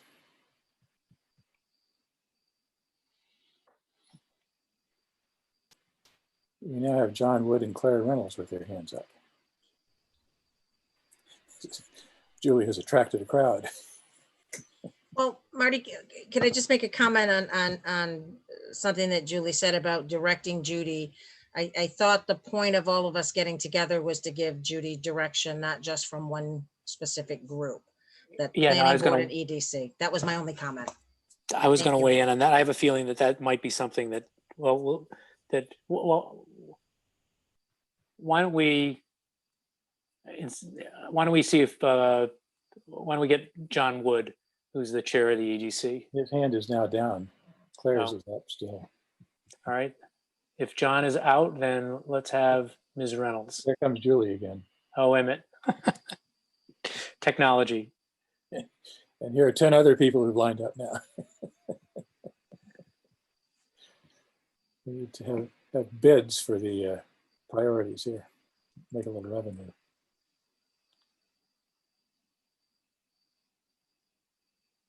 Julie, you're muted. There we go. So sorry, I'm not sure what happened, and my phone battery is now at 2%. So I apologize. I might cut out again, so I'll make this really quick. But I will be in touch with Judy to convey our message. As you know, we've put together renderings of what we think our vision is. That is based on the feedback that we got when we put out the survey and conversations and forums we've been having for 2 years now with members of the community. So again, I appreciate you guys being the quarterback on this. We look forward to working with you and with planning and. And I love the idea of perfect not being the good of the enemy of the good. I think that's great. And Marty, just because you mentioned it, trails, connectivity, that's all part of the plan that we've been discussing for a couple of years now. So we're hoping to get all those pieces in there, and I'll make sure that that is conveyed to Judy and that we work with her. So when we do meet, hopefully on October, we'll have had a chance to go over the draft she sent us today and update it with some of the information that hopefully I can provide. The one thing, Julie, on that is particularly, I don't want to put ourselves, oh, there you are. I don't want to put ourselves in a situation where we're calling in the stakeholders to say, this is what we're going to do. The reason to sit down with the stakeholders, and I understand that EDC has put in an incredible amount of work on this, but at the end of the day, and again, this goes back to the getting to the good. Before we come up with a detailed plan for what it's going to look like, even if there may be, even though there's been an awful lot of work, I think it's important for any number of reasons to sit down with the stakeholders and find out what they're thinking, because you know, one of the crazy things about surveys in Southborough is they always involve like 140 people. And you know, and there's 10,000 people here, and so I'm a little, yeah, I'm a little wary about hanging too much on, aha, this is the way the town wants us to go. We did a survey, and I just think it's really, really important not to lock in before we engage with the stakeholders. Let the stakeholders be part of the locking in process. So hopefully you heard that. Is Claire still there? Claire is with her hand up. Okay, Claire, how you doing? Tell us when you're unmuted.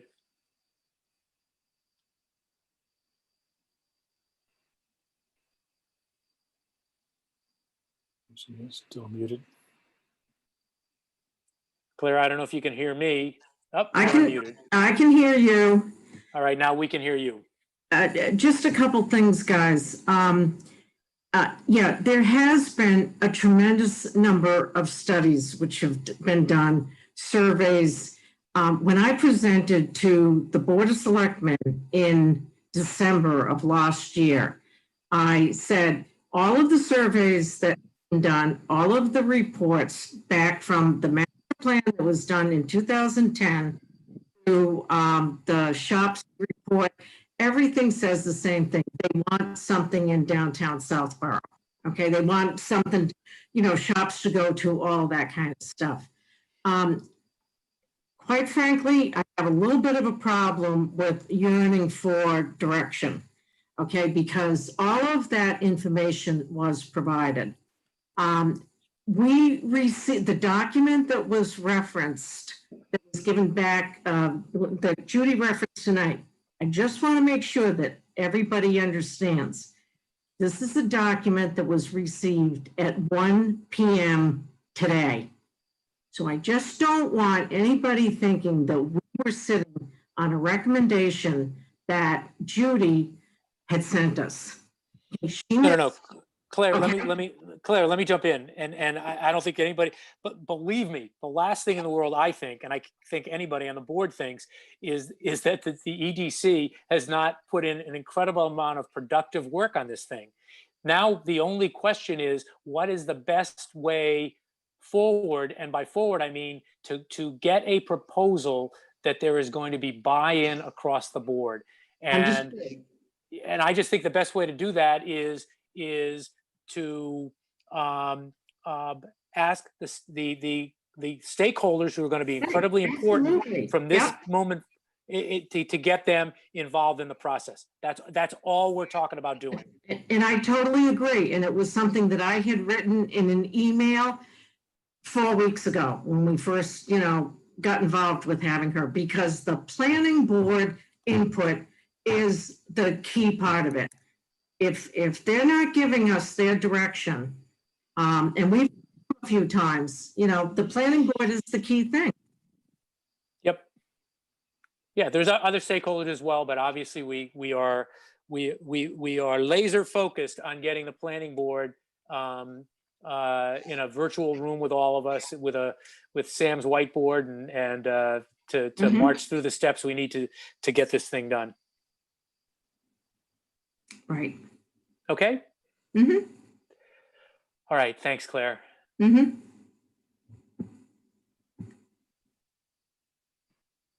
other hands up, Sam? How come you can see him and I can't? I don't know, just lucky, I guess. Yeah. Nope. So we need to do this. So Marty is the one that sees the attendees, sees the hands. I mean, Marty's the chair. Marty's got to be the one to do. Yeah, I'm not sure why I can't. Training we need to do, whatever training we need to do, or whatever modifications we need to make, we need to do it that way. Marty should be the one to recognize the attendees. So. I agree. No, I agree. And it's weird. I had trouble with, I had to go back and forth with Tom 3 or 4 times today about just getting the, you know, he would send me 2 emails, one saying, confirm that you got the address to link into the Zoom, and I'd get that, but I wouldn't get the link. So I'm not quite sure. I don't know if it's my system or something, but you're absolutely right, Brian and Sam. We got to figure that out. All right, I think we are done with 3. Putting Brian over till September 22nd.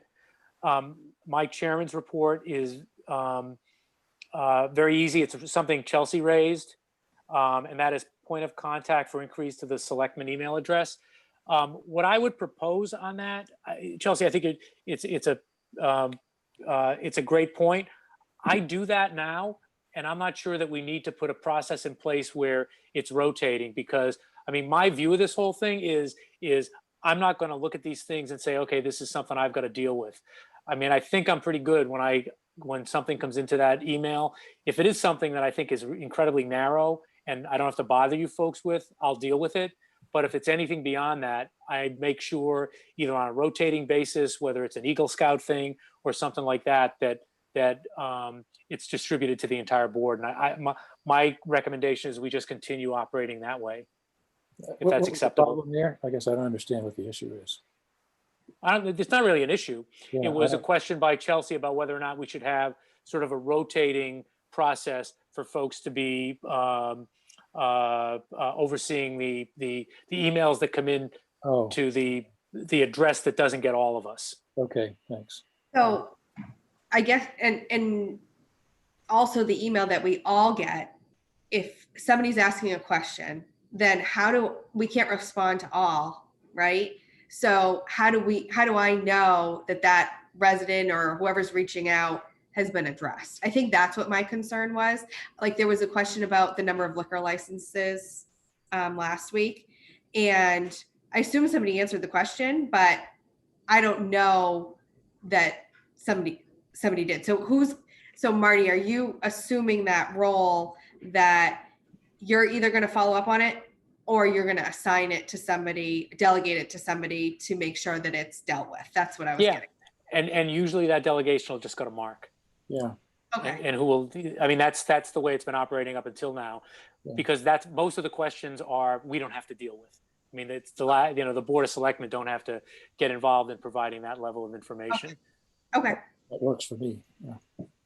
Okay. Thank you. And then for the members' reports, I will just say that the discussion of Selectmen office hours is a Ms. Malinowski suggestion as well, and I think it's a good one to do virtual office hours. Agreed.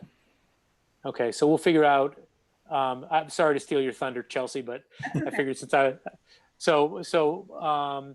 maybe Mark, you, Tom, and I can figure out the easiest way to do that, and it should be pretty easy.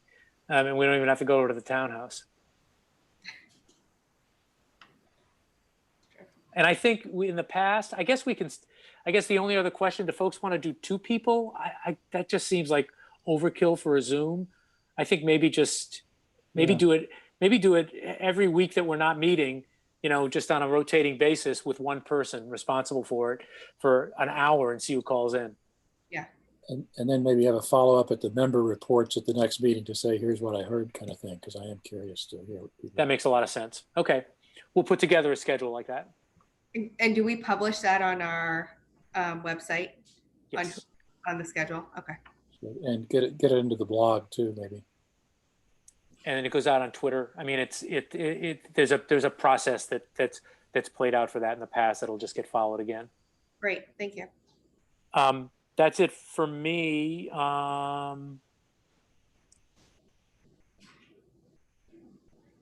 Just the capital committee presentation on the transfer station. The transfer station presentation by Mr. Butler, he says it'll take 45 minutes for us on September 22nd. So that's another thing on September 22nd, Mark.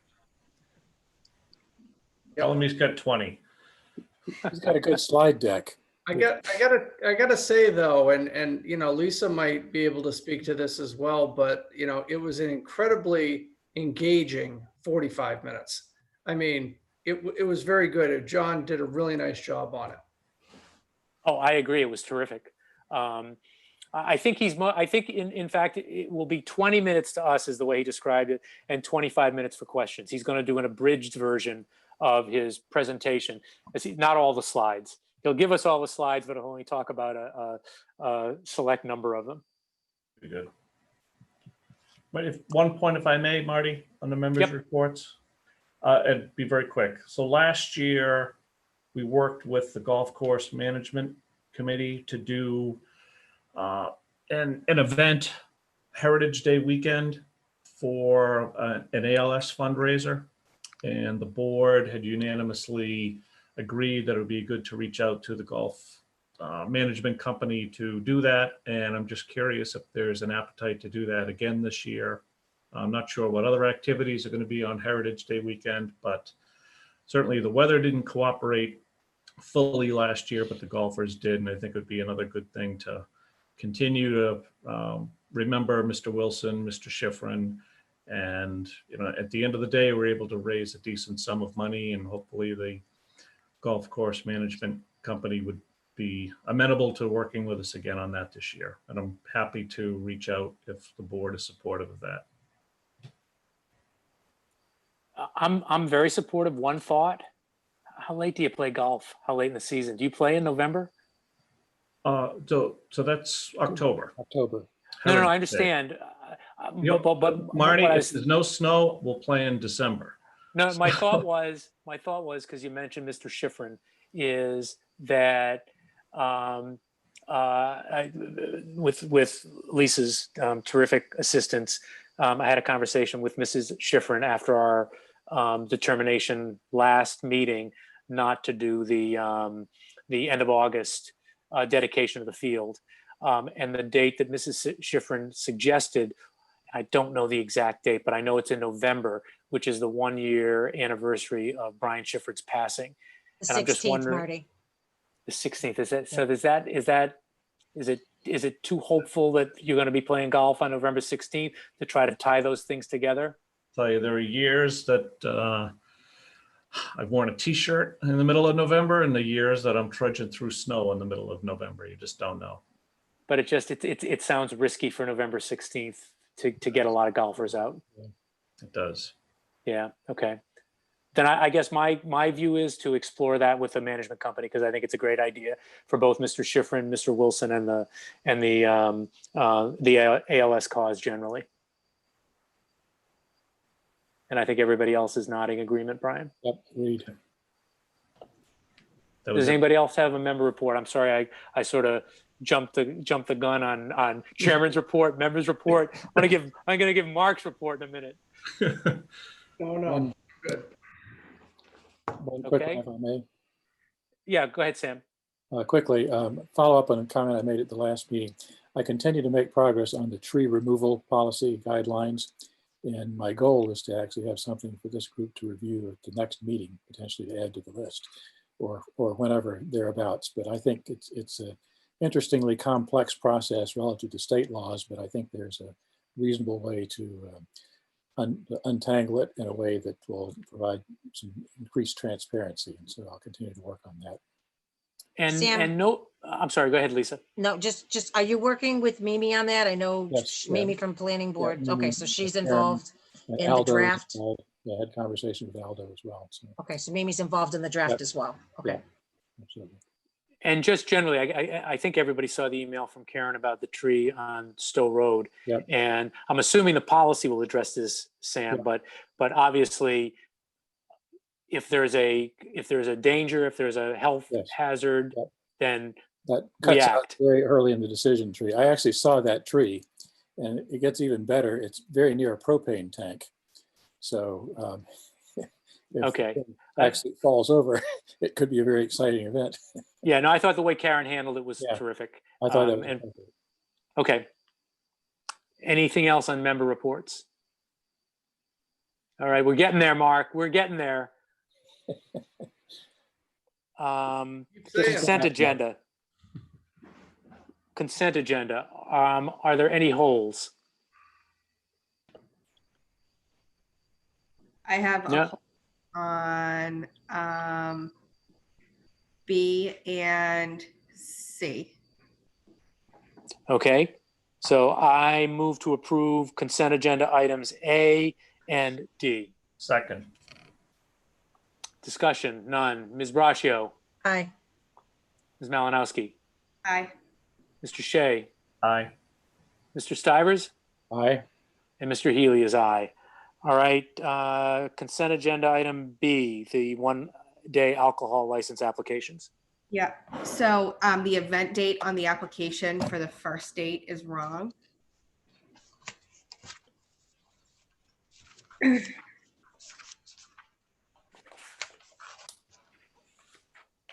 And it said that they had, they gave a range of dates, but they only had 2 applications. So I wasn't sure if we were missing applications or if they were only signing up for the first 2 to see how it goes, maybe.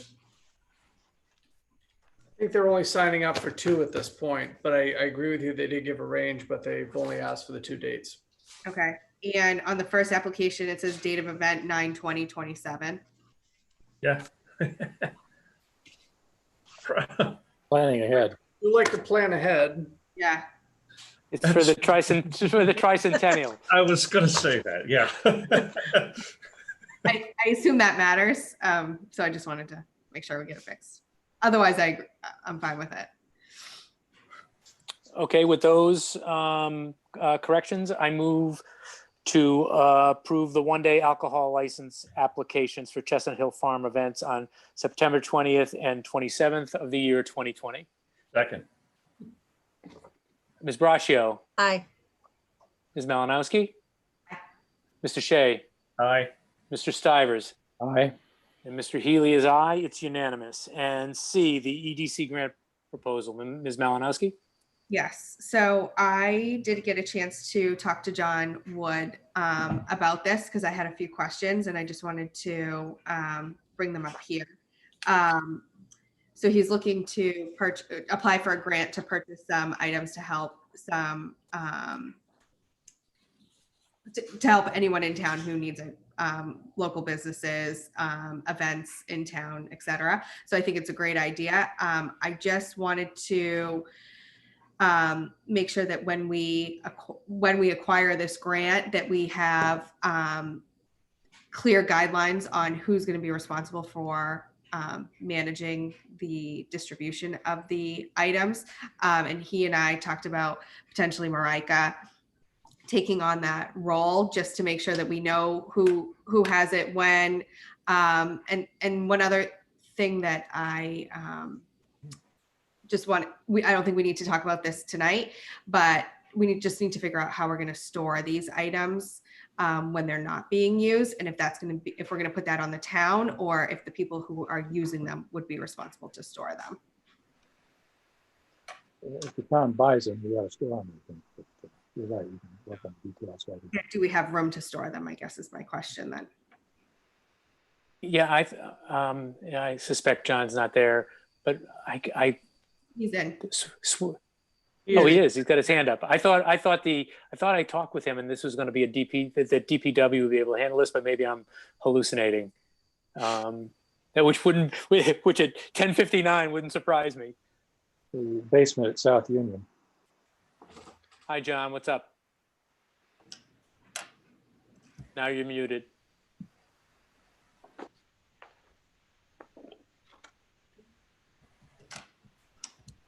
Now you're not. I'm there, I think. We can hear you. Oh, there we go. Hey, how are you? Thank you so much for having us tonight. So storage of these things, they're not going to be all that big. The tents, they're going to be, I think they're 20 by 40 tents. So they'll break down to, probably 6 feet long by 2 by 2. So 4 pieces. I mean, if I have to, I can store them in my basement even. What we want these for is not only for the restaurants that may need them. There's a few restaurants that still don't have outdoor tents or anything like that. It can also be used for the gyms, like the CrossFit place. A lot of their stuff is outside, when they have it in their parking lot, they could cover that up. It just makes sense. So we had talked, Ms. Malinowski had asked me who would manage it. And I had said that, if I wasn't still an EDC or blah, blah, blah. And I said, well, we'll still have an EDC coordinator, so I can assume that they could manage who's ever using them where and when. She asked how we were going to prioritize who gets them. Pretty much it'd be a first come, first serve, whoever needed them the most if somebody didn't have it. We've been asking people around, telling people are applying for that today. The other things, the park benches and the picnic tables, those would be permanent fixtures either downtown at different places if we can acquire that piece of property, or different things like that. We also have the Triangle Park where I want to have my pop-ups. These tents could also be used for vendors. If we had local jewelry makers and things like that down there at the Triangle Park in Corderville. There's so many different uses. And what I tried to do is we pick things that I know precedence has been set. Other towns have gotten this amount and these things for these same uses that we're asking for. So I'm pretty sure we've got a pretty good chance of getting this grant. So does anybody have any questions or anything for me? I don't think so. Thanks for putting the effort forward to apply. Yeah, if it's okay, I may add a bike rack or two. If I can find how much those are, because I think that, when you were talking about downtown and the bikes and the connectivity, I agree with that. And a bike rack even at the Triangle Park across from the T station would maybe handy. So, because John, I agree. And then Chelsea had asked me about availability of the tents, and I looked into it. They're readily available if we want blanks. If we want them branded with the town, logo, a town of Southborough, or whatever on it, that takes like up to 3 weeks to get, but even still, that's really not that bad of a turn time to get them if we want them branded. It'd be kind of cool to have them branded. It would be. I agree. Yeah. So that's my 2 cents, but and that way 3 weeks doesn't seem all that easier unreasonable. to identify that they're ours as well. Yeah, that's true. So well, especially if they're stored in your basement. You may see it at a Patriots game or two. All right, John, thanks very much. Thank you. Any other questions for me while I'm here? Well, I don't think so. hope you guys vote in favor of it. Thank you so much. Yep. All right, I move to approve the EDC grant approval for the Shared Streets and Spaces program. Second. No further discussion. Ms. Braccio. Aye. Ms. Malinowski. Aye. Mr. Shea. Aye. Mr. Stivers. Aye. And Mr. Healy is aye. We are now in item 6, and I'm going to go to B. Marty, I'm before sorry. I'm sorry, I have a hard stop that I have to leave now. I have a phone call from the facility my dad's at, so I have to leave. Okay. Okay. So thank All you, right. everybody. Good night. All right. Good night, Lisa. Night. I'm very quickly just going to go. Unless anybody has a problem with B, the goal sheet I sent out, that's going to be in all of our packets now. And I just ask you to shoot Mark if there is an update that you're familiar with for any of those items. Just send it to Mark, and I'll include it on the sheet. think shooting Mark is a little extreme. Yeah, I like Did I leave out a preposition? Yeah. Kind of an easy target at this point of the evening. I'm not going to move too quick on you, but that's okay. All right. So is everybody fine with that? I was actually happy with my playing around with Excel. That was an achievement for me. Well, that's good. And one other quick thought, Marty, at some point it might be interesting to actually try to prioritize or delegate some responsibility for follow-up for some of these things, because I think it's going to be hard to make great progress on all of them simultaneously. So topic for further conversation at another goal meeting, maybe. Yeah, I agree with you, Sam, but that's why I want to try to, and then people up there, if you're doing stuff that you think is moving the ball along on things, let Mark know. We'll check that box and maybe have an update in a members report or something. That's good. Okay. Timothy, thank you for hanging in if you're still there. He's still there. Yeah.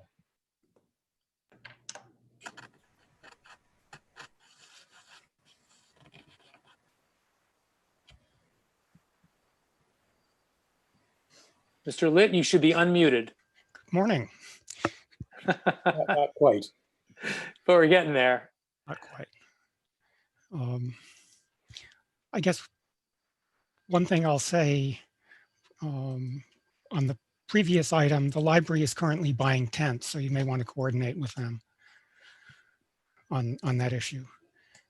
So the thing I was here about is the issue of having safe pedestrian or I would say non-vehicular access to the public safety building.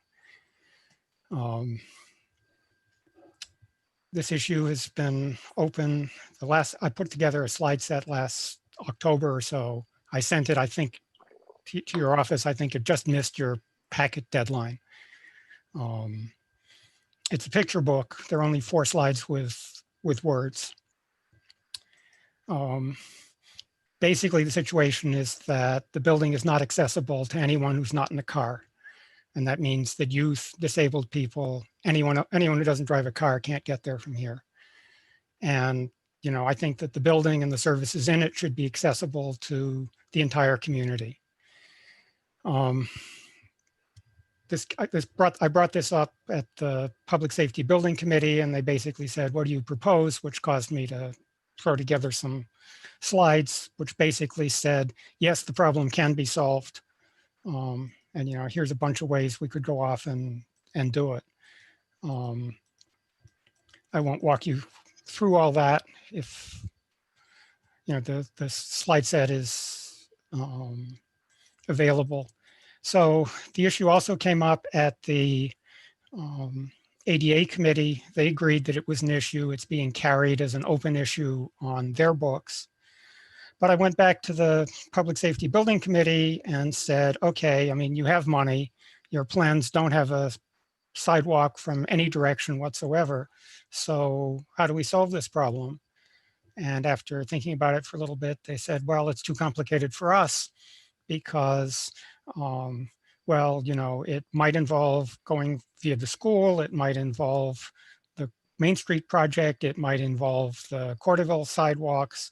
We don't know what to do except refer it to the Board of Selectmen, which they did. And I know that an email was sent to you folks, you know, back, I think, November 11th of last year. It's in your minutes if you go and look.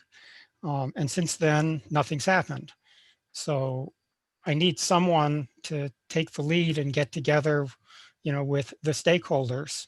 Who I think, you know, include, you know, the DPW, the public safety people, the ADA people, the planning board. There's another issue. I believe that, you know, we should have a townwide policy or requirement that says if we're going to build a public building, it's got to be accessible to the whole public. And it shouldn't be something that, you know, gets through the planning and review processes and, you know, we sort of find at the end. I don't know if that takes a regulation change on their part or if it takes a zoning change, but we need to solve that problem too. So in any case, the ball was pitched in your court and has been sitting there, and I'm asking that someone pick it up and run with it. I'll provide any support I can as an interested resident. Of course, you know, I'm not on any of the committees and I don't speak for any of them. That's where I am. I'd like to make this go on for an hour, but I won't. So I guess, Timothy, I mean, I walk in that area every day, and I guess this is a question for ADA. What is required for ADA compliance? Because, for instance, let's assume you had a sidewalk that went from that was accessible to all the way into the public safety building and came down from Main Street. I mean, that's accessibility for somebody who starts on Main Street. It's not accessibility for somebody south of the public safety building. So in other words, if you provide access from the north, do you also have to provide access from the south in order to be in ADA compliance? I don't know the answer to that. And if you don't, there's no sidewalk, there's no, other than going overland, there really is no access walking for anybody. And so if there's no access, I'm just wondering what the ADA requires. If there's no access for anyone other than going overland, does the ADA require that you provide access that otherwise isn't there? And I guess that's my final question is, if you have access to a public building that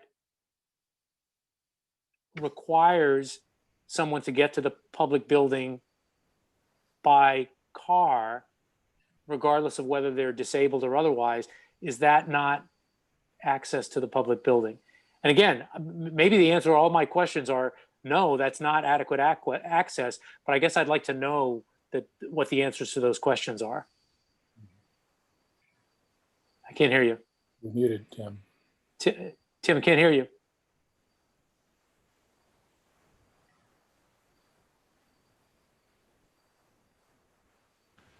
Sorry about that. There's yet another mute button. Does that work for you? Yes. Yeah, no, I can hear now. Sorry. Okay. So this did come up at the ADA, one of the ADA meetings, as it turned out, when Jeff Dugan from the Mass Office on Disability was present. The short form is that one expects a direct route. Absent a sidewalk, the driveway would be considered to be pedestrian access to the building. That's not acceptable. I mean, it's not safe. You don't want a fire truck coming down at you while you're walking out. But if I can't, pedestrian access from where? That would be pedestrian access from some place that you couldn't get to.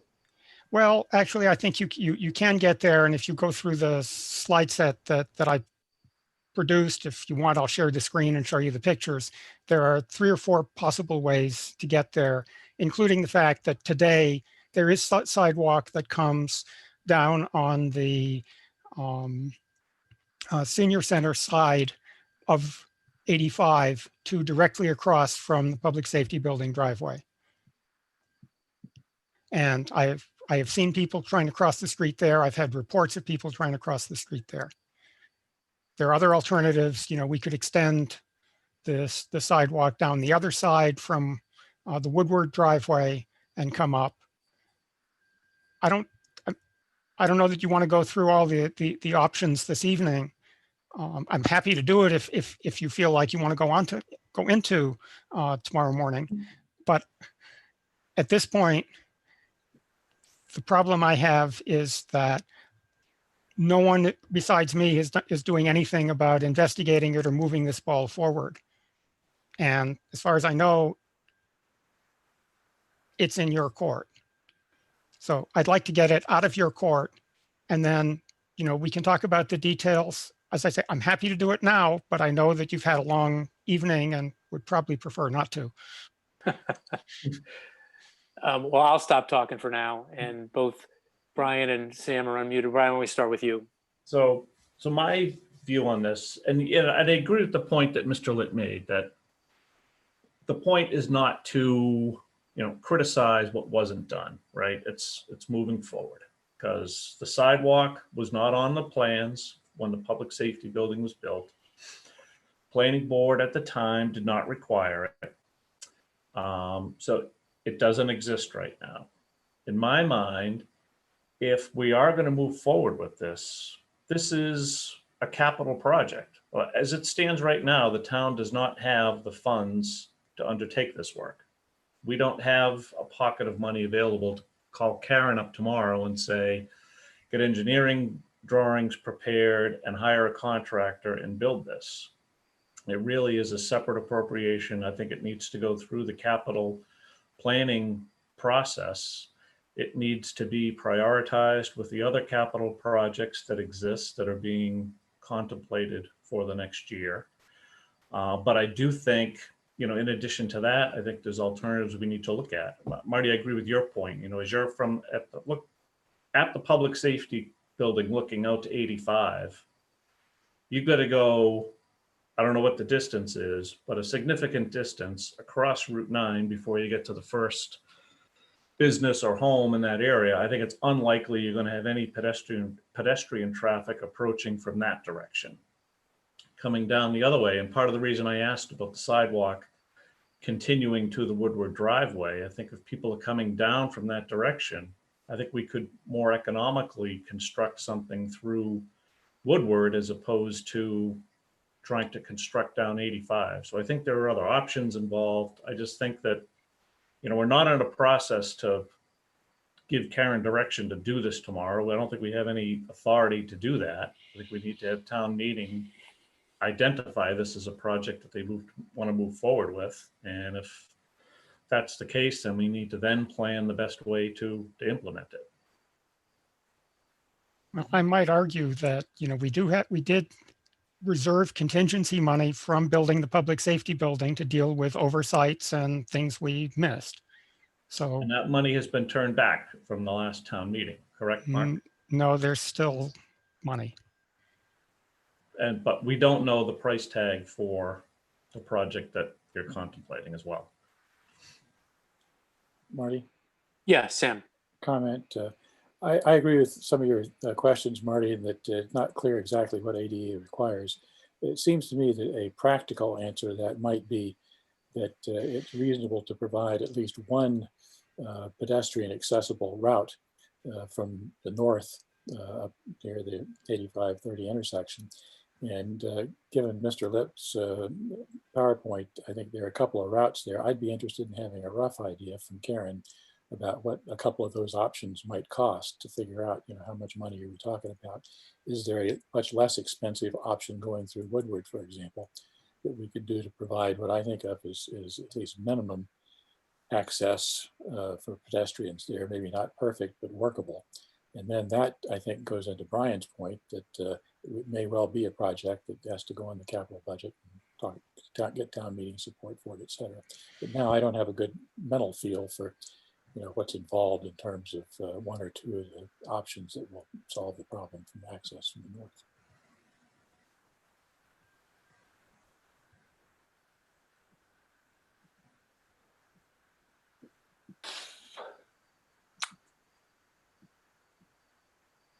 Long pause.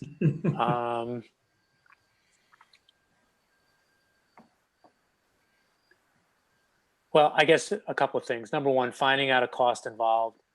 Two things. I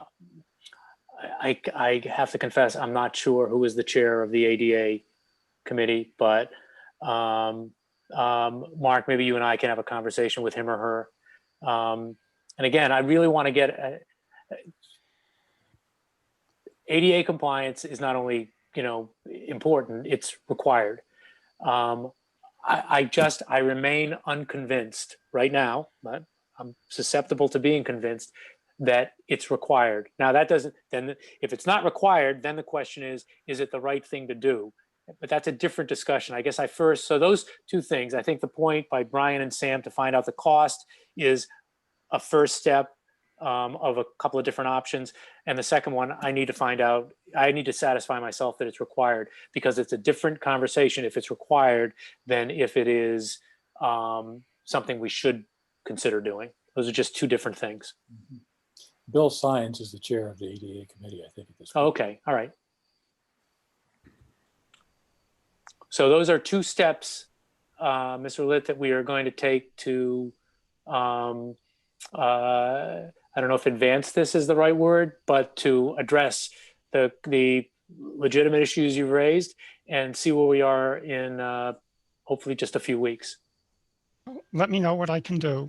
As far as your second point goes, I think it unconditionally is the right thing to do to make sure that when we spend the kind of money we spend on a public building, that everyone in town has access to that building and can make use of it. I think it's important that the services can be delivered, and I think it's important that people can access them. Again, I'm not gonna, I think the requirement of the ADA is equal access. And that goes back to my point. If you can't get there from the south, how can it be enough that you can get there from the north? And so isn't equal access what's required under the ADA? That's why it's a different question about whether it's required or whether or not it is something that should take priority over a different sidewalk. Those are two different questions. And I just need the answer to whether or not it's required. There's a standard about what's reasonably feasible, and see my slides for what's reasonably feasible. I agree that there isn't a sidewalk down to Route 9 at this point in time. Okay. All right. And truly, thanks for your patience. Don't worry, I bill by the hour. I'm not going to comment. My mind is too mushy right now for it to be coherent. So thanks, Timothy. Sure. Please be the answer to this be no. Does anyone else have anything to raise? No. Well, Mark, you were right. And I don't want to say we bit off more than we could chew. There were a couple of these that were just longer than I thought they were going to be tonight. Let's just say lesson learned. Yeah, no, lesson learned. By the same token, I'm not sure which of these we didn't need to address in pretty short order. So we got some useful things done, I think. So that's. Yeah, we did. All right, guys, thanks for your fortitude, making it to, geez, 11:22. I will move to adjourn. Second. No discussion. Ms. Malinowski. Aye. Mr. Shea. Aye. Mr. Stivers. Double aye. Mr. Healy is aye. It's unanimous. The Lakers game is over, and we're adjourned. Good night. Thanks. Good night. Good night, all.